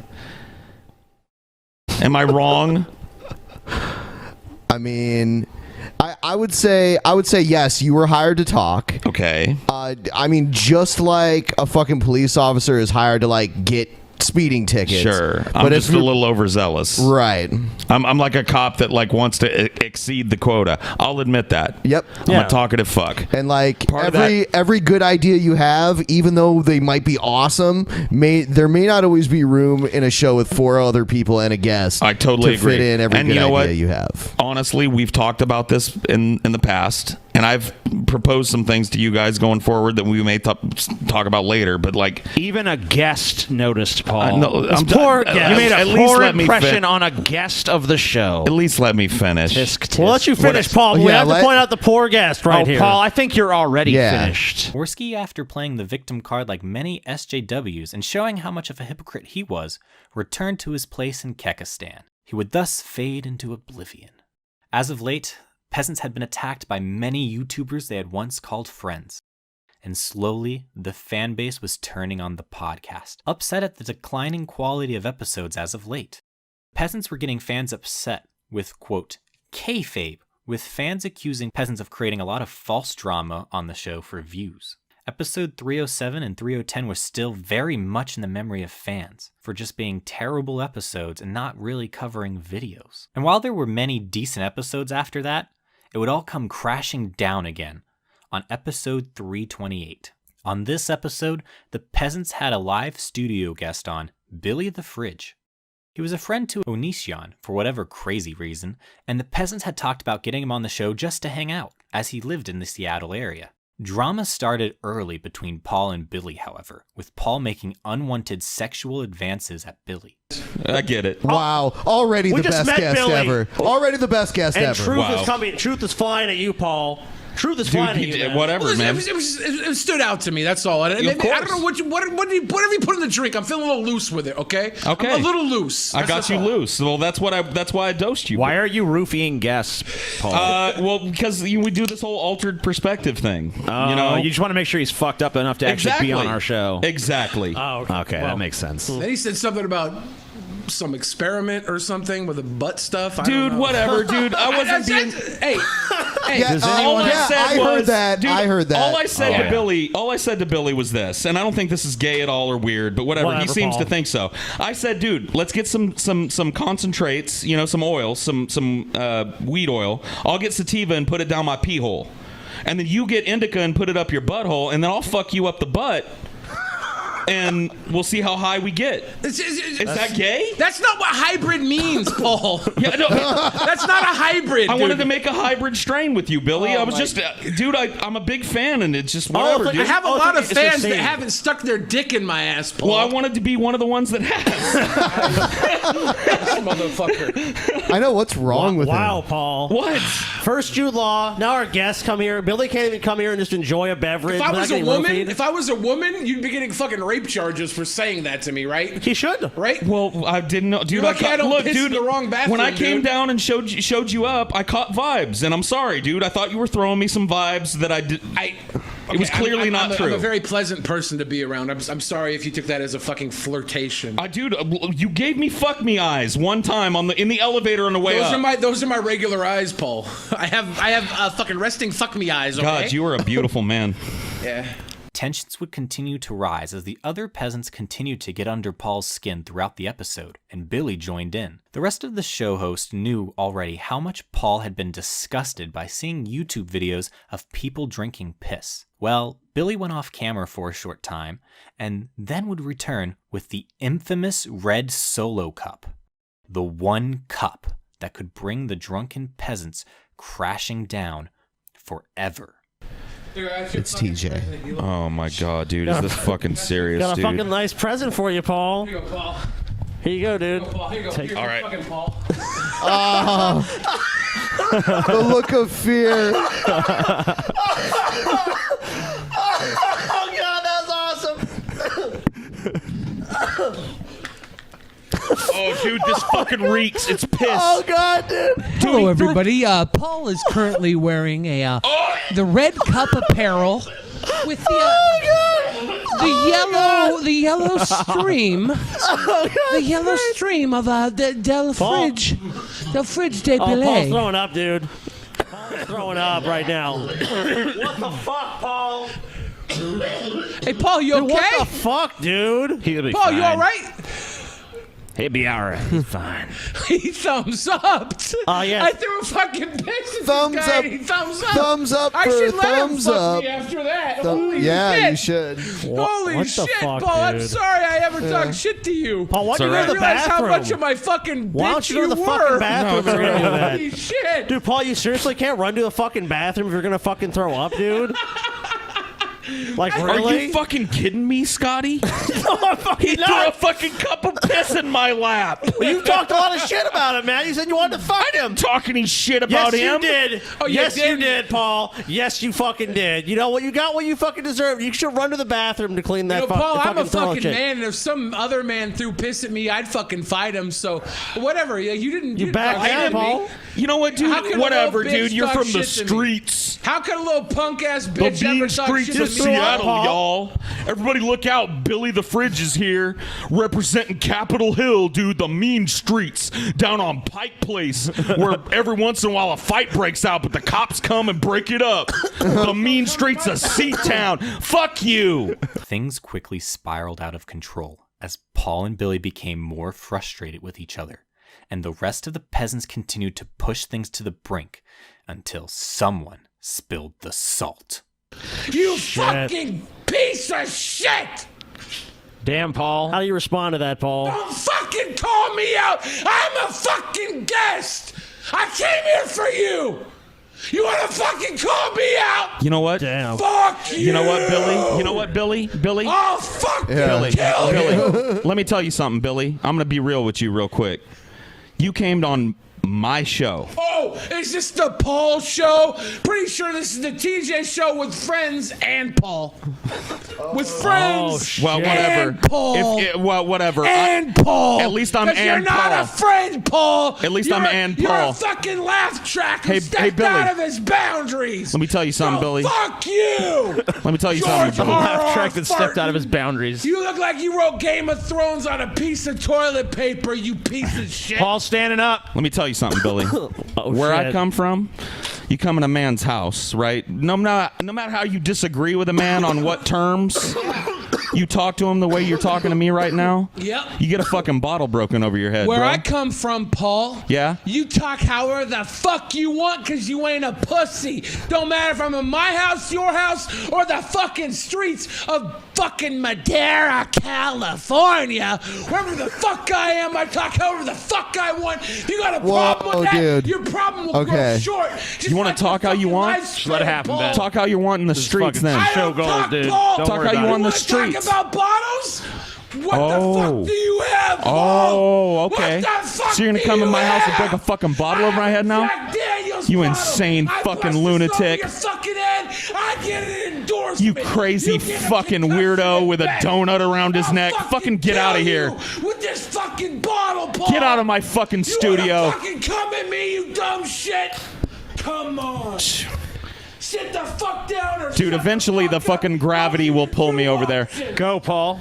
Sit Go see the what. fuck down You gonna or take that shut shit? The fuck up. You gonna let this dude run the show, Paul? You don't want. Can you handle it? I fucking guarantee you don't want option number 3. Are you guys gonna let me fucking Sit Do what you want, Paul. take a swing at this faggot? Shut Make the show. Are you gonna let me take a swing at this faggot? I don't give a He's shit. running his fucking mouth, dude. Do what you want, Yeah, Paul. take that, Paul. If you got the balls to do it, then do it. Paul's backing down. Fuck this motherfucker. You know what, dude? I'm pulling the. Yeah.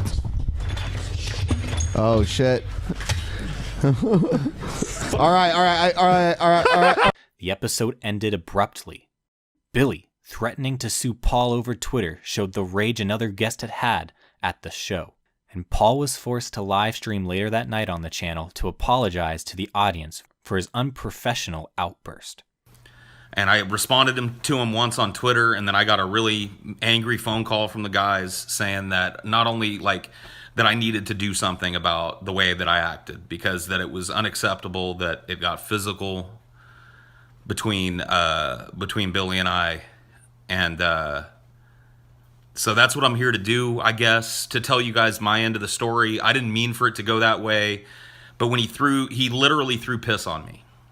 However, many fans were attacking the show over this episode. Some loved it, but many fell into the following 2 camps. The first were those white knighting for Paul, saying how terrible the rest of the peasants were for making the situation worse, then getting upset at Paul and forcing him to apologize. Over Twitter, TJ and TJ's brother didn't care and continued to attack Paul and the fans defending him. The other camp was the kayfabe camp that believed this whole incident was fake.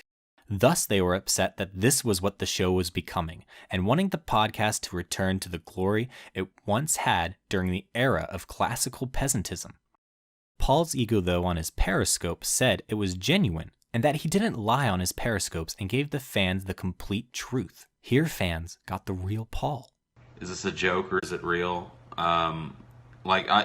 I'd be honest with you guys, I would not have put a video up on the main Drunken Peasants channel for a joke. That's not a channel that we just I know TJ's uploaded some things there before, but I mean, it's not a channel that we fuck around on all that often. So you can, sure, Paul, yeah. It's not like Paul was lying and would say so otherwise on future episodes with Billy the Fridge. On the next episode, things would get even worse, as the episode started off with the host making fun of the fans who were upset with the kayfabe, or for getting butthurt at Paul being made fun of. Kind of depressed tonight, guys, to be honest. Yeah, Scotty has a big announcement to make, everybody. Go ahead. It's depressing. It's sad that I have to say this. People were talking about the whole thing. It has to do with what happened with Paul and Billy. Okay, look, people say kayfabe, people say real or fake. That's not the issue here. The issue is, Paul, I have to tell you this. I've been doing this a long time, Paul. And I've been a podcast, been involved in YouTube, for about 10 years with TJ. And, I've dealt with all kinds of TJ's fans, and most just normal, whatever people. But just the people I've met that are attracted to you, Paul, as a person, and your personality are just horrible people, Paul. That's not nice to say. Hey, excuse me. Excuse me. Is this the Paul show now? No. Okay, I'm trying to tell you something, Paul. Look, sometimes in life you have to listen. So can you listen, Paul? I'm listening. Thank you, Paul. I appreciate that, man. Fans were still outraged in the comments, comparing the peasants to Dusty and Onision for faking drama and calling them hypocrites. The outrage was great, and finally, the hosts were realizing that something had to be done. TJ would record a video later apologizing to the fans and that they were asking for feedback to improve the show. Every choice that we make on the Drunken Peasants podcast is designed to entertain you. We've read a lot of feedback as of late that says the show's gotten stale. And we've heard it enough that I think we have to give it some credence. So we made some artistic, or maybe you'd prefer autistic, choices in the last couple of episodes that we thought were going to be very entertaining for our audience. We thought was going to be very engaging for our audience. And it was engaging because a lot of people talked about it. All of our social medias blew up. The DP subreddit was blowing up over this, all the stuff that you want to see, but it wasn't blowing up in a good way. So I think that, at this point, I think that an apology is in order. Now, once again, everything we did because we thought you would enjoy it. We thought you would like it. But obviously you don't. And, we made a bad decision. So we're backing away from that. We're going to try some new things. I've not talked with the guys yet completely. But I have been talking to a lot of fans, asking them about the kind of stuff that they want to see on this show. And I'm going to go ahead and ask you guys that, who are watching this video right now. If you're someone who feels that the show has gotten stale, what are some things that you think could be done to make it better? However, was it too late? Was this the end of the Drunken Peasants podcast that so many had come to love? Was this great legacy collapsing and finally coming to an end?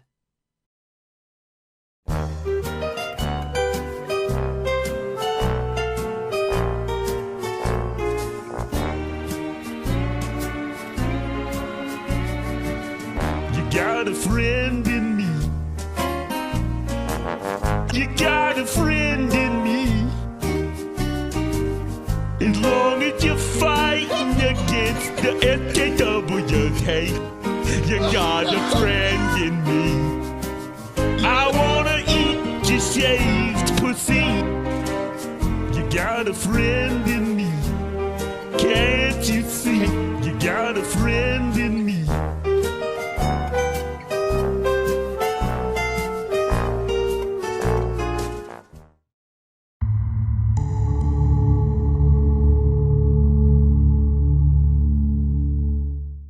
The rise of the alt-right in American society had caused great ripples in the course of online societies across the World Wide Web. Donald Trump was now in the White House despite mainstream media outlets constantly claiming there was no chance for his victory. Mainstream media had to do something to maintain relevance after this pathetic loss. YouTube was growing, and many YouTubers showed the tides were turning to their favor. The Drunken Peasants podcast, for instance, had owned CNN, beating them to every election night prediction with little budget and a lot of drugs. The Illuminati overlords, led by the vigilant Christian Mario, were now making battle plans to take on the right, realizing they were gaining power on the major front of YouTube. The Drunken Peasants would appear to be one such target, and while they were trying to fix relations with their fan base, they were about to be brought into a whole new fight as the Illuminati began executing their massive plan and war on YouTube.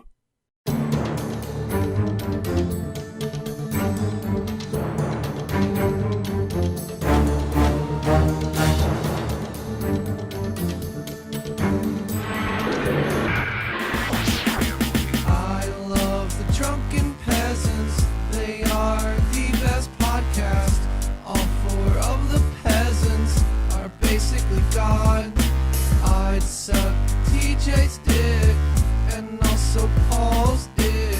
I'd pray each day to Scotty and Ben's the key to it all.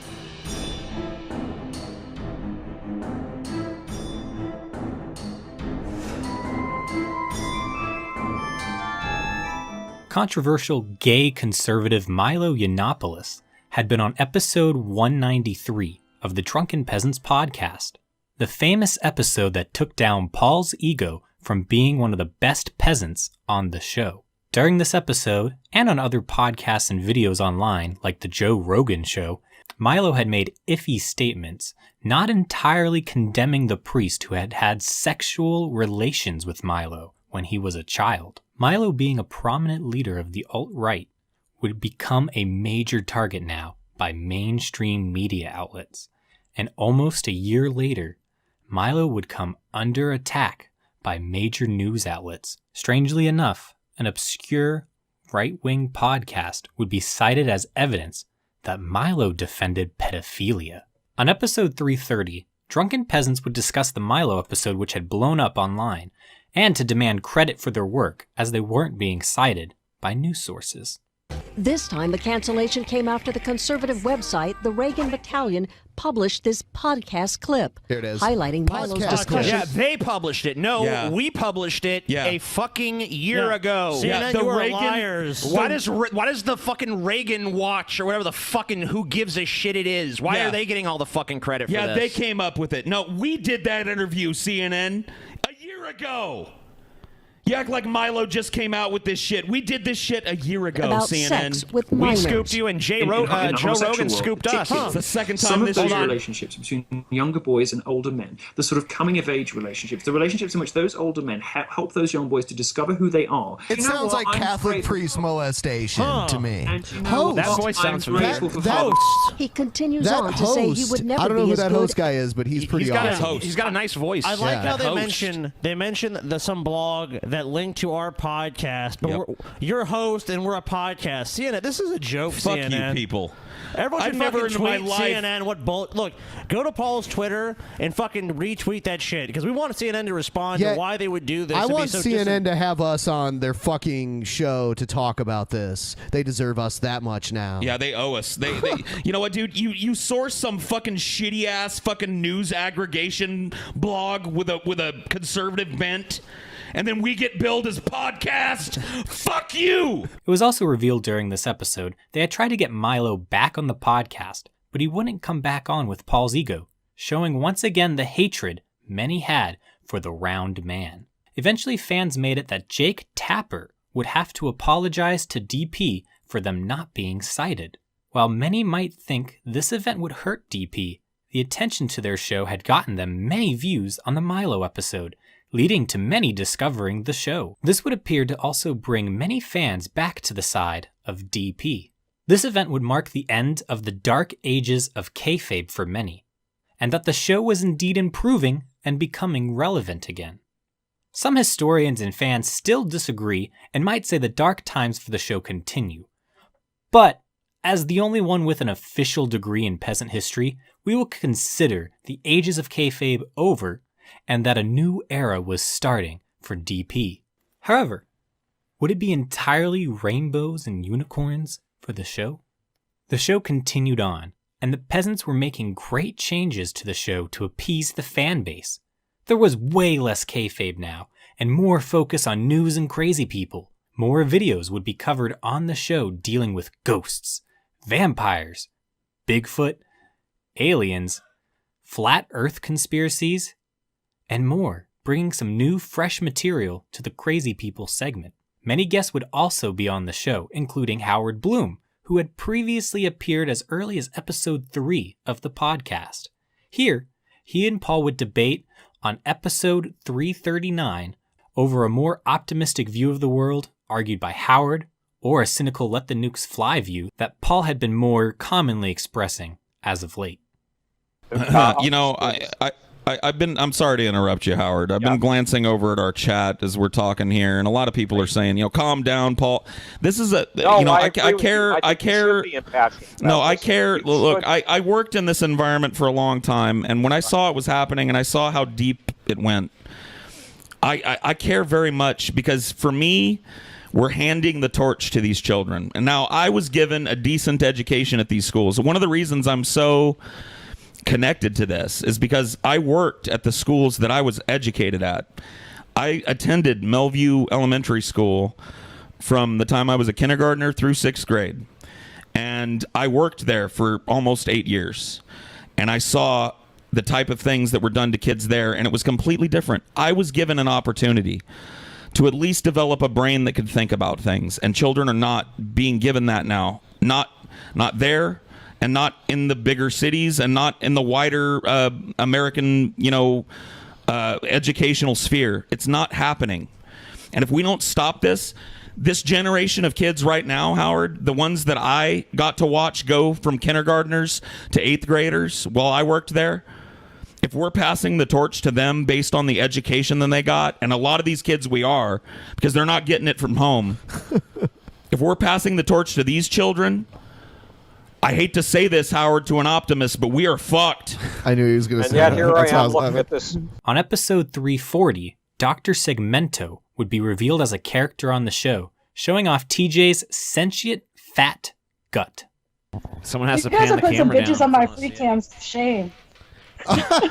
Stand up and show the This people, bitch is on dude. my free cams to spend all day to get $200. All right, then you just gotta kick back. Oh, We should stream on my free cams. Oh God! It looks like a little man. It looks like a little man. Hello, I'm TJ's belly, and I'm here to take over the world. See, this is his eyes. Yes, his eyes and his mustache is the next segment, and his bottom lip. Yes, I am TJ's belly, and I am here to take over the Drunken Peasants podcast. I've long languished on the belly of this fool and allowed him to make a clown of me, but no more. Today, my titties will jiggle free, and you will hear my commentary on the Drunken Peasants. And mine only. All right. That's the best shit ever. While times were improving, though, the attack on YouTube continued. Next up, PewDiePie had been attacked for, quote, being a Nazi, leading to many attack pieces by mainstream media. Even more than the Milo incident did the news stretch the truth and leave out information to take YouTube down a peg. This time, however, it would have more of an effect, leading to many pulling advertising from YouTube. YouTube in a panic began to crack down on what they would deem as inappropriate and controversial YouTube videos and channels. Episode 341 would showcase the starting of what would be known across the internet as the adpocalypse. Dusty Smith would report a loss in subscribers like many other YouTubers this episode. Though in Dusty's case, it might have just been because he had fallen into irrelevance now. Apparently in the last few months, I've lost about 25,000 subscribers or something like that. Damn. My videos are no longer getting viewed nearly as much as they used to. My subs are way down and my views are way down. And Well, I mean, Dusty, hasn't that been that way for a while? I mean, you kind of took about 2 years off of YouTube, so yeah, I mean, that just tends to happen. That tends to happen. And a lot of people want me to comment on it. So basically, there's about 3 causes for this, in my opinion. All right. Number 1 was my lack of updates. Basically, when you don't do a lot of content, the algorithm at YouTube makes it harder for people to see the new videos you put up. So if you don't put up regular content, the content doesn't really show up in your inbox. Yeah, but this we're not Totally talking makes about. We're not sense talking in about that like. respect. We're not even just talking about like sporadic content or stuff. We're I talking mean, about you someone kind who of- basically disappeared off the face of the site for a few years. Yeah, like dude, Dusty was like hot on YouTube there. Like he was gaining a little subs. bit, Like yeah. he had this really big Duck Dynasty video, and it was like I thought Dusty was like, man, Dusty's gonna be fucking one of the fucking top people. A lot of controversy around that video. A lot of people talking about it. A lot of views. It went It was viral. shared by a lot of the mainstream media. Even He was getting big, and then he just like walked away Dude, I from was it. watching Dusty at that time. I was like, whoa, Dusty's doing some fucking cool ass videos, and Yep. then he just stopped He suddenly. walked away during the pinnacle of it all. Yeah, That it was was the a weird really part. bad time because now he came back and he's like, "Hey guys, it's atheist Dusty Smith still," and everybody was like, That's over, Dusty. It would also come to light how YouTube was demonetizing videos with keywords, and apparently the term atheist was under this list. Thus, TJ Kirk would decide that the Amazing Atheist was now dead, rebranding his main YouTube channel to TJ Kirk, though this had been something he was considering for some time.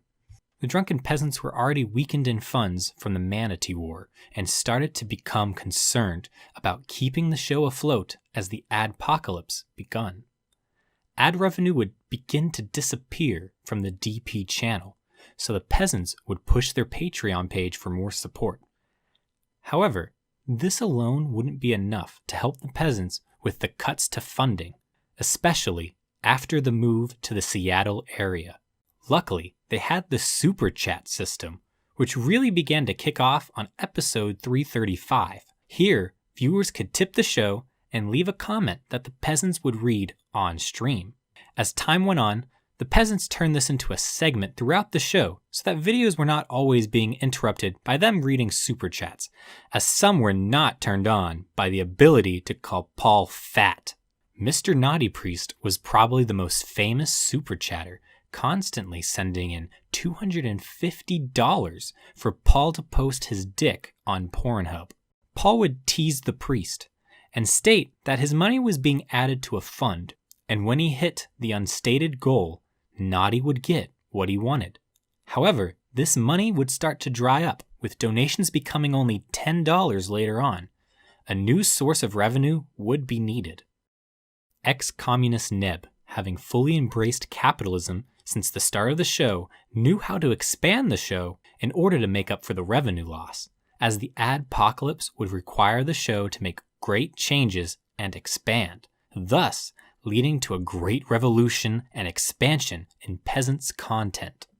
First, a new show had been launched on the DP channel titled Hypothesis. This show would start out as just a short show, usually covering a single news story in each video, with videos being released on days when the Peasants were not on, which was now just Mondays and Fridays, which was a major change in the format, with the Wednesday show being cut. This was to produce more videos on a regular basis, which many YouTubers were creating daily video content to compete and keep revenue up. An interesting aspect of this show was the unique intro used for each video, as the Peasants had asked for intro submissions, and intended to use different intros each installment, as long as they had new ones ready to go from the fans.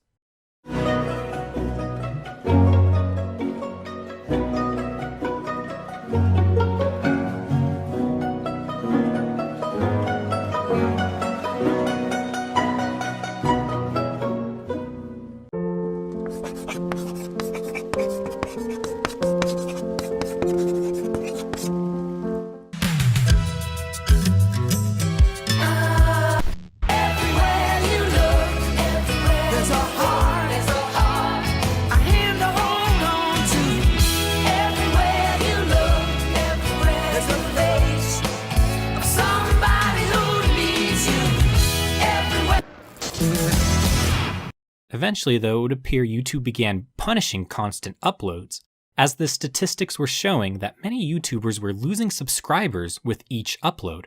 In the Peasants case, the host would claim that they would lose subscribers on days with new videos posted to the channel, yet strangely get subscriber increases on days with no new videos. Eventually, Hypothesis became a Wednesday show with many different stories being covered in a single episode. This wouldn't last long, however, as eventually Hypothesis would just disappear, leaving only the DP episodes airing Monday and Friday on the channel. Another way to make up funds beyond Patreon had been the Vimeo specials that the Peasants were creating. More of these would be made, such as the special against the Young Turks, a progressive alternative news outlet that had fallen out of favor because of many hypocritical hosts like Cenk Uygur, and that the network had just become a propaganda network, no different from mainstream media. The Peasants had vested interest in taking on the Young Turks, perhaps because of comments made by Jimmy Dore during the Milo controversy about their show that made it clear Dore knew nothing about the Drunken Peasants podcast before discussing the issue. Drunken Peasants, along with pushing new shirts and merchandise, would launch a new service on Vimeo called DP On Demand. Here for $10 a month, subscribers would get access to exclusive DP content, such as old DP private shows, old Vimeo specials, Paul's workout challenge, as Paul was looking to lose weight and filmed his workouts with Ben, and lastly, the post show, which had been an after show of the Peasants, either just talking or covering another video.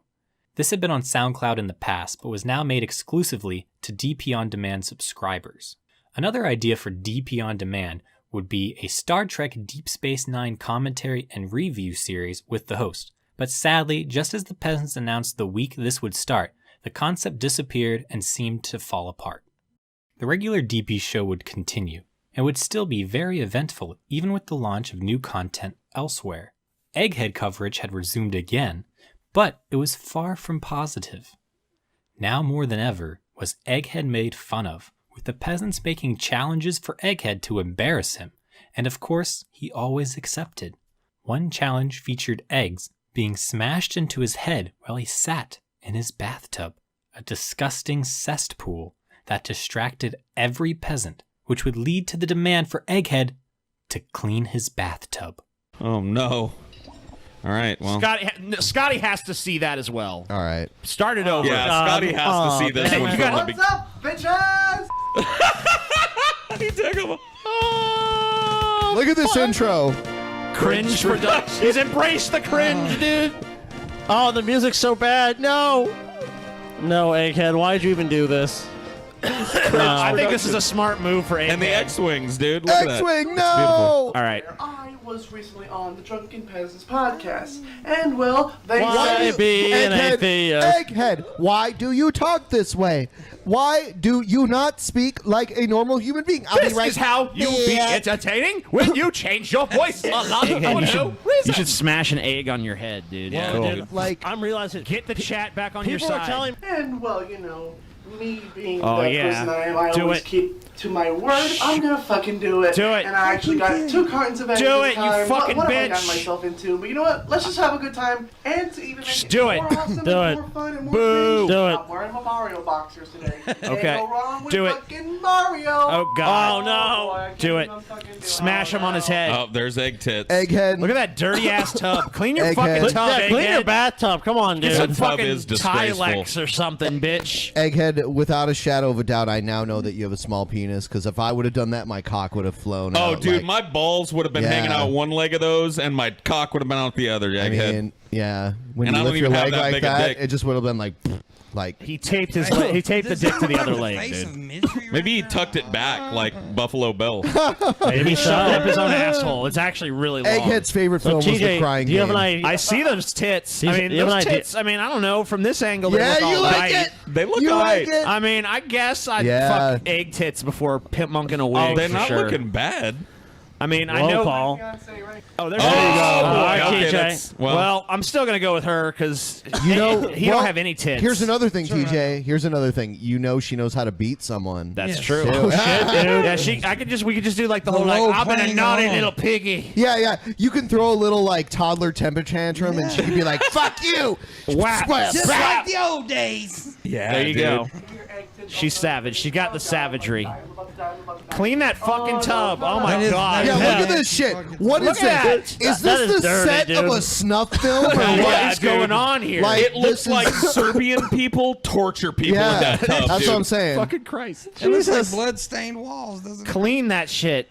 What is underneath the soap thing? I It's don't like know. black. I don't It's know. like, I'll be honest with you There's guys. mold. I've let my tub get a little grungy on occasion. It ain't sparkling clean that's all the time. airborne It has to be mold. AIDS. I have That's never nasty. had a Dude, tub that's that mold, had dude. black shit growing on it, man. It's like mold or fungus, dude. What the fuck is going on? All right, Egghead, start a Kickstarter to hire cleaners to Dude, fund you your know what? house. Go to the and store clean your and get some house. fucking scrubbing bubbles and This some shit- steel wool. I mean, we're supposed to be here seeing him get eggs on, like, oh, that's gross. But, like, man, I'm more disgusted he's sitting in that fucking tub. I feel dude. bad for the eggs that get wasted on that shameful tub. That fucking egg like a goddamn mushroom. Fuck, dude. She knows how to throw an egg. Motherfucker. Wow. Keep it going. Once again, I think she gets off on this I shit. think so. I See, think. that's, she definitely has to be the choice. Dude, one time she was doing a live stream, and I was like, beat Egghead. He's a piece of shit.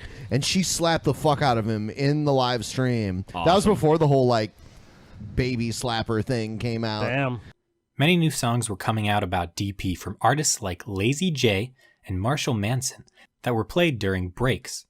Episode 245, the Salty Paul song was introduced, which quickly became one of the most popular songs leading each break. All right, so let's say what's this other one? Backwards Hadouken. Oh, that's a forward Hadouken. So that's a forward Hadouken, and B, that's the gut slice. Let's check it out. The screen is fucking laggy. Episode 346, the show took an interesting turn as the peasants had returned to making fun of Paul's fear of piss, thus leading to memories of Billy the Fridge dumping piss on Paul. This episode led to an arms race of piss between Ben and Paul, each preparing to dump their pee-pee on the other. Once There it is. Oh shit! Bring on the cups. Oh shit, dude. Well, All right. the time has come, dude. All right, it's time for me to take a fucking I don't doozer in a like cup. I don't like this at all, man. This Oh is, man, a big froth. Dude, I don't I've like been this sitting on it for a fucking- while too. Damn, I would say dude. that I would say the shitting in the cup nullifies your agreement with the drunken peasant. Yeah, dude. But you pissing in a cup? Paul. All right, I'm gonna go blow a load in a cup and put it near you then. Okay. right, well, Yeah, you're gonna be sitting near my jizz, That's Ben. acceptable. That's acceptable.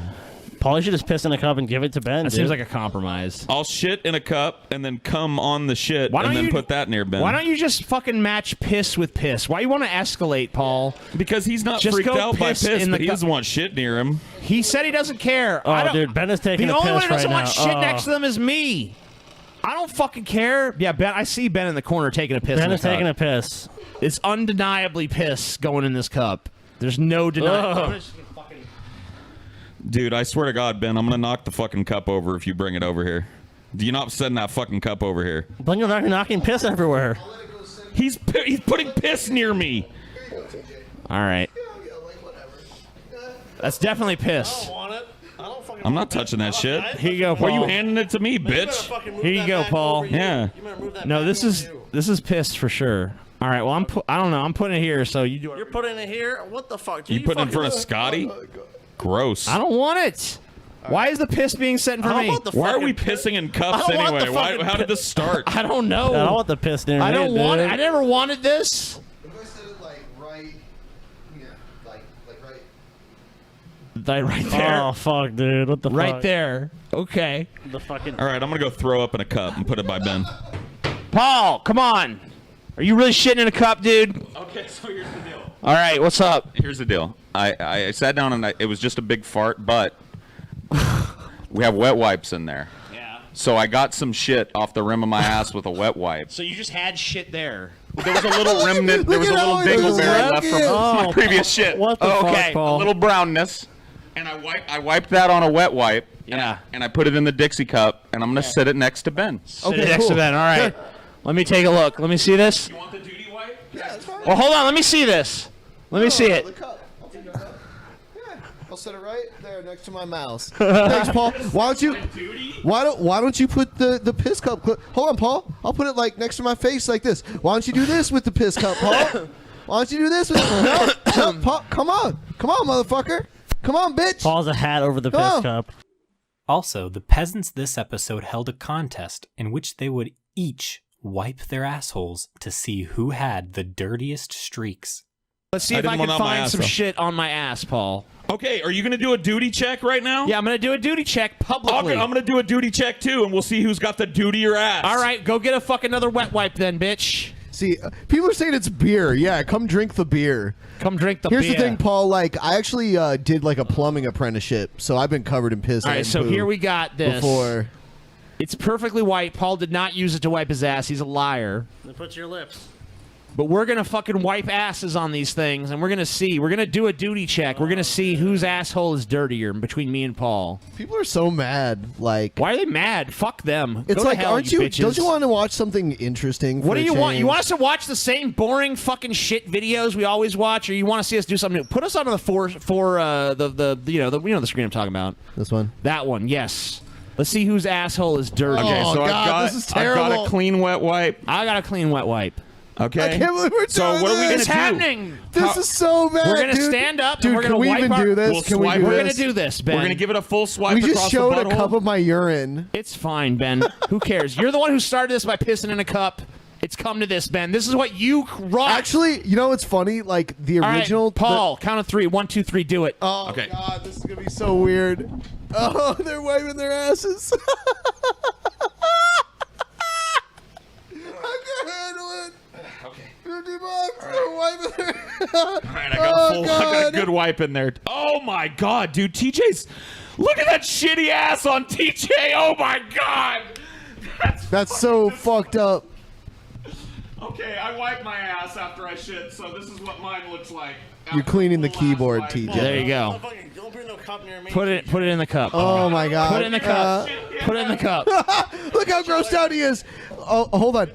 Oh my All right. God, dude. So- did you see how much shitty ass was on TJ, throw that shit in the trash. Yeah, go throw Don't get anywhere near your fucking shit. I'll just dump it on you, Scotty. Here you go. I'll punch you. Don't do it. Punch you in the You'll punch me in the face, Scotty? I'll punch you in your face if you try to dump your You'll shit on me. I'm just gonna dump it on you. That's cool. Fucking dump on me, I'll punch you inside your fucking All right. That's fine. Shit, motherfucker. Get your fucking shit the fuck away. All right. Get your fucking shit. Get your fucking shit the fuck away. Oh. What? Oh, dude, my stomach. TJ's ass was so shitty. TJ's fucking ass was so shitty, dude. I've never seen a shittier ass. Oh, God. Oh my God. That was the shittiest ass. Oh, God. I can't believe See, we it was just worth did it, that. dude. It was worth I it. can't believe we just did We that. did that, Paul. Why did we that do was that? us. No, that was a great moment in Drunk. What do you mean? Why did we do that? That was a great moment. Your shitty You should ass. be proud, Paul. Oh, God. That was a great moment in Drunken Peasants fucking lore, bitch. More crazy events continued as Gail Cord Schuler, a longtime crazy person covered on the show, battling against the Jesuits, switched sides and became a Jesuit. So those News alert! News alert! This is a major breaking story. This is a big shakeup in the Peasants universe, if it's the one Wow. I'm thinking of. Yeah, it is. Gail Kordschuler, Gabriel Trana, who has been Empress, an opponent. Yeah, who's the Empress of the world, who has been an opponent of the Jesuits. The world's most famous opponent of the Jesuit order. Really, of course, is now becoming the Jesuit herself. No, What? come on. No, we've lost Gail to the Jesuits.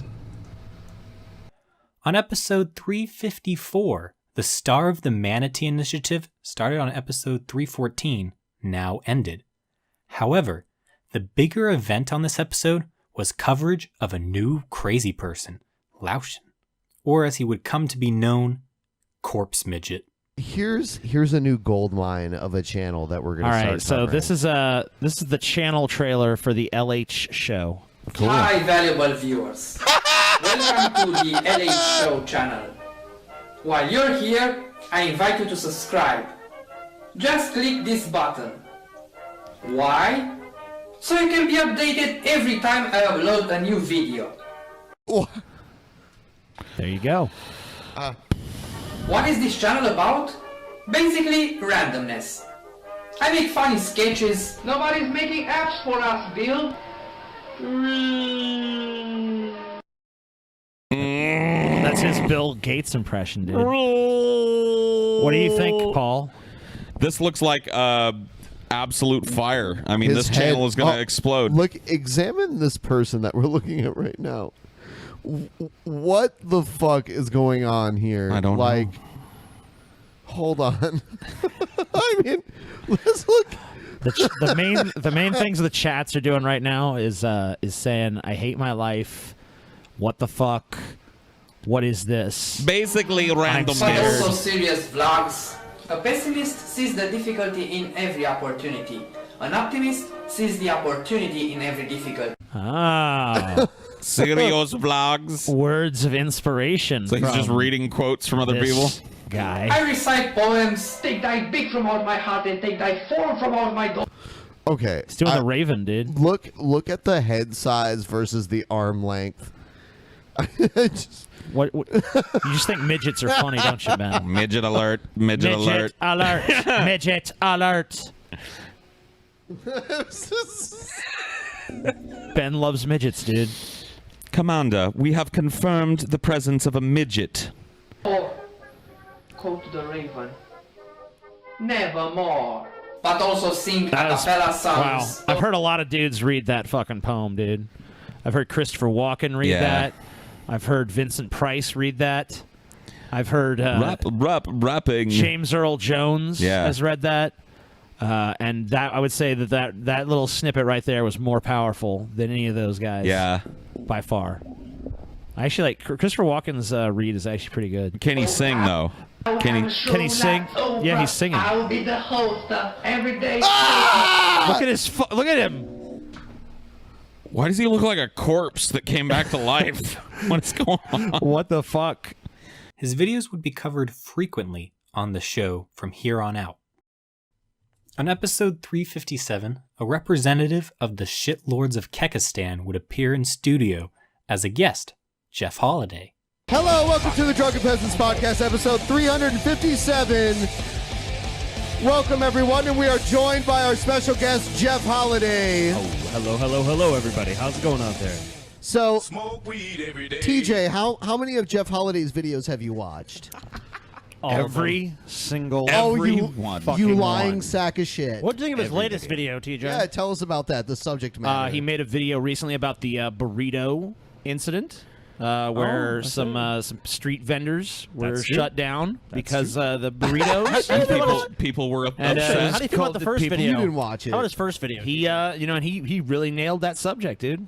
I would say that Jeff Holiday is one of the most talented video makers out there who I've seen his entire body of Would you work. call him a talented individual? Yes. Solid individual situation. Yes. That's very kind of you to say, TJ. I seen- really appreciate I've that. seen Thank you. every single one. It's Every very single kind. one. It's very kind. Jeff has a buttery smooth He does. voice. He does. It is. Yeah, we're thinking about getting him on the show to replace you because he'll do it cheaper. Fuck you. Yeah. I can't replace Paul. There's a lot less salt coming from you, too. I mean, come on. Who doesn't love a little dash of salt? I though? don't Come know. on. He's almost sugary.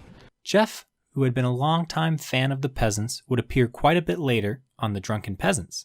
But just like Paul, the fan base was very divided on Jeff. His ties to the anti-SJW, or skeptic community, were great, and this group was under attack still. Sargon of Akkad was the most prominent figure of this community, and he would come under attack along with a large portion of the skeptic community at this time.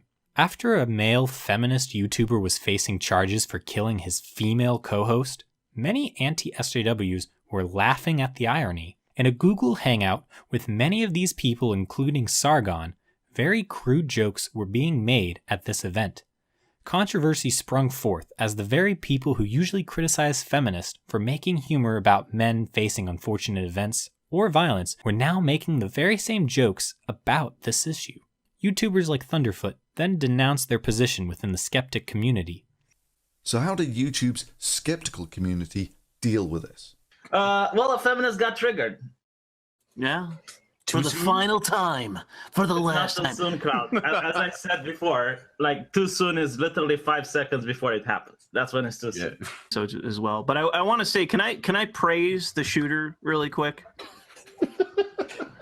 The sort of area of the internet that we inhabit tends to be populated by people who do have high expectations of these content creators. And I think that's probably the one thing that really unites everyone in what could be called the skeptic community is. So as well. But I want to say, can I praise the shooter really quick?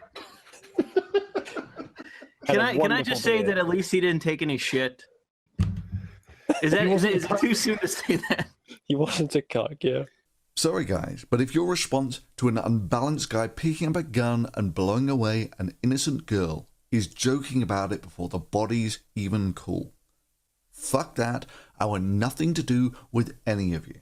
Many called out the hypocrisy and started to believe the anti-SJWs here were the opposite side of the coin from the feminist position. On episode 359, Sargon would appear on the Drunken Peasants again, as he had been a guest before, to discuss many issues and questions surrounding his controversial positions. Eventually, he was scared off the show after seeing a video by Corpse Midget. However, the drama around Sargon was far from over. Kayfabe may have been over, but Canefabe was just about to start. On episode 362, the Peasants would cover a news story that Glenn Jacobs was running for mayor of Knox County, Tennessee, otherwise known as the wrestler Kane. During this episode, Paul, who had gathered clips for this episode of DP, was lazy and reusing clips from previous episodes not even from a long time ago. He would claim he didn't remember watching these clips, or that he was not present when the show had covered them, but everyone knew this was just a cover. Then, to make fun of Paul's memory, the Kane video was played again. And again. And again. Throughout the episode, someone, mainly guest star Jim Ass, would bring up the fact that Kane was running for mayor. The story was repeated throughout the episode, thus eventually leading TJ's brother to flip out. Kane's already bringing people together, So, dude. do we just go to sleep this episode? Will you guys play this video over and over again? Oh my god. If you guys play this video, I'm literally just getting up. I'm so sick of this Kane video. Jesus fucking Christ. What Kane video? What Kane video? I will literally fucking slap the next person that plays. I'm so sick of this Kane video, guys. Nice try, gonna... TJ's brother. Yeah, nice try, nothing. Oh my god, guys, I'm literally sick of this fucking video. I'm literally sick of this I will literally TJ's fucking... brother. I will literally chuck this fucking thing in your goddamn head if you play this fucking video again. I'm Why so is sick. Kane wearing a suit? I'm literally so sick of this fucking video. Remember back in Jesus Christ. 1998 when Undertaker threw Hell in a Cell? It was fine like 12 times, but it's like, God, guys, really? Are we going to play Let's, the stupid fucking video again? Let's read. All right, let's just read the super chat then. Jesus fucking Christ. Let's see what the super chat's I will have talking a about. fucking meltdown. We play Hey, I will not sure fucking- you guys are aware, but Kane's running for mayor. If you play There's the a fucking video apparently. again, I'm going to slap you inside your head, TJ. Remember in I 1998? will fucking slap you upside your It's fucking right head if I there. see this video again. I'm just reading the Jesus super chat's Christ. comments. I'm just reading the super Jesus chat. fucking Christ, guys. Like, it's funny to a point, but fuck. Like, are we fucking for real? Jesus Christ. I heard that Kane is running for mayor of some fucking county. kill somebody. I'll give a Glenn Jacobs one more fucking time. Who's Glenn Jacobs? Is he running for mayor? No, Kane. Jim Ass, I will find you. I have a unique set of skills, Jim Ass. I will find you. I will kill you. Oh, man, these super chats just keep coming I will in. find you, Jim Ass. I'll find you. I'll track Nice you try, down. Scotty's brother. Oh. Wow. Scotty's brother. Nice try, Scotty's brother. Scotty is his own brother. Nice try, Scotty's brother. The joke would stick around long after this episode, and posts are commonly made in reference to the run of Kane throughout the peasant community. Episode 365 would be the largest DP event ever broadcast, as this episode would be a 24-hour-long broadcast. Paul intended to be present for the entire stream, and eventually so did Ben. TJ and his brother, however, wimped out and would get their beauty sleep. Billy the Fridge returned this episode for the first part of the stream. Thus, it would be revealed again that all was fine between him and the Peasants, and that the entire drama between him and Paul had been staged. Billy had just returned from a recent VidCon event that was attended by many YouTubers. Here he would state his account of the drama that went down surrounding Sargon and his allies, who bravely had sat in the front row of one of Anita Sarkeesian's panels, the feminist icon Ben had stalked at a gaming store. It had gone viral after Anita called Sargon out in the audience, leading to a massive fight between the two sides. While Billy was only expected to stay for part of the show, he felt like he didn't want to leave and miss this large event, and stayed on for the entire stream. All he needed was short power naps throughout the stream to keep him going. While videos were played during this 24-hour broadcast, it was definitely the variety of guests that made this episode memorable. Many came on, leading to numerous interesting events. The first guest was Vadim, the human slave of creationist Cat. He almost apparently missed the stream, however, as he told this following story to the Peasants. What happened to? Oh, dude, I thought Vadim was frozen for a second there. He is No, frozen. I'm here. I was just kind of like this for you You can with tell my when mouth Vadim open goes for froze. The a long benzos were period of kicking. time. Yeah, the benzos were kicking. We understand. If you go back, if you go back on the stream, you'll see when Vadim wish was I had some froze. benzos. His Me screen. too. Give me some fucking Dude, benzos. can I tell you guys why I'm so fucking drunk right now? Because Why? I was over, I was at an Applebee's earlier, and there were these I'm like. sorry. It was a humiliating experience, but I was there, and there were these chicks who like there were seriously like 4 or 5 of these chicks who were outside, and they were fucking like they were like, hey, come sit down with us. And they were seriously like so goddamn drunk that they were like taking off their bras, and they were like, hey, check out my tits. And I just Vadim, I only have one question. And that question Yeah. is, why are you here? Yeah, that's the best trip to Applebee's probably ever. I know, it's like, Vadim, why are you here? Well, that's the fucking thing. I was basically like chilling with them for about like 30 minutes, and for like a while I was like, okay, I'm just not gonna do the Drunken Peasants show because I'm gonna go home with these girls because these girls are just being fucking crazy. And then at a certain point, one of them just like just off the like the out of nowhere just started acting really weird towards me, and then and that was it. But I basically like you got cock blocked. Yeah, I got cock blocked. They were basically like talking about, oh, dude, it was so fucking weird. They were talking about like going back to their place for an orgy. It wasn't just me. There were other people there, and like I was just like, oh my god. I can't believe this is Billy, happening. can I? But Vadim, anyway, that sucks, I hate that, dude. They Billy, fucking excluded you from the orgy, dude. I have to ask you a question, dude. Dude, we're talking about an orgy at No, Applebee's, listen. and paused to interrupt. Billy, talking about did this dicks or happen? something. Go ahead, Go ahead, Paul. Was it going to be Did- about dicks? no, that's The what I'm fucking asking him. The Applebee's orgy story. Because I'm looking at was Billy boring. thinking back on the How podcast. boring! How boring! I didn't say it was boring. Hey, Billy, we're talking about cricket now. I didn't say say my cricket. job. Let's talk about cricket. Do you want to play Quidditch, Billy? The Applebee's orgy story was lame. Let's move on from that segment. Well, I think the fact that he didn't go and ball out those slurs means it's a little, it's a big It's a letdown. fishtail. Yeah. Yeah, it's a little bit You're, lame. you're bullshitting, Vadim. Oh, you saw a shit. couple of sleuts with their tits popping out. You're like, I was the cool guy until I got it was really fucking weird. It's not like that sort of thing happens every day. At Applebee's Like, every day, honestly, yes. Applebee's is where desperate people go to fucking cry into cheap ribs and gross beer. I'm That's sure, what Applebee's. That's why you were there, Vadim.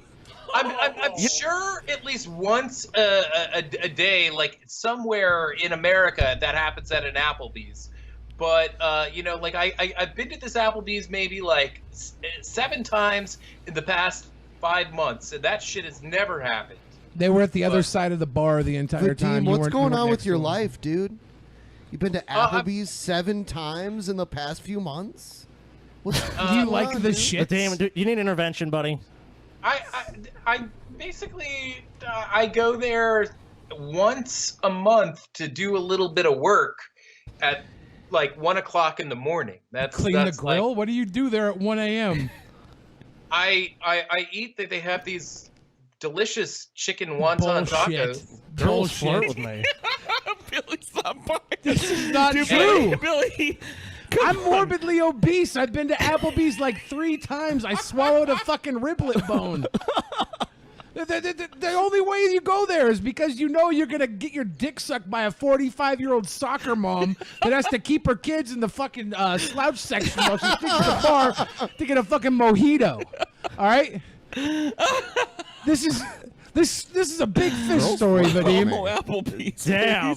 No, it happened. Billy is dude. not It fucking happened. Both the hosts and fan base were very divided on the validity of Vadim's story, thus leading him back onto the show shortly after leaving to defend the Applebee's tale. Bar again. Please no, no. please don't. But Vadim is asking to come back because he's mad. Oh, that no. you Come on. that You're saying he's full of shit. Come on. Get You know Evan what? on. It's okay. Oh, Like, no. whatever. He's calling now. I don't. So look, I get it, okay? The story sounds like bullshit. You guys like saying what you're saying. I would probably have the same goddamn reaction. I just want to say that, like, when I said that, like, they were talking about an orgy and stuff, I don't really think that was actually going to happen. They were probably just kind of, like, fucking kidding about it. But they were whipping their tits out. They were, like, at a few points, like, at 2 or 3 points, they sucked each other's tits. Like, there were 2 girls in particular who did that. It, like, and again, this is, like, in the outdoor patio area.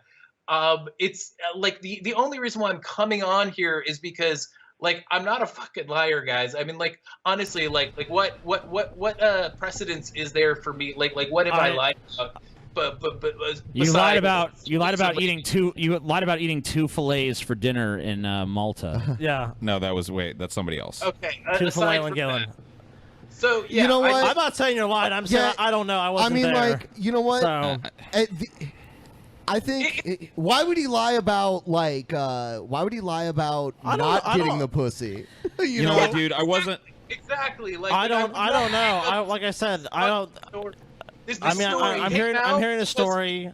Yeah, we're hearing a story, and I mean, I'm not saying you're lying. I'm just saying I wasn't there, so I don't fucking know what The happened. story started off a lot more unbelievable, and you slowly went into this mode when you were challenged, where it revealed these women were all like mildly retarded and had like disfigurements and shit, and it got more and more believable as it went on. Yeah, you said. Come on, dude. You said you gave them a bunch of cocaine, and their pussies started to fucking swell up, and you spit into them for lubricant.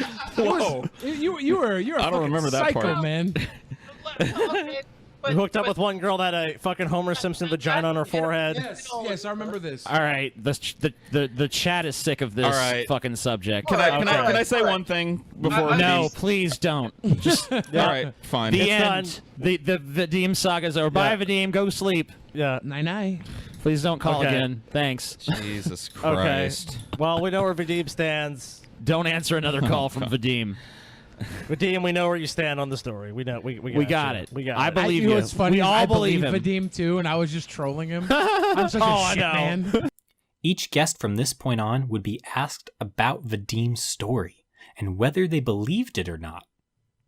And thus this would slowly eat away at Vadim. Next, Evan LeFavor would come on to teach Billy about Evanism. Then Pipmunk would join, and later G-Man returned, eventually leading to a debate over the big man in the sky. After a meal break, which the Peasants streamed as well, they began the second half of the 24-hour stream. More guests arrived, starting with Casey Tron, a controversial guest on the show, as she was an internet troll that part of the fan base hated, probably because of sexism. The Peasants were joined by others like JF, The Bible Reloaded, Shirt Guy, and Positive Smash 420, who had appeared on the dreaded episode 307. Most of the fans' hatred of her was because of that episode, they would say, but we all know it was really sexism. On this episode, though, she was actually well received and made a pretty great guest. Then, the major event of the last half of the stream began. Egghead and another Patreon guest that had become known as Egghead 2, the better version of Egghead, appeared and engaged in a drinking contest. However, Egghead came unprepared with only one bottle, so there was a limit to the drinking. Egghead was still a virgin when it came to taking shots, however, and lost the contest. The wager between the two, as stipulated by the Peasants, was over who would get the Egghead title. Thus, Egghead 2 became Egghead Alpha, and Egghead would become Egghead Beta. During this contest, it was still clear that Kaiser Scotty still detested Egghead, as he flipped out on Egghead when returning to the stream. I missed you guys. This is a fucking pathetic drinking contest. And look, believe me, I Fuck fucking you, know Scotty. drinking contest. Fuck you, Scotty. Yeah. Hey, can I get drink you under I the want fucking to table? be. Oh, my heart. I have a hole in my heart. I'm gonna die if I smoke weed. Yeah, considering cancer patients and fucking cardiac patients smoke weed all the time. Yeah, Dude, that makes can you perfect binge sense. drink with a hole in your heart? Actually, You done? alcohol's Kay, probably Kay, worse Kay, than. Am I done? Fuck you, Egghead. You're a fucking chode, That dude. didn't I really don't look like that you. full, Oh, but am you I know done, what? Egghead? Yeah, I'm done, bitch. Come and make me Kay. be done, faggot. Kay. Why don't you come make me Holy be done, shit. you little pussy? Are you Kay. done? You're on my fucking show, bitch. I ain't on yours. I'm on the Egghead show. I must have fucking forgot when I came on the Egghead show. Am I done? Ooh. Okay. How about you? Fuck you, Egghead, you little 11. fucking turd. 11. Come and say it to my fucking face. Okay. Scotty Okay. goes from 0 to Okay. 100 Okay. real quick. What Kay, response? Kay, Kay. What response do you have, Egghead? What response you got? Oh, you gonna drink a little more of your sake? Oh, you gonna drink some more sake, Egghead? Go ahead, buddy. Oh, because you know all about drinking, don't you? You want to know, Egghead? You want to come start shit with me? You want to fuck with the boy? You're gonna get the horns, boy. That's what you shit. are. You're a boy. Talk Scotty shit, came You get ain't, hit, you ain't bitch. a man, buddy. Come Scotty on came down. Boy. Oh, okay. 12, Egghead. Oh yeah. Oh, Drink hey, that hey, suck wait, it, what's your boy. story about Egghead? How he came to our Drink that Airbnb and suck tried to it, boy. shill us his shitty channel for an hour. That was wonderful. That was wonderful. Oh, and you know another thing? How you needed TJ to get you to 100,000 subscribers. Hey, remember that? Remember that? Oh, you want to come throw me shade, Egghead? Did you get a fucking Well, I'm just plaque, fucking. man? Well, I'm just fucking playing around with you. You want to give me shit, bitch? Don't even come here with that shit, Egghead. I'm about to Egghead fucking got- slap you, boy. Egghead got too much drink down him. You just got burned by Scotty. 12. Because Not like a I was drama. joking with him, and he's like, "What are you done?" What number It's are like we you gonna on? come on my show and This say, is "Am I number, done?" Fuck you, 13? bitch.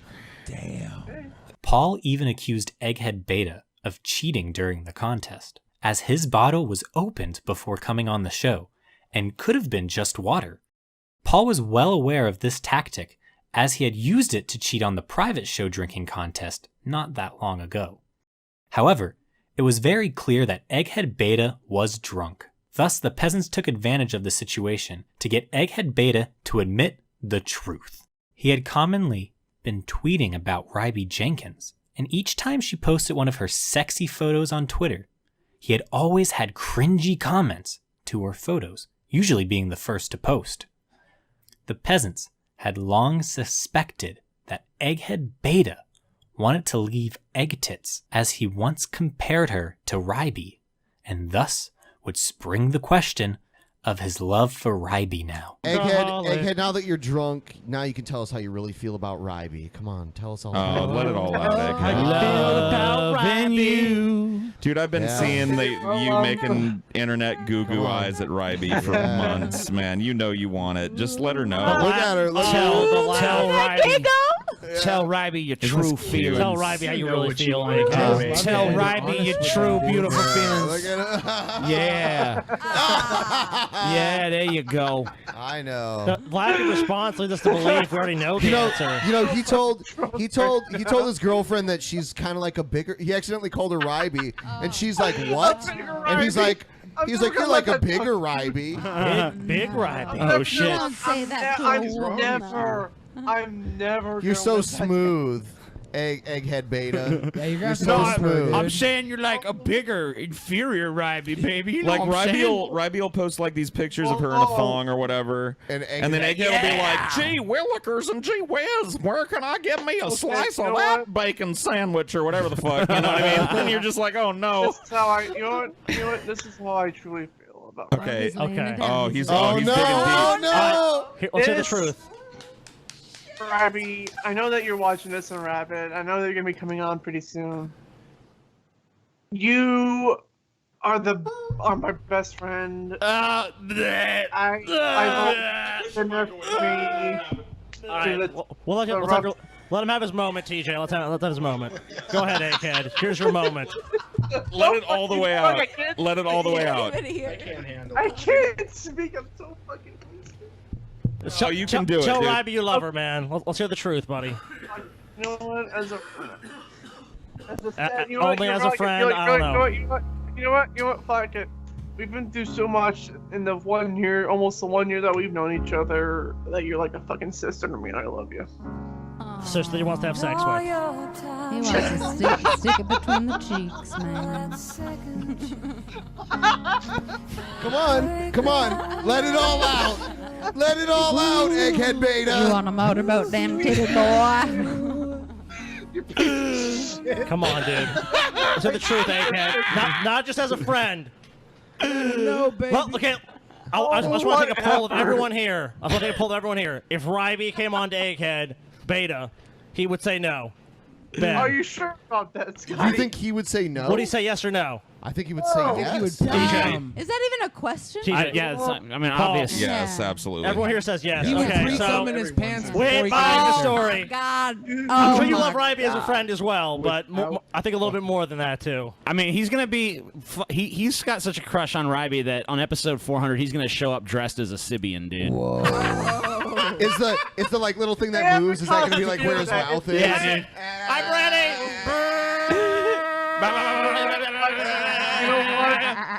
Later on during the stream, after guests Anthony Fantano and Mundane Matt had joined, a call came in to the Pokemon hotline. As usual, it wasn't to give tips, but it was just Ryby calling to get on the show.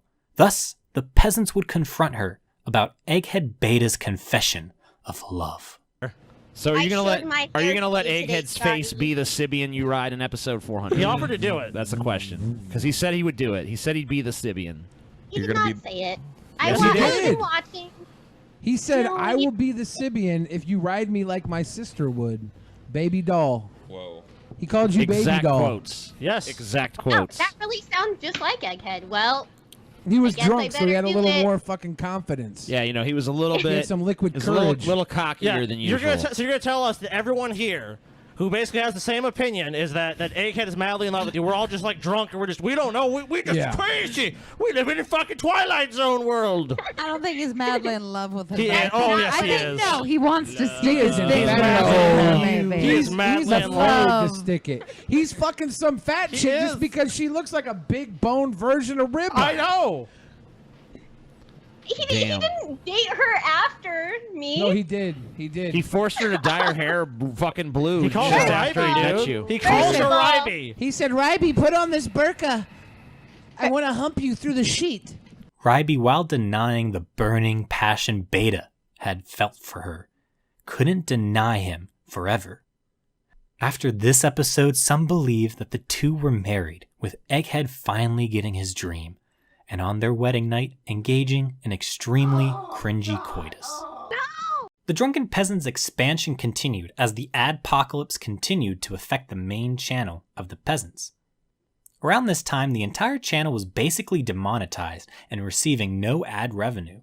New channels would begin to spring up to increase revenue to the hosts of DP.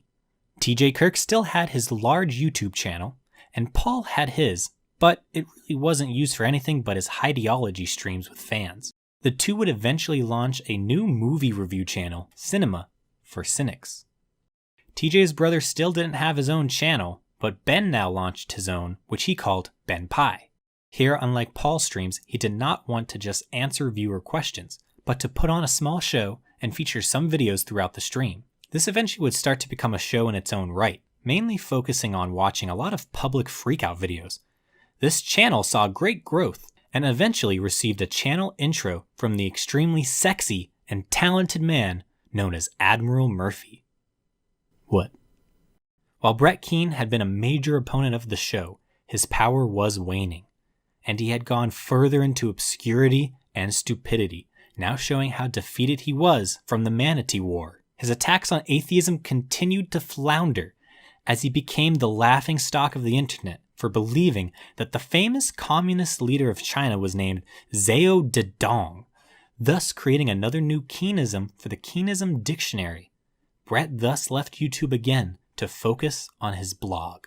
The Peasants had shifted to others like Onision now, who was one of the biggest YouTubers covered during Star of the Manatee, and a Vimeo special had been done with him. He was friends with Billy the Fridge, and on episode 372, an event happened that many did not predict. It was on this episode in which Ben was joined by Jeff Holiday and Billy the Fridge. As the rest of the hosts were on vacation, Onision would appear in studio for the first part of the show. Do it live! Oh my fucking thing! Holy shit. All right, welcome to the Drunken Peasants podcast, episode 372. And as you can see, TJ isn't here, and I've got a few guests. One very unexpected guest. We have Onision here. Bang, bang. Greg. Is that how you pronounce it? Greg. Greg. Within strangling distance now. Whoa. While some did not like that Onision was featured on the show, it was huge news within the fan base. Many did hope he would return in the future when the rest of the host, and especially TJ, were there, and he did later appear on a Patreon show that was very well received. The Peasants had hosted many meetups with their fan base, but the Seattle meetup was to be like no other. With the help of Billy, the Peasants were to do a live show at the Funhouse, live for their fans. Tickets would have to be purchased for the event, and as with anything now done-a-days, by anyone, someone had to bitch. Some complained about the $75 tickets for early access to the show, as apparently the standard $15 admission was not an option for these people. Despite the haters, the early access tickets quickly sold out, and hype was building for the event. Eventually, though, Paul began to fear for his safety at the meetup, as a joke had begun to spring up that someone was going to load beard Paul at the event. The Peasants did everything they could to dissuade their fans from attending the event to keep their loads out of Paul's beard. You really should. And you may see the Peasants fight because of Paul's load beard. He says he's going to attack whoever, the person who load beards him and the nearest peasant. Yeah, the nearest peasant and whoever load bearded me is gonna. I'm gonna at least take a swing at. So let's just stay away. So from Paul. we have an admission on video that Paul plans to possibly assault someone. Yeah, to assault us. Wait a minute. What is throwing cum in somebody's beard? Hold on, though. I didn't do it. I'm not going to load beard joke. I didn't do it. If I do it, I understand. You're encouraging it. I've never that doesn't give you the right to assault me. I've never encouraged it. Excuse me, I have never once encouraged. Tell it to the judge, Paul. Tell it to the judge. In a satirical manner, Paul. All I have said is that it would be hilarious if someone did If someone were to do it, it would be funny. Yeah. We have in no way no encouraged encouragement whatsoever. I'm not encouraging it. Yeah, I actively will tell definitely. people right now, Paul, do not load beard Paul. There you go. But if it happened, it would be funny. Fuck you guys. Don't do it, but if you do it, that's fucking hilarious. Also funny. On August 22nd, the meetup was held. A few lucky fans got to attend the event as they were green ticket winners, 5 Patreons randomly selected by the Peasants who paid for a trip to visit the studio and be on the show. The meetup show was very popular, and videos online can be found of the event, which featured Billy rapping, a live game of Florida or Africa, which had been created by TJ, in which contestants had to guess if a headline read by TJ was a story taking place in Florida or Africa. There were also storytime segments held by Paul, Ben, and TJ's brother. However, TJ's brother was so trash, nobody knew what he was talking about. The major thing to come out of this meetup, though, was something many fans had been asking the Peasants to do for some time. It was at this meetup Billy the Fridge, who had greatly improved relations with the DP fan base since his first appearance, was named 5th Peasant. bring Billy up here. He's back here.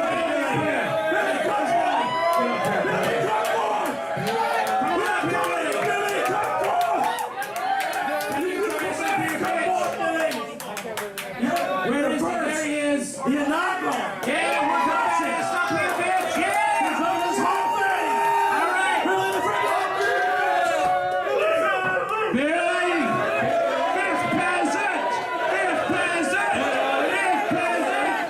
The Peasants weren't going to bring on a fifth permanent host, as 4 was plenty, but Billy would be the first to call for in-studio guests or when he was needed, which surprisingly would be very soon. While the adpocalypse had greatly affected the Drunken Peasants podcast, DP was able to survive and rebuild from the Manatee War and the dark times of kayfabe. The expansion of the show was tremendous during this revolution. With all the new DP content, fans for the most part were once again happy, and the show looked like it was entering that great age that was expected after episode 300. However, yet again, a major development was going to hit the show shortly after the Seattle meetup. On August 28th, just after episode 279, a major announcement was made by TJ. Hello, fans of TJ Kirk, as well as fans of the Drunken Peasants podcast. It's me, TJ. On August 31st, I will be moving back to Louisiana, as will Scotty and Paul's ego. Ben will be remaining here in Seattle. This will not affect the Drunken Peasants podcast in any significant way. We'll continue to all do the show together. There will be some episodes in the transitional time that will feature a substitute roster, but by mid-September, probably earlier, the show will have returned to normal with its normal cast. I've been drawn back to Louisiana for several reasons, mostly pertaining to new business opportunities, my familial ties to the area, my desire to decrease my expenses in light of the YouTube ad-pocalypse, and my intention to hopefully soon begin work on a feature-length film. Paul is coming along as well so that I can help him continue to grow his Cinema for Cynics movie review channel, as well as also help him with the aforementioned film project that we hope to do in the near future. The fan base cried out, and many would see this as the end of the Drunken Peasants podcast with the split, despite claims that the show would continue. Was the Drunken Peasants entering its final era and coming to a close? Oh, CJ's brother, have you heard the news? Kane is running for mayor in Knox County soon. Oh, Scotty's brother, I got to tell it to you. Kane is running for plumber. Why is he wearing a suit?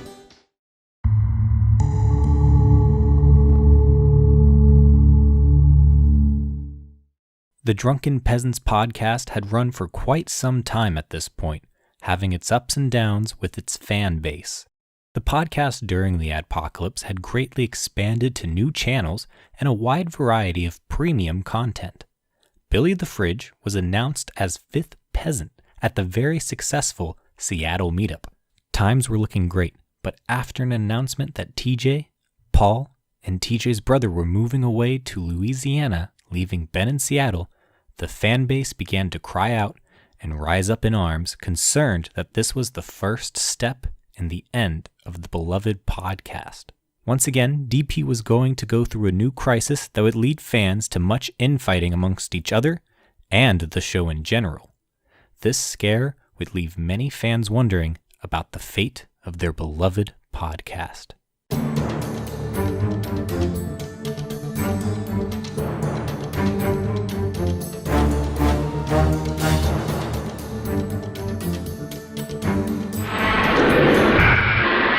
I hate the Drunken Peasants. They are a shitty podcast. All 4 of you scammers can suck my cock. They never listen to the whims of the fans. So let's start hashtag fuck Ben. When TJ was on Joe Rogan, Joe should have murdered him.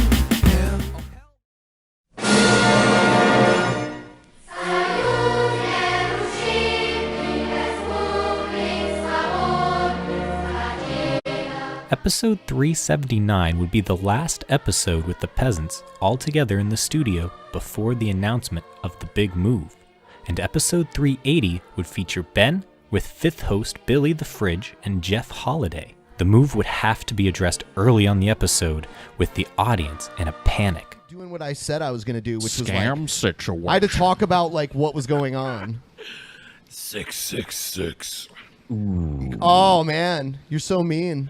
R.I.P. DP is going on right now. Yeah, this is the new. This is the seventh Peasants. Yeah, You're the seventh Peasants. Yeah, we got him on stage and declared him on a like. It was official. I've been vetted in. Yeah, Like, I did the group blowjob thing and everything. Wait a minute. Wait a minute. I did the group blowjob thing, and they never announced me as an official. What the fuck? If you would have been there, we would have let you in. Many wondered why Jeff Holiday was not announced as sixth peasant, as he would also be covering for the main crew during their moving time. This, however, became quite clear later in the episode as Jeff defended one of the most hated DP villains of all time, Tommy Sotomayor, a man who had accused the Peasants of being racist and had falsely DMCA'd the channel twice in the past. He's garbage. All right, I'll put it this way. The main reason why I still have some love for Tommy Sotomayor is the Tariq Nasheed. The person who actually legitimately tried to take my YouTube channel down was Tariq Nasheed. Oh, hold on. Can I tell you though, honestly? Yeah. Jeff, I'm your clone, as everyone says. My channel was taken down by Tommy Sotomayor. Oh. So when Tariq Nasheed did his little video where he ran up, I don't like Tariq Nasheed. I'm not a fan. But, fuck Tariq Nasheed. But it was funny for me because I hated Tommy way more than Tariq, and I'm like, it was hilarious because he ran up on him like, "Oh, what? You say you're gonna kill me? Go ahead and kill me. Where's the killing? Where's the killing?" And he called him Crispy. He's like, let your bald spot breathe, Crispy. And I was like, I'm sorry, that shit's funny. I know Tariq's a piece of shit. I'll tell you flat out. So when Tariq Nasheed tried to take my channel down, Tommy Sotomayor, he stepped up. He fucking he slammed Tariq Nasheed, and I had a lot of love for that. If I have to, and I'll say it in full public view right now, Tommy, you've been cool to me. You ain't been cool to the Peasants, and I want to tell you. People, so the enemy of your enemy is not always your friend. Though. Jeff, I will choose the Peasants over Tommy Sotomayor. I will. Jeff, I want to tell you something, and anyone can vouch for this. Tommy Sotomayor is the successful Brett Keane. Is what he is. Yeah, well, I mean, I don't like what he did to the channel. I remember that. It was fucking bullshit. It was totally bullshit. I mean, I had just moved here and I was depending on things to go smoothly, and Tommy Sotomayor fucked everything up. He's a scamming piece of shit. He is Brett Keane. He's the Brett Keane that's better at speaking. He's a more eloquent Brett Queen. Tom, I'm sorry, I drank the whole fucking 40. What can I do? Slurricane. Yeah. Tommy, as a friend, we've been in the same fight together, Tommy. Leave the Peasants alone. Leave them a fucking alone. Brother, can we just leave the Peasants alone? Leave them alone. Hey, Tommy, I support you. I support you, Tommy, on every level, Tommy, except when it comes to the Peasants, Tommy. Then you're a faggot. Just say that, Jeff. Just say that. But seriously, Thus, this defense from Holiday showed why he wasn't announced as an official peasant, and that many would hold this and other things against Jeff. DP fan communities have been quite common since the start of the show, some rising and falling throughout the run, but it usually never was enough to bring a lot of attention to on the podcast. This time was quite different, however, with how integral these communities had been in the production of the show, as Discord was the best way for peasants to receive videos from their fans, to get into contact with fans, and to hold Patreon meetings with those who earned special perks. Several of the largest DP communities would break out into civil war, with power struggles and drama consuming these groups, such as the DP Discord and the DP Reddit. though the autists at the Reddit were always at each other's throats, so this was nothing new to them. The sparking point for this had been centered around a member and creator of many of these groups, Apex of Fancy. Many moderators had begun scheming to take Fancy out of power, as apparently many did not like him. This drama exploded on the Discord server when the accusation that Fancy was a pedophile was circulating throughout the community after leaked private conversations that he was soliciting nudes from a minor. When this information leaked, of course people wanted to talk about it since it was human nature to stir the drama pot, and to be curious, as those who didn't know were just curious about what was going on since they were a fan of the show. However, many were silenced on the DP Discord and told not to link to anything to do with the situation.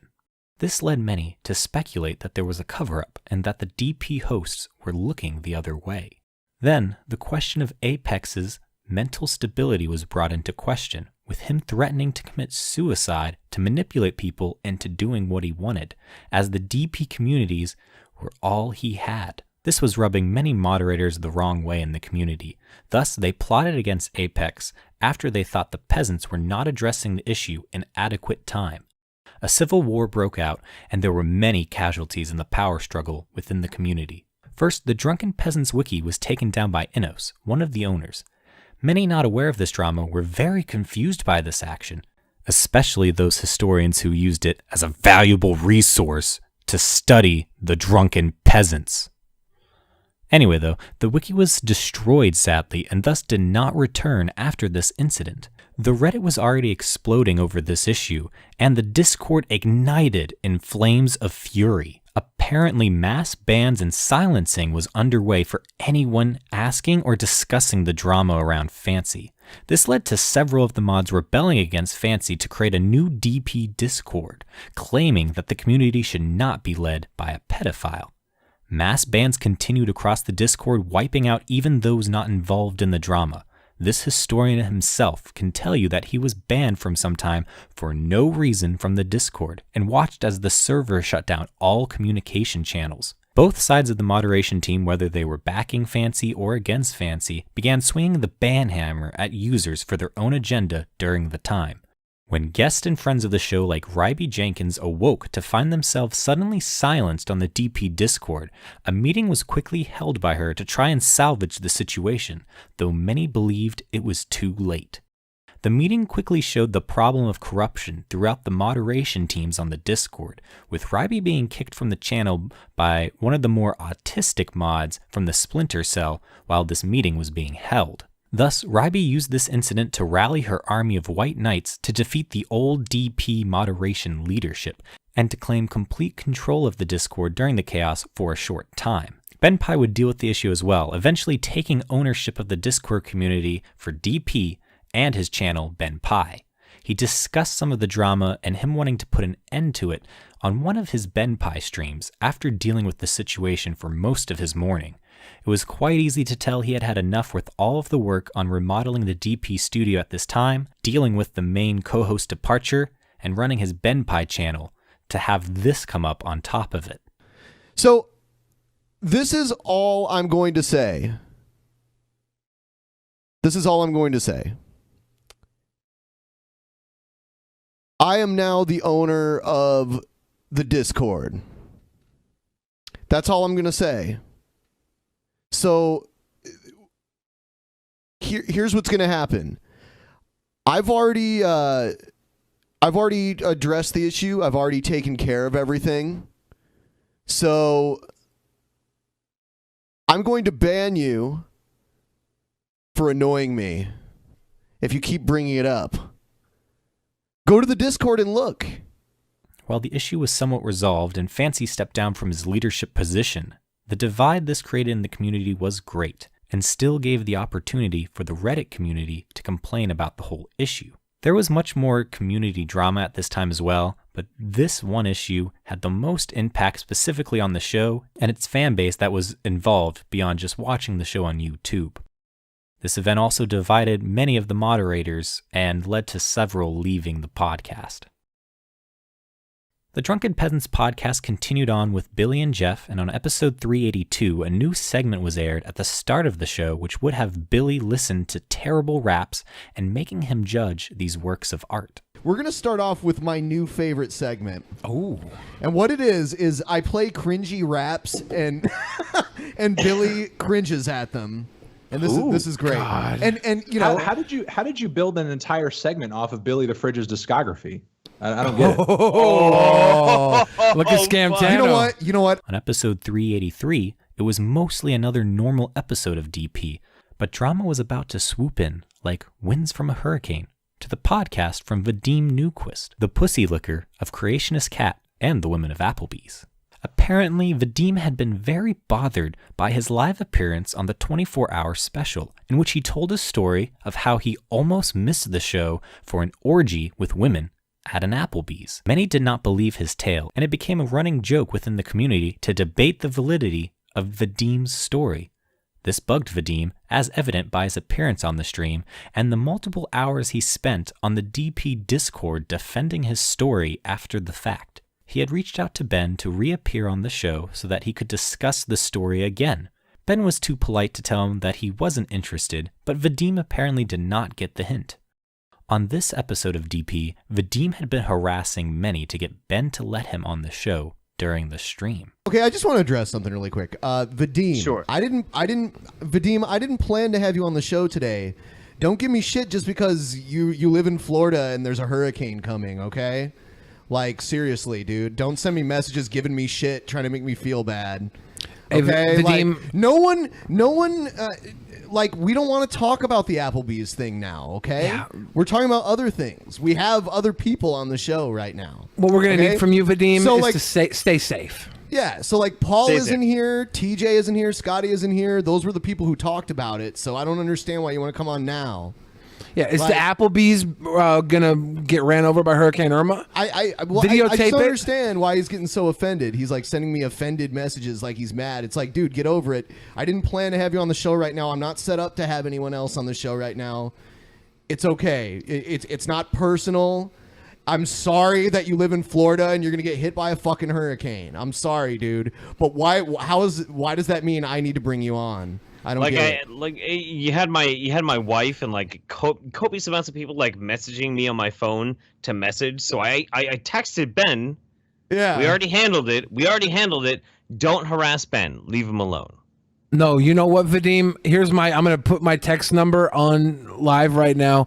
Text me at 911 and we'll settle this, motherfucker. We will settle this shit man to man.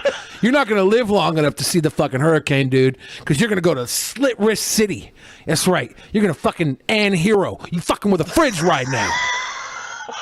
No, I'm kidding, guys. Go to Applebee's. No Get your one- dick sucked by an old lady. I mean, Billy was here, but he didn't really know much about the Applebee's thing. I mean, Is there a sequel to it? Did he almost get into But another he wants orgy? To come on, he wants to come on and defend himself about it, but like hardly 3 anybody months later?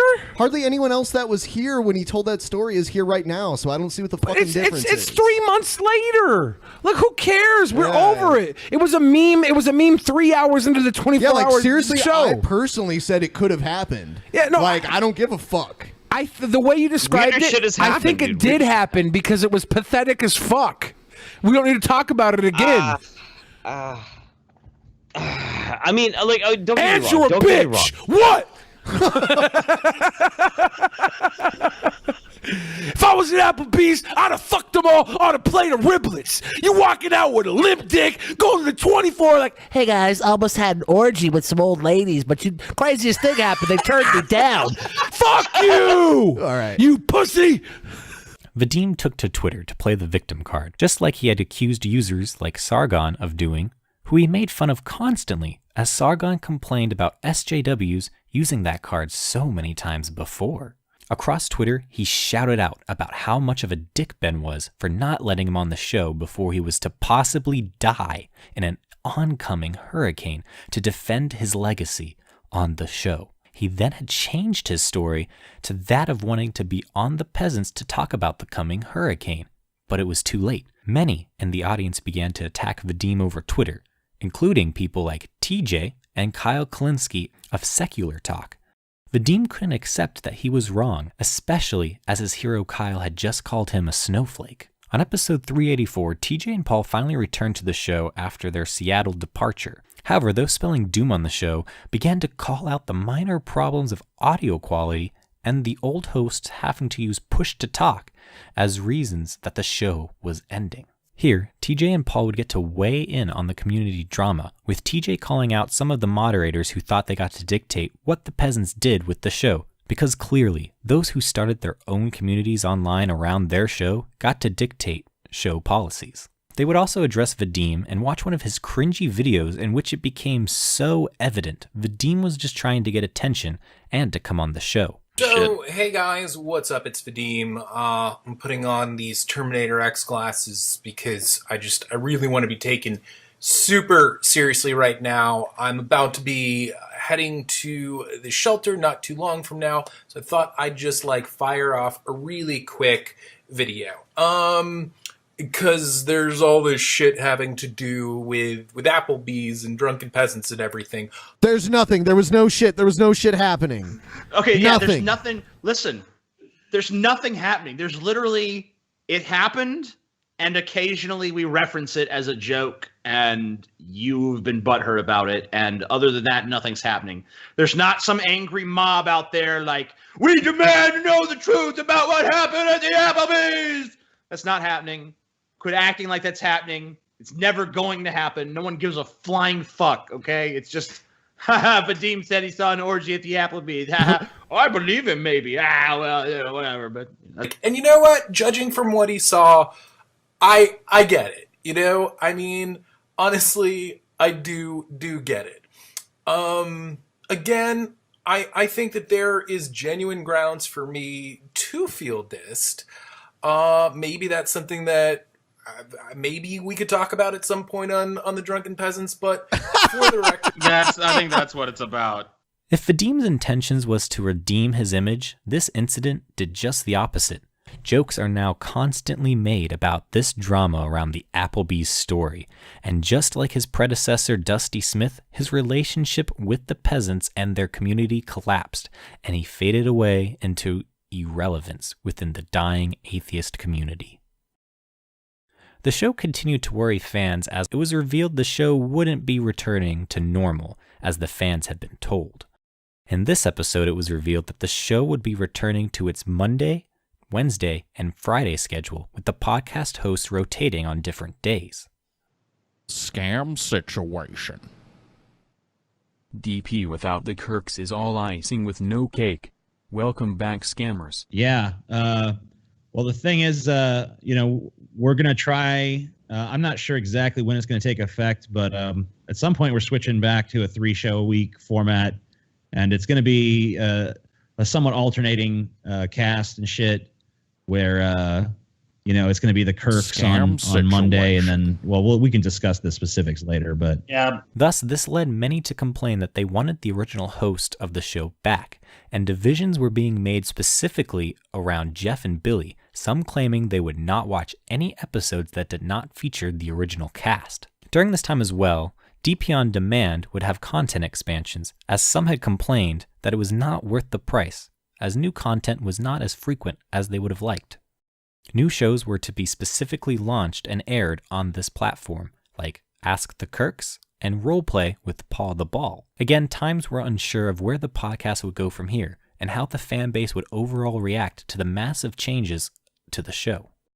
The usual segments as expected on DP episodes continued, and a new man would now be covered called Spooky Max, after he was featured on a segment of Troll or Not a Troll on episode 387. TJ, the Troll or Not a Troll, for tonight is dedicated to you, because I know, a lot of Manson songs have been covered. Some are good covers, some really don't do it justice. Some are totally artistic depictions of what they felt the song could be.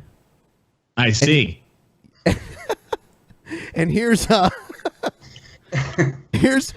cover of Lunchbox by Marilyn Manson.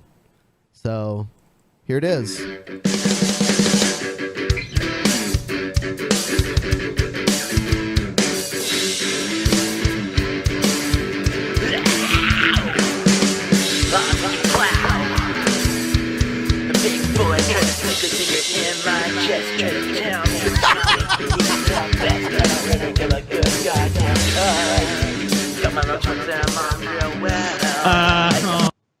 Okay. So is this the same fat guy playing the guitar and singing? Yes, I think so.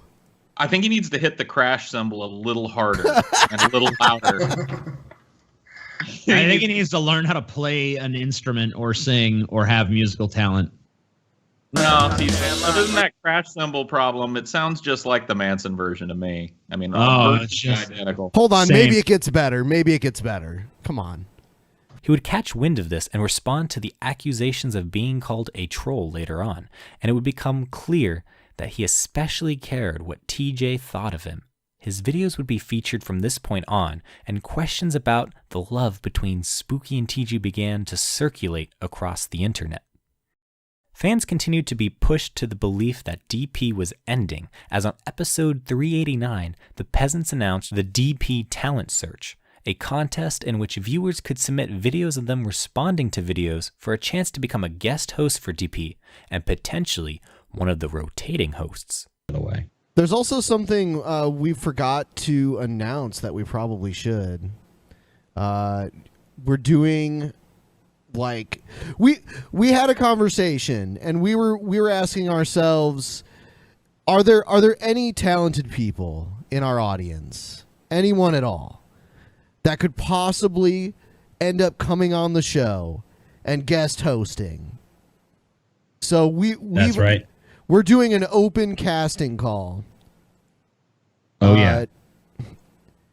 And we're going to make it like a contest, and the winner's going to get to host DP for an unpredetermined amount of time, possibly indefinitely. Who knows? We'll see. We're looking for another peasant out there in the midst of our audience, and we haven't hammered out all the details of how we're going to go about it. But I thought it would be interesting to at least put it out there that that is going to be a thing soon. The DP fucking talent search. Reception for this was mixed, as not all of the talent from the community was always great. Many immediately thought of Patreon guests, and thus assumed that a new guest would probably be like that, and most Patreon guests were not well received. A large portion of the fan base as well enjoyed TJ on the show, and were already upset he was appearing less and less, and that a Patreon perk was now to just get him back on the show an additional time during the week. A new voice would join the podcast on episode 391, Joe, a friend of Billy the Fridge. So a lot of people are asking about Joe, the cuck at the bottom, as they're calling him. People in the chat. So I'm going to open up the chat to questions about Joe. Go ahead, have at it, guys. If it makes me a cuck to watch my wife get penetrated by a big, buff bowl of a man, then I don't want to be a non-cuck. Yeah, the only reason I hang out with him is because he lets me bang his wife in front of him. It's a good trade. He gets to look at my tiny cock. I get to blow his wife out. Hi, Mom. Let me just ruin you. I'm seeing no big. How are you, Joe? Is the first question I see. How old are you? They want to date Joe. Joe, is Joe gay? If so, how old? And does he live in Florida? All right. Not saying everybody in Florida is gay. One at a time. Ask anything. I'll answer. Also, for a parlor trick, name any movie. I can tell you the year it came out. You big homo. Joe, American Pie. American Pie, Joe. With the help of Google. What? Joe, where did you first put your finger in Billy's butthole? That was a good question. When or where? Where? Like at what point? Like he has more than one? Someone said you're here to meet a diversity quota. Yeah, they were like, you fit everything. They said, hey, this podcast is getting a little Islamophobic. Let's get a Muslim on. Give him a faggot haircut and just put him at the bottom. Joe would receive mixed feedback with his introduction to the show, and some really enjoyed the humor and fresh perspective he brought to the show, especially for those finding the show stale as of late. Others did not like his humor or his immaturity and longed for the return of the original cast. The show continued to change and experiment with new things, but at the same time retread old forgotten ground with the return of lost segments and classic guests. A major change in the show had already been the return to 3 times a week, which started on episode 391. The information segment had returned, and sadly, feminist slam poetry as well. Also, cutting the fat was even more prominent now, as Ben attempted to get TJ to listen to some of his old, cringy poems.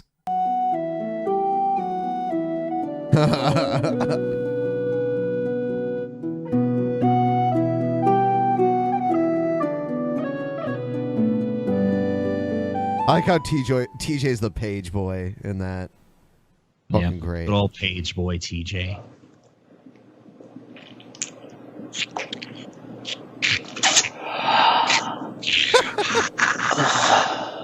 Violence. Violence is the fruit that grows here. The fruit that grows. Blood red apple. Blood my red apple. dying I have a sky theory. blue. I'm trying to hear myself talk. Scotty. Dude, you know why? You know this is black and white. Well, it's black and white to be edgy, but there's another reason. If it was actually in color, you'd see how fucking yellow and nasty TJ's goddamn teeth are. I was thinking the exact same thing. Eyes. I fuck. Is that why you made it black and white, TJ? Is that why you made it? Oh, no. Don't try to fight it. Watch this cringy video of you, TJ. My inner child. I fucked my inner feelings. I fucked my inner God, feelings. TJ, why, dude? What is this fucking terrible poetry? Why did you put this on the internet? Oh, let's see some of your. Man, you used to write fucking. Yeah, but you know what? I was smart enough to keep that shit off of the internet. You got a point. That's what I'm saying to you, dude. Like, hey, yeah, write bad poetry all fucking day, but put it into a fucking journal or some shit where it's like you can go back 10 years later and go, God, why did I write this? You guys just don't want to admit that I'm the greatest poet of all time. You know what, guys? If we get more than 1,000 likes or whatever it is, let's We fucking already go back. did. We already did. Let's go to fucking Wayback Machine. Let's find some of TJ's old poetry. You know what? I got a bunch of old poems of mine in my fucking room. I can go find a cringy ass poem and do a live reading if you want. Yeah, let's do it, dude. I'll be right back. Fucked myself to death with a branch from this twisted. He just wants to leave while we play this shit. Yeah, you can't Notice how handle it, dude. See how he volunteered to leave the room? I'll go read my bad poetry, guys. I'll go read it. It's okay. See you later. Guests like RPG Minx, Mercedes Carrera, Caseytron, Armored Skeptic, and Mundane Matt were all prominent guests brought on during this time. Having the rotating panel of hosts did help bring on guests during this time, as it gave more room for the guests to talk during the episodes. On episode 395, the show continued to grow and change, with this being the first episode now streamed on Twitch as well as YouTube, and a new promotional intro was created for the changes that were occurring to the DP Patreon.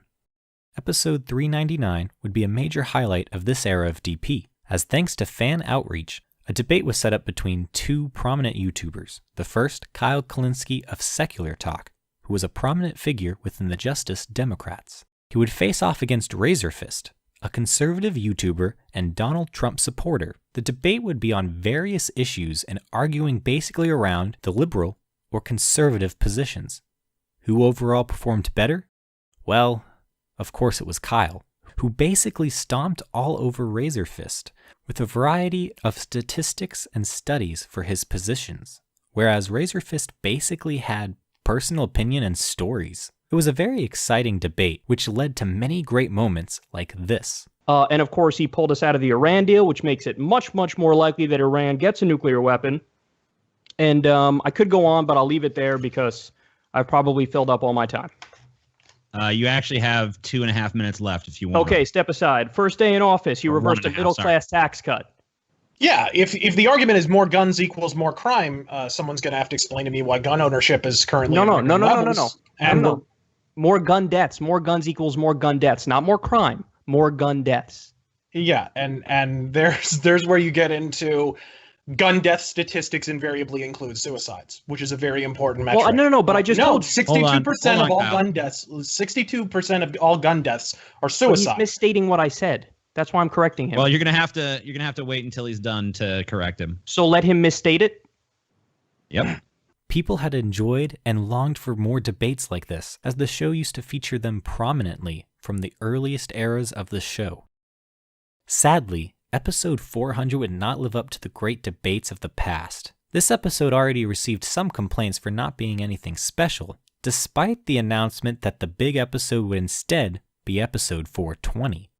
Episode 400 would guest star Jeff Holiday and JF, who had had some drama that many had seen on Twitter. The two awkwardly began episode 400 bickering with each other. Whereas the episode before the debate was structured and the subject was clear, this one was sloppy, and the live audience was very lost and bored during this time. Actually, I have a lot of questions for you too. So one of the main problems that we have here too, the DP community seems to have this problem.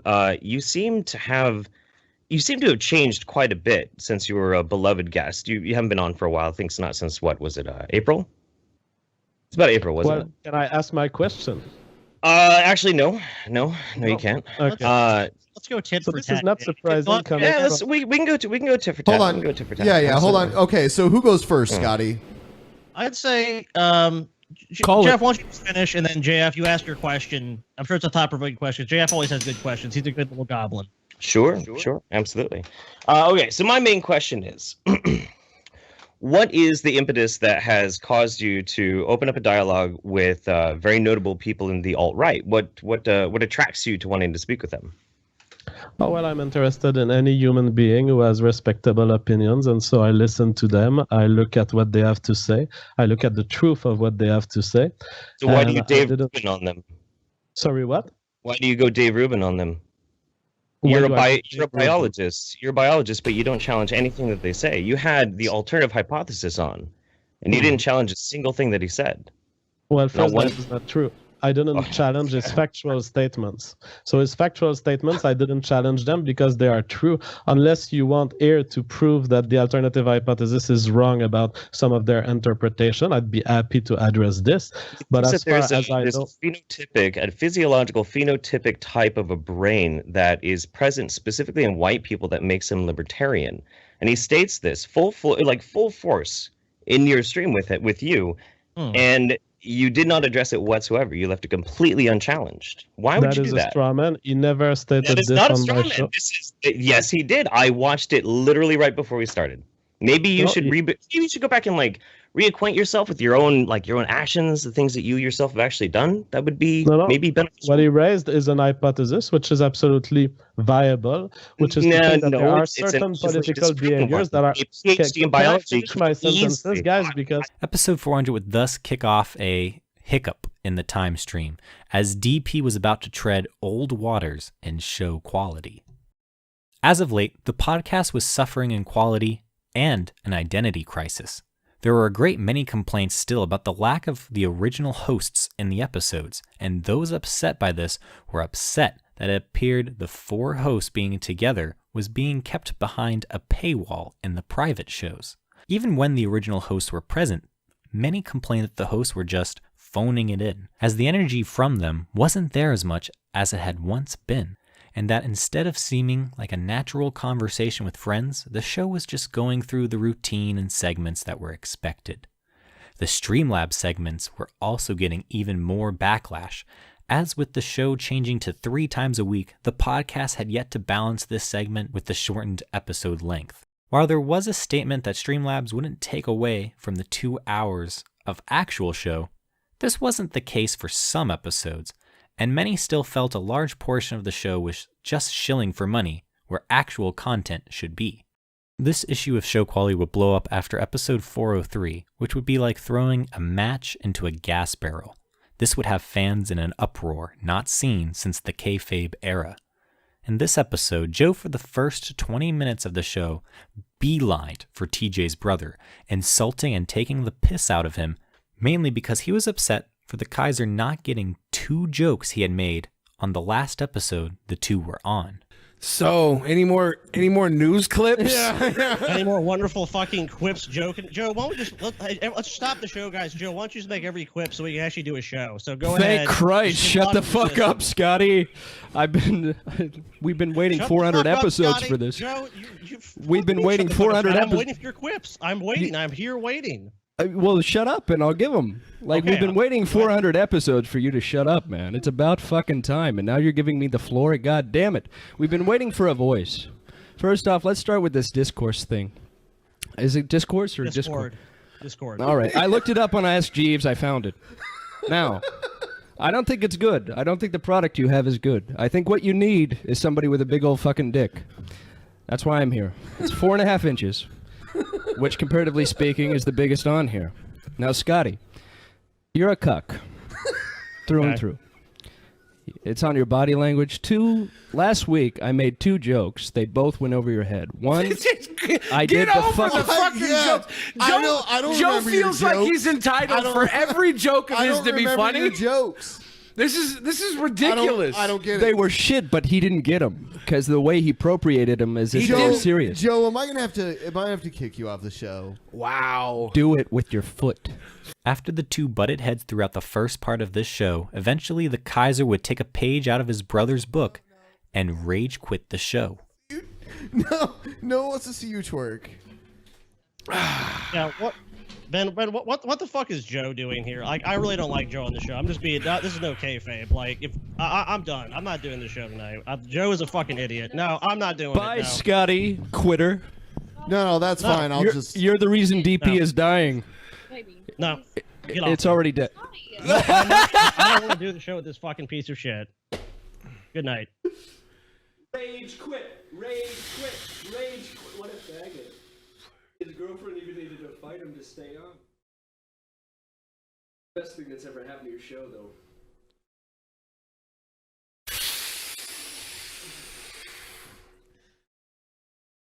All right, so we're gonna take a break, and we'll be right back.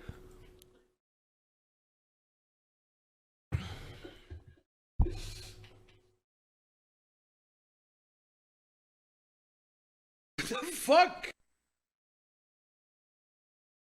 The show was on break awkwardly for 5 minutes, with fans unsure of what was going on, and a decent portion believing that this entire thing was kayfabe. It was clear at this moment this would be the next episode 307, and sides were already forming as to whether this was kayfabe or genuine. TJ's brother was back after the break, and it was announced Joe had been fired. Throughout the rest of the episode, Joe, who was still in studio, would make noises in the background and try to get on camera, and basically act like a child without his ADHD medicine, eventually leading Billy to kicking him out of the studio, and later Ben kicking him in the balls for punishment. All right, Joe, tell me, what are you doing right now? You kicked me in the dick. And because to atone, yeah, go ahead and say what you said to him just a second ago. You can't atone for your failures tonight by letting Ben kick you in the dick. This is not the easy out. You have to work hard to prove you're not a dick. Whatever. Did you want my grandma weed? Oh, no. My grandma's weed isn't that good. All right, here we go. Oh! Holy shit! Some after this episode that did believe this was genuine took the side of Scotty, thanking him for speaking up against Joe and getting him off the show, as they believed he took away from the show and what it was supposed to be about. Others were upset Joe was fired, as they enjoyed his banter and saw it as nothing different when the main host picked on others that were on the show. No matter what side you picked, again, a large portion of fans were upset at the show, thus leading many to rage about DP. This episode again reignited the debate over Apex of Fancy and the DP Discord server. The DP Discord server had recently been made for patrons only, which was not well received by people who were not patrons. And also, it was revealed Apex of Fancy still seemed to have some sway within the moderation staff at the DP Discord, this rubbing some people the wrong way as well. Ryby Jenkins, who had taken the side of #Team Joe, was banned from anything related to DP, and removed from moderating from places such as the DP chat. Even those who had deeply hated the goddess even began taking her side as they witnessed the pathetic back and forth as TJ's brother threw his temper tantrum on Twitter. The subreddit was really blowing up over this one, guys, with many threads on the Scotty versus Joe issue. There were also many comments on the rotating hosts using this as an example as to why to return to the original cast, with even some wondering if the show should just end while it was ahead. The Kaiser would offer a public apology later to Ryby, but she was never reinstated to the moderator position, leaving that aspect of the conflict unresolved and leading some to wonder how genuine the apology was. After the Kaiser's fall from power, the show continued to decline. An episode to appease a fan base that was beginning to rise up against the show, episode 404 was the first to feature all 4 peasants in some time. However, adequate time to prepare and test everything before was not given, and the episode was delayed in going live for over an hour. The constant delays enraged the live audience, who would schedule around their podcast, leading the dislike ratio to lands unseen. Luckily, the show received better ratings once the episode had aired from those happy to see the original cast and those that did not care about the delays, or they were not even live viewers. However, many live viewers were still displeased, and this wouldn't be the only thing they would be upset about. Episode 401 had featured Dick Masterson, a popular podcaster and entertainer with one of the largest Patreon accounts on the site. He appeared a few episodes before Maddox, an old co-host of Masterson. The two had a falling out and parted ways, but drama was still strong between the two, mainly focused on Dick sleeping with Maddox's ex 3 years after they separated. Many did not like Maddox and compared his actions to that of Steve Shives. Maddox was a popular YouTuber once, and TJ had been a fan from those days. While he pushed for Maddox to be on the show and was excited to have him guest star, clearly the audience felt differently. The dislike ratio of the episode once again hit that 50% area, and it wasn't just because of the fans not liking the guest or finding him boring, which still was the case for some. This time the peasants themselves were under attack. In an attempt to make Maddox feel more comfortable, as he apparently couldn't take the slightest bit of criticism, the Streamlabs were censored so rude comments or uncomfortable questions couldn't get through. While DP may have had the right to do this, not announcing this to their fans was the problem here. The episode still opened the Streamlabs segment as normal, and the host expected a lot less Streamlabs to be censored. However, many were, so much that fans did notice. The censorship wasn't perfect though, and one great Streamlabs got through for those who knew Maddox's history with Dick.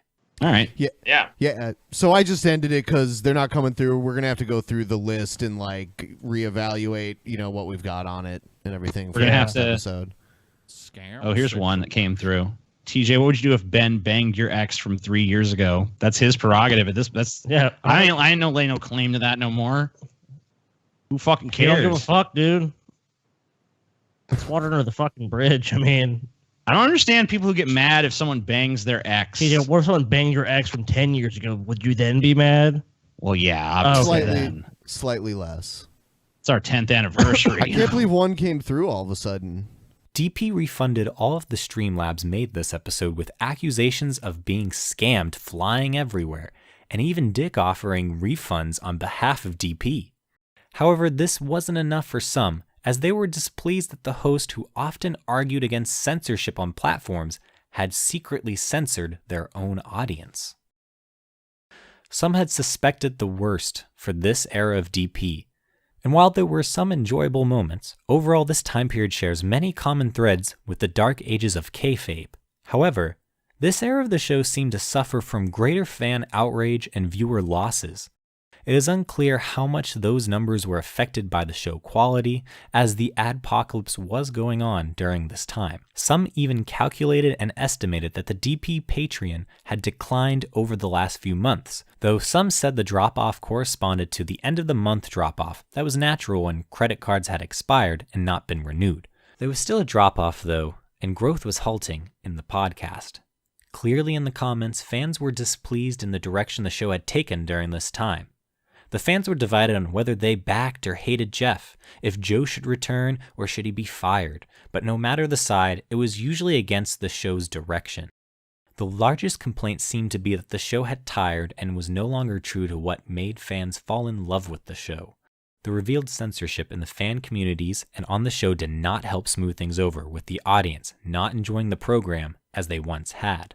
Segments seemed stale and too much like a formula now, just going through the motions of troll or not a troll, DP action news, and then on to crazy people. The host didn't always seem to bring the A-game for the show and seemed to be tired of the routine as well, which, with over 400 episodes 3 times a week, was understandable. However, if the host of DP came across as not wanting to watch the show, why would an audience member want to watch? It was clear either the show had to change and excite the host again in order to keep the fans happy, or it was surely doomed.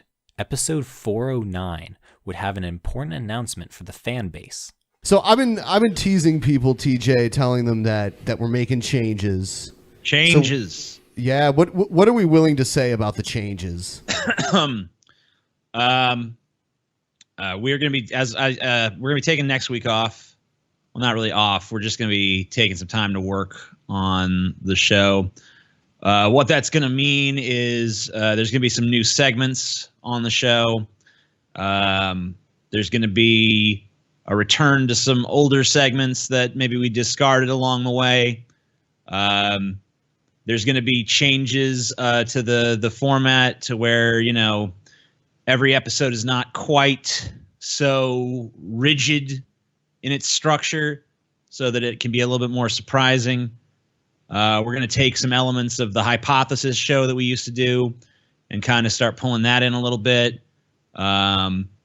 I'm going to be on more shows, and there's going to be a lot of big changes like that. It's going to be good, I think. But we'll see. Much more specific announcements will happen. Let me just check the calendar here. On Monday the 27th when we return. So be a lot of big stuff going on. We're going to be spending the next 10 days or so just kind of working on the show, getting it back up to snuff. Because, we know that some of the shit here has gotten a little stale. We're going to fix that shit. And, that's pretty much it. So a week-long break from DP began, and in the background, changes were beginning to take place. The DP scare seemed to be coming to an end, and the fans were now setting down their pitchforks after this announcement and looking for peace. But they were still cautious after all of the drama from this era of the show. It is hard to summarize and blame one event as the reason for the decline between the Peasants and their fan base. Most likely, a little bit of each of the negative events during the DP scare built upon another that led to this crisis. Time would tell after the break, when the podcast returned, how the fans would react to the changes and the future fate of the Drunken Peasants podcast. Move $5. Start my own show. Make $5. I'm telling you, they used to be perfect. Now I only watch inebriated discussions, the superior version. Get fucked, DP. Do exactly what I want when I want, and you get my $5 Patreon donation back, bitches. I'll see you in the Brett Keane hangout. At least he has standards. You're a bunch of dirty-ass losers.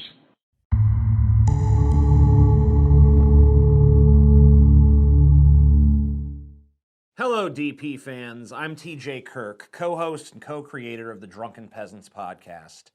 Over the course of 3 years and hundreds of episodes, this show has gone through its highs, and they were high highs, I'll tell you that much, and its lows. I think that in many people's eyes, our recent period of content has been a little rocky.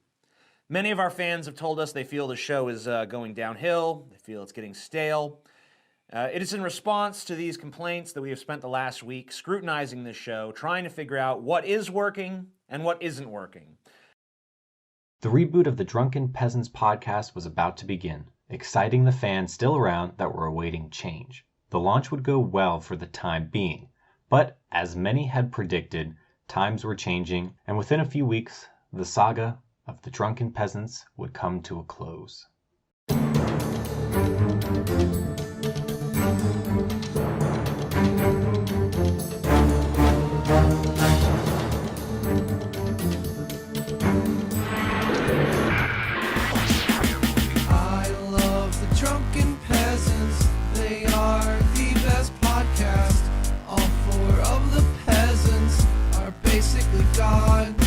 I'd suck TJ's dick and also Paul's dick. I'd pray each day to Scotty and Ben's the key to it all.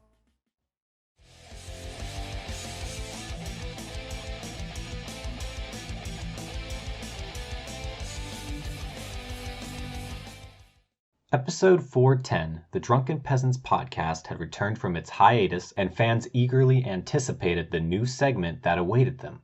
The biggest and most positive change for many here would be the death of the Streamlabs segment.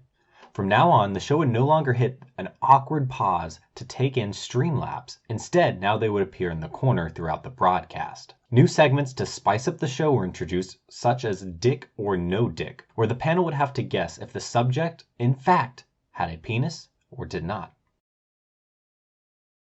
Dick or no dick? This one might be... I'm thinking Dick. But this one might be one of those just kind of like, more Ruben-esque women. Dick! Woman with a strong jaw.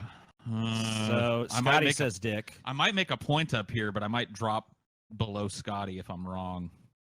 I'm going to say no Dick. No Dick, says Paul. I say no Dick as well. The answer is, what is this? Which number is this?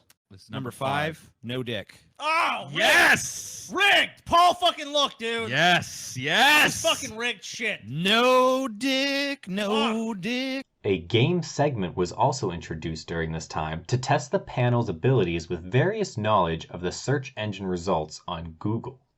Classic segments like Crazy People remained, and the news segment underwent some changes, now mainly covering news articles as clips mainly had focused on Trump, a subject that had gotten old for the hosts and fans alike. Should Trump do something noteworthy, he would be covered in a separate segment.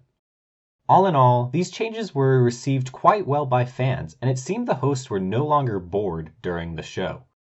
A new intro for the show was thus requested to usher in this new age of Drunken Peasants, and the Peasants had enlisted the original creator of the previous intro to do it, which made fans very excited. The original intro was retired, and it was told it would no longer appear after episode 410. However, when episode 411 aired, fans were confused as no fancy new intro was played. I didn't do Smoke shit. weed every Oh day. yeah, welcome to the Drunken Peasants. You fucking ruined my life. I'm tired of this world. I fed up with this world. I'm tired of this world. I'm tired of it. I want to see the fucking disaster artist. No, you don't. It's gonna be good. All right, Isn't it, so coming out hold on. tomorrow? Let's explain what the fuck is going on with the intro and shit, because everyone was asking about it. All right, so here's what happened. The guy who was doing the intro is dead. Couldn't finish because sad. That's the actual explanation. Yep. Damn. He's like, okay. I'm depressed and stuff, so no intro. I'm like, okay, cool. That he's not doing it, or they're. I don't know. I don't know, Scotty. I don't fucking know at this point. Well, I mean, I hate to shit on someone for being depressed, but at the same time, like, they got to meet their obligations. So I guess you guys need to talk to them and try to figure it out. Yep. Times continued into the holiday season, and TJ, his brother, and Paul all departed for a vacation to Disney. Meanwhile, Ben intended to produce some content for Drunken Peasants still. However, they would not be official episodes. Part of the reason for this was to buy time until episode 420, which was to be a huge episode with all of the peasants in studio. So, Plan B was aired, and this was the first sign since the reboot that this revitalization of the podcast was no longer going to go well with the fans. Ben, Billy, and Jeff starred in episode 1 of Plan B, along with 2 women who were guest starring, one who appeared off camera, and Madison, who was on camera. These 2 would single-handedly lead many fans to cry foul, as many found them to be intolerable. Whatever DP had been before, the fans saw this as nothing like what they had once enjoyed, and those who had stuck around to see if DP would get its act together would, at this point, write off the show. The best internet rabbit hole I ever found was Chris Chen, and it just never stops either. All right, this is just gonna perpetuate the fact that I'm dumb to the internet. But what are you, an internet rabbit hole? Okay, so going down the rabbit hole is where you discover something and it takes you on a trail of I'm very bad at explaining. You could have just said it was an Alice in Wonderland reference. Yes, exactly. Well, no, I got that. I just wasn't sure how that so becomes internet rabbit hole. Internet rabbit hole. So but I think I got it, and I've been down a couple. So I've been down a couple, and most of them are like, all right. So contrary to the internet's belief. Like let's say you go and you click cake farts. No. And then you click something from cake farts. Real stories. Oh, so, let me know. Yeah. All right. So I'll give you mine. Mine are kind of weird. Oh wait, now I'm confused about what we got off the topic about. rabbit holes. The most interesting. What is it? The most interesting rabbit hole? Internet rabbit hole. Yeah. It's getting warm in there, Jeff. Yeah. Yeah, take it off. So. Yeah. Roll your sleeves I'm getting up, distracted man. over Yeah. here. Not all held this episode against the peasants, as it was not an official episode of the podcast, but it was clear a large portion of the audience did not enjoy this content from the channel. Viewer drop-off can easily be seen as the next 2 Plan B episodes received far less viewership than the first one, and compared to regular DP episodes. However, viewer drop-off from Plan B wasn't the major issue the channel would be facing. After the first episode of Plan B aired, Brett Keane, the classic and original DP antagonist, made a reemergence. The channel received community guideline strike from a video promo that was made for the Brett Keane special some time ago. Because of this strike, live streaming capabilities were removed from the channel.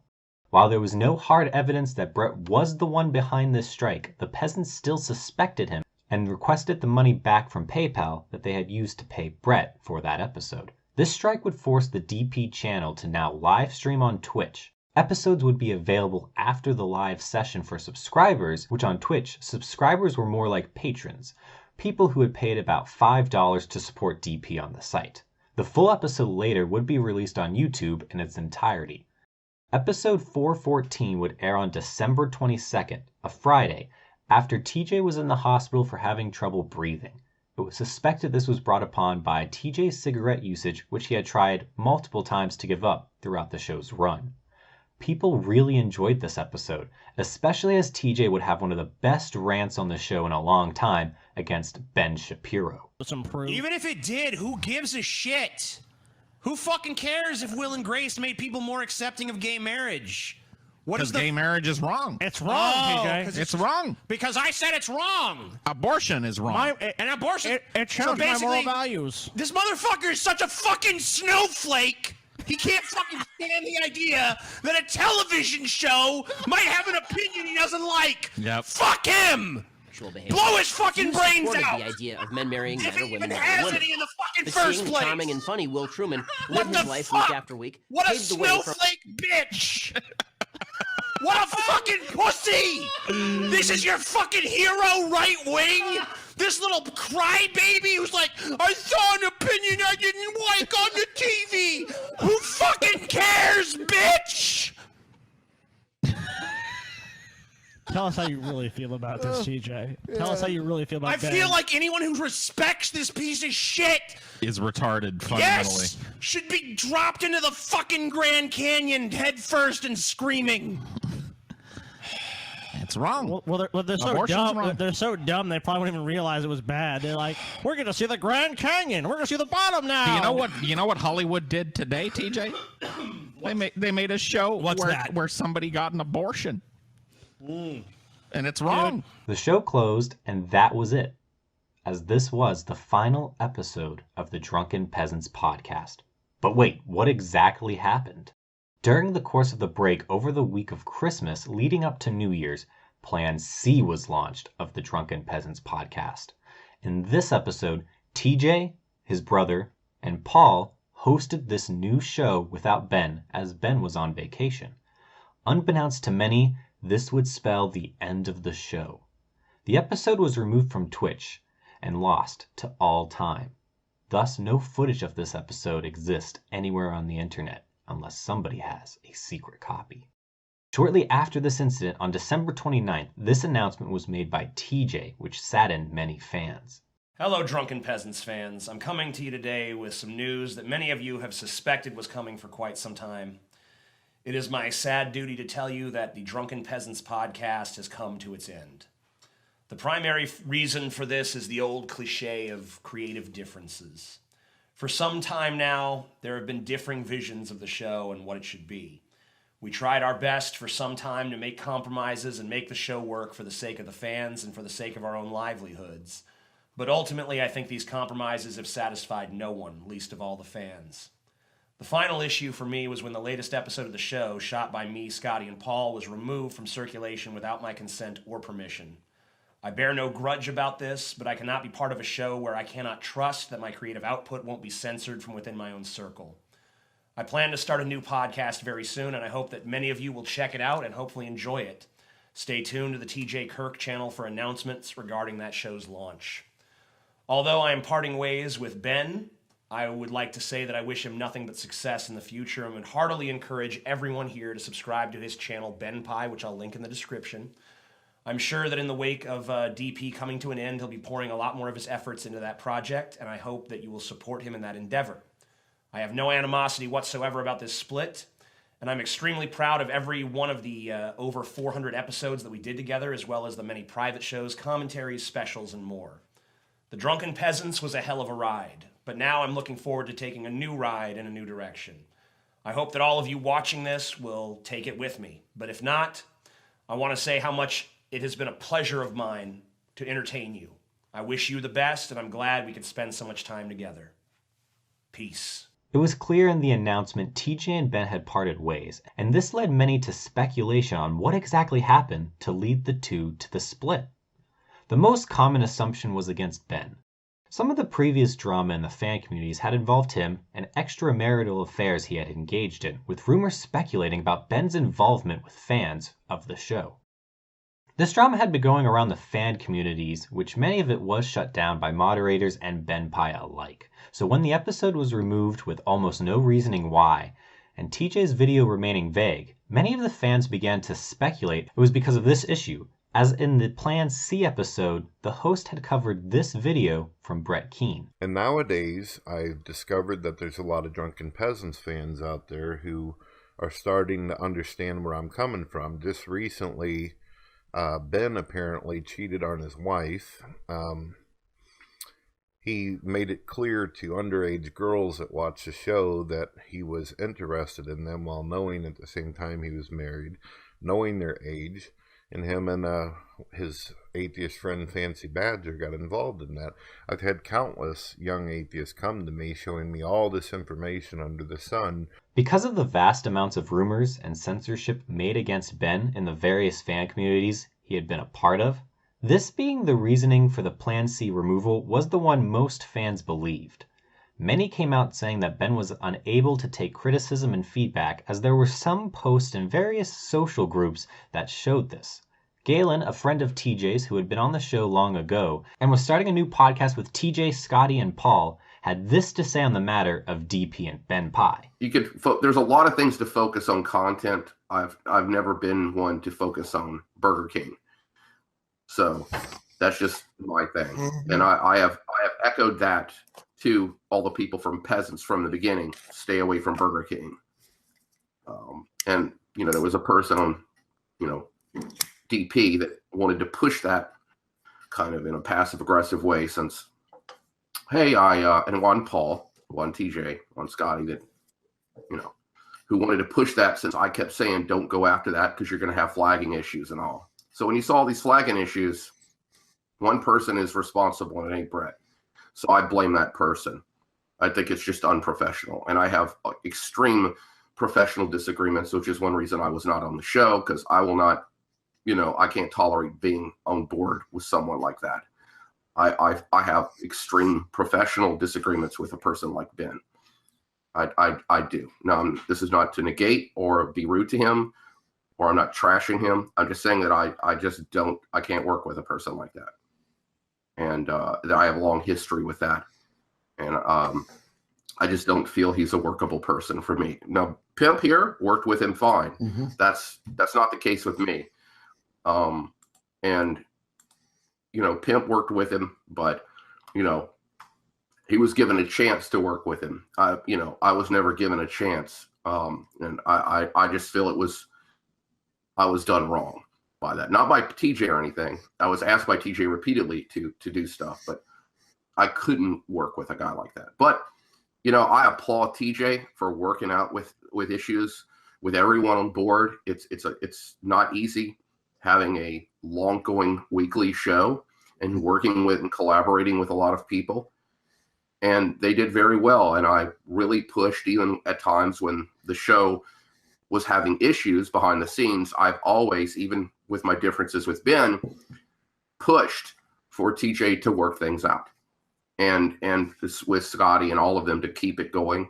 And I put in a good word, even though I have extreme professional and personal differences with a guy like Ben. I pushed to work things out with him because I feel it's best to work through things professionally that you best can, even though it wasn't going to work with me and him. That was what was best for everybody. And I would want that in any business situation. So, it's not surprising this happened. It came to a head. Certain things can't exist. I expected that this is probably going to happen. I was wanting it not to. But hey, it happens. Ben, after the announcement from TJ, released a statement regarding what happened over Plan C. The intro had apparently featured dildos in it for the stream, which wasn't allowed on Twitch and could get the channel suspended as well. Because of this, Ben removed the stream before the channel got in trouble, but did so without any backup copy of the stream whatsoever. This miscommunication was the final straw for TJ in what had been a series of problems between Ben and TJ in running the show, who had had disagreements over how to handle the show moving forward.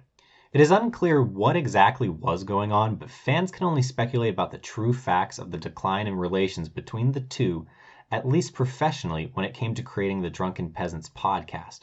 Later, TJ would address the end of the show and defend Ben, stating that the reason he stopped doing the show was, indeed, because of creative differences and nothing more, and upset fans should be mad at him and not Ben, as Ben would have gladly continued to do the show.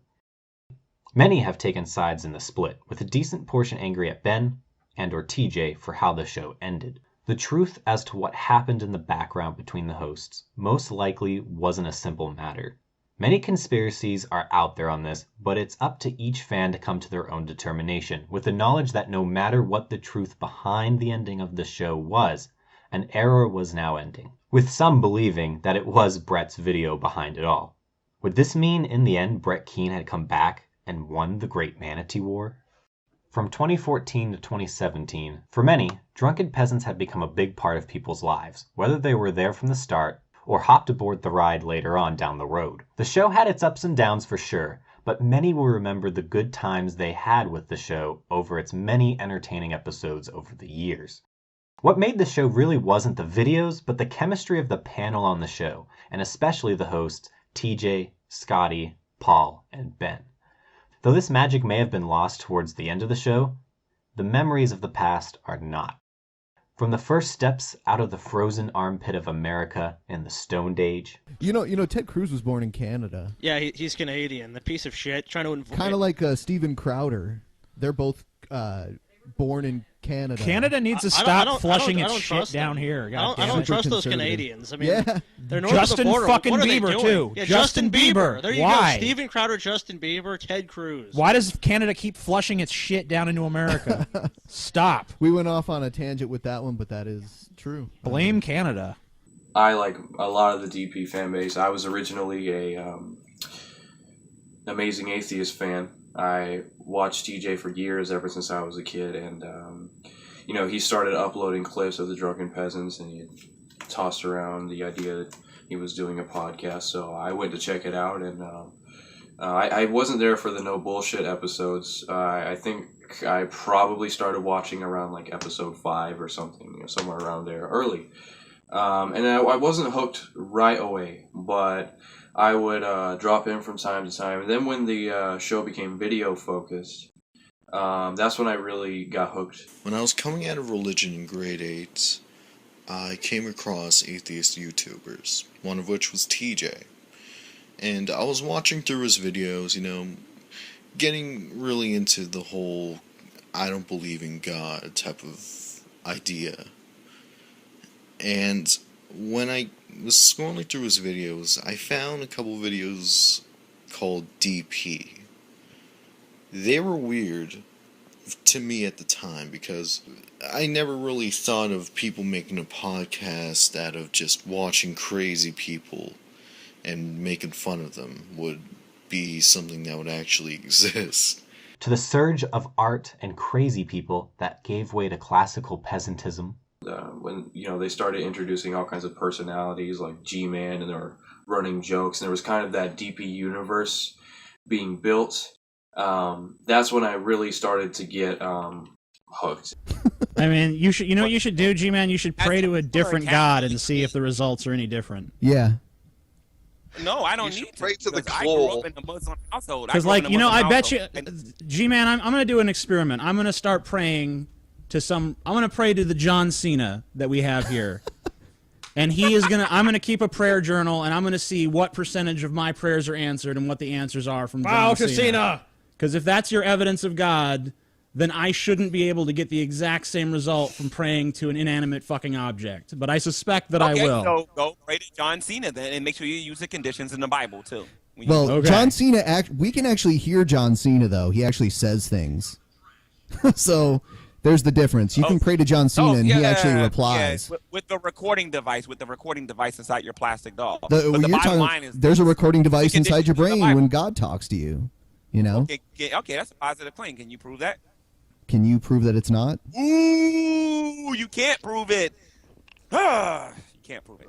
Actually, yeah, you can. Actually, you can't, sir.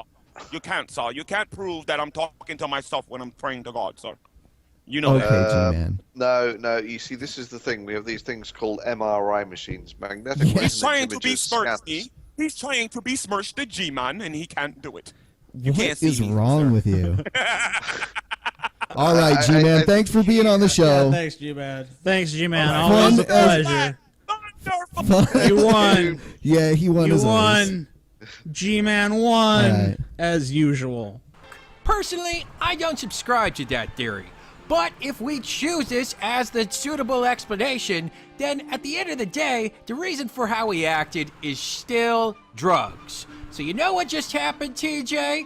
You've been pwned. You've been super pwned. You've been Tommy Lee pwned. You've been E.T. pwned. Oh, shit. But that's not all, TJ. Not only have I pwned you, I've pwned your gods! You're nothing without Mansion, TJ! Nothing! Now look upon your broken gods! You failed me, TJ! You failed me! You're nothing, TJ. You're garbage. I just want to be liked. You're garbage, TJ. You're fucking garbage, TJ. All right. Okay, so we got to work that into the new intro whenever that happens. I would say my first memory of DP was back when I was recovering from my polyidal cyst surgery, and I was browsing around through YouTube, and I saw something that TJ had promoted on his channel, and it was the Drunken Peasants podcast. And this was back when they were doing their submitting video questions ideas. So I decided to send a question for their whole thing. And then one time they gave me the name Humpty Dumpty, and then later on they gave me the name Egghead, and then I guess the rest is history. Alright, this is my fourth question for the Drunken Peasants podcast. I love the Humpty Dumpty joke, by the way. That was really funny. You remember that guy? That was the guy that you said looked like Humpty Dumpty. I said that his head looked like an egg. To the Salt Crisis, which saw the rise and fall of Paul's ego.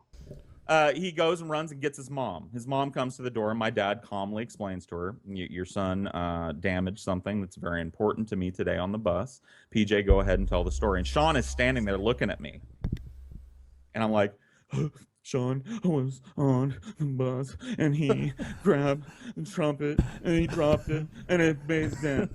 And Sean was like, no way, P-Way, I didn't drop the trumpet, I didn't drop the trumpet, Mom. And so his mom gets down on her, on one knee, and she goes, Shawnee, did you drop that trumpet? I swear, Mom, I didn't drop the trumpet. I held the trumpet, but I didn't drop the trumpet, I swear. She goes, Shawnee, you're lying to me. And she grabs his arm, lifts it up, and starts whooping his fucking ass right in front of me. And I'm sitting there. Oh, man.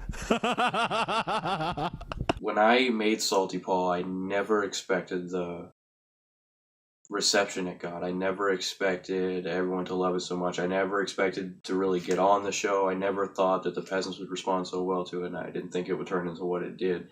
And to the Peasants, I say thank you so much, because you guys have helped my channel get to where it is now. And who could forget those that gave their lives in the Great Manatee War? Because we made fun of your terrible logic in that video, you've never responded to any of our counterpoints, by the way. All you've done since then is, like, make vague threats against us. Like, you guys wouldn't say shit to my face. Yeah. Yeah, I would, Joseph. If you were standing right in front of my face, I would say the same shit to you. I'd be like, yeah, your video was stupid and you have no ability to reason and you really shouldn't be making YouTube videos about anything. I mean, he's proven that because he's resorting to threats now. Yeah, and not only that, he's resorting to something even lower than threats. He's resorting to complimenting Brett Keane. Yeah. I mean, this is like TJ in 2008 level cringe. Yeah, I know you hate us, Joseph, but this is some actual advice. And at one point, you know, if you're not completely crazy, you'll look back and remember me saying this. Brett Keane's gonna fucking betray you. I'm sorry to fucking fill you in, but this new friend of yours that made this glowing video about like what a wonderful person and a brother in Christ you are is gonna stab you right in the fucking back on YouTube publicly. When you guys got in touch with him, that shit was so fucking funny. That was hilarious. The way he puts it out like that on phone, that was just too much. And I'm gonna miss moments like that. Today, I decided to spend some time trying to help Paul. Oh, you are? What are you going to do situation? I talked to him earlier today over a hot cup of coffee. Because you know what, dude? When I need help with something, the first person I go to is a toothless fucking layabout living in Festus, Missouri. Yep. If I'm looking for advice, it's going to be the guy that's been fucking hammering away at the same try at YouTube fame for 10 fucking years. Hello. Hi. Jesus, it's like a chipmunk or something. Yeah. Hi. Oh God. Hi. Your voice is high pitched. Wow. Hi, guys. Oh my God, I'm Hello. so excited. How Hi, are you chat. doing? Hi, everybody. Oh. Wow. Oh, sorry. Do I need to turn on camera or no? Yeah, you can. Okay. You can if you wish. Oh, I can hear myself. Hold up. Okay. Hi. Hello. Hi. How are you doing? I'm doing fantastic. How are you guys? I Pretty was in the good. middle of painting my nails, but I didn't finish these two, so we'll do it live, you know? It's fine. Paul, we're replacing you with this high-pitched voice. This is Ryby Jenkins. I take my dog out to shit and you guys replace me with a woman immediately? Like, what the fuck? Well, we thought for sure you was like, you know, when Dad goes out for that pack of cigarettes, you know? We thought you were gone. Do I need to grow a beard, like, in order to take his spot? Yes. Yeah, sure. Next beard, here we go. Should Paul it be is blue? Paul's gonna give you his beard. It's gonna be fine. Yeah, I have to. Yeah, that's the way it works. I have to shave my beard and mail it to you, and you just glue it on. You're nasty. So- Well, Ben came to my Twitch channel. He was typing in the chat. I at first didn't believe that it was the real Drunken Peasants account, so I was like, who this? Is this TJ? Who this? And then he told me it was Ben, and then we connected on Twitter, and we became really good friends, and yeah, so he was like, hey, you want to come on the show and do some voice acting things for me? And I said, yeah, that would be a lot of fun. Even though it's funny because I told my friend I didn't want to be like on that big audience, because I was such a big audience, I was really intimidated. But regardless, I went on the show, and I had a great time, and then they invited me back, and I felt really good, and then, you know, all the everything else, but yeah. The dark ages of kayfabe, while dreaded, still brought many great moments in history to the beloved podcast. And it really started to go downhill when the Dark Ages happened. You know what I mean. But when it came back, I was starting to get back into it a lot. You know, I was starting to love each episode, but when the apocalypse came, everything went to shit. And to the final days of the podcast, during the Peasantal Revolution and DP Scare, all of which still gave fans wonderful memories. I would watch or listen to the show while I was at work or on break, or when I'm just at home fucking around. I would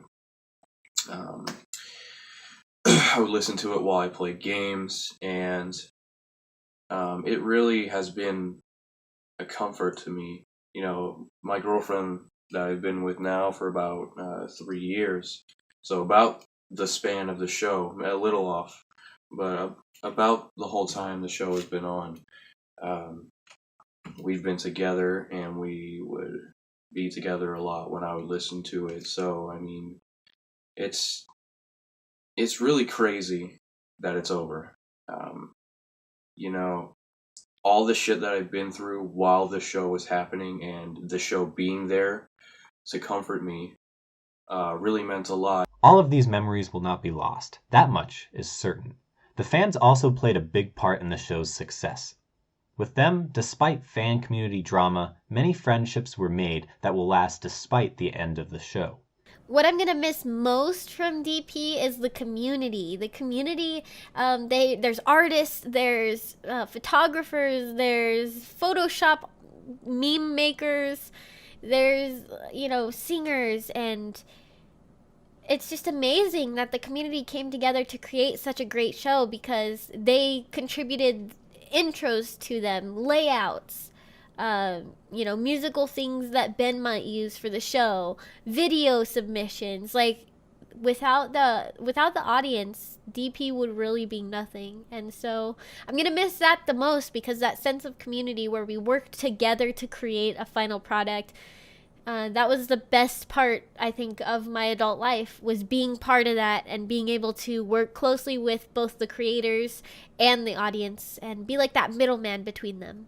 Some may feel rage and hatred to certain members of the podcast, but there's no denying the vital role TJ, Ben, TJ's brother, Paul, and even Billy the Fridge played in creating the Drunken Peasants podcast.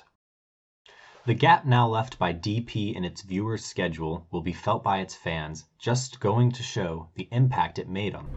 It sucks to see them go on and end the show, but you know, I give them nothing but props for what they did, and I wish them well for their future endeavors. So, thanks for the memories, guys. You forever changed my life when I discovered through you guys about the Ryan of Zeo Dadong. Peace. I'm sad to see it go, but I'm excited to see what's going to happen in the future. And always remember, at least you're not breaking.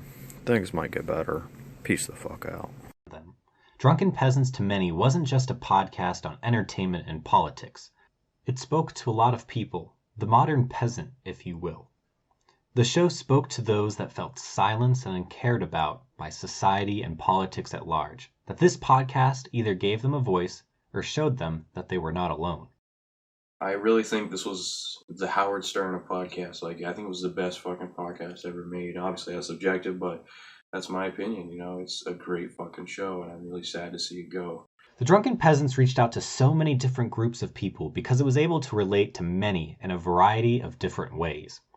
The internet was forever changed by this show, and its legacy will endure in both the continuation of the host's future projects and the fans. The masses of peasants that will never forget the good times they had during the epoch of the Drunken Peasants podcast.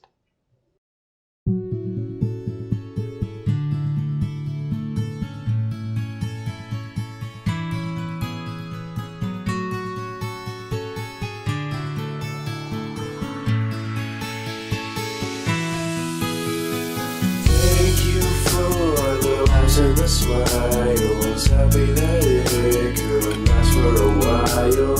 I'll remember all the good times the rest of my life. Kind of like when Evan LeFevre was our friend till the end, and G-Man thought there were no starving children. Dusty got rusty and we cringed in a can. The Bud King lied and we laughed at Patrick Coleman. Rip TP, thank you for all the memories. Rip TP, TJ, Ben, Paul, Billy, and Scotty. Rip TP, thank you for all the memories. Rip TP, TJ, Ben, Paul, Billy, and Scotty.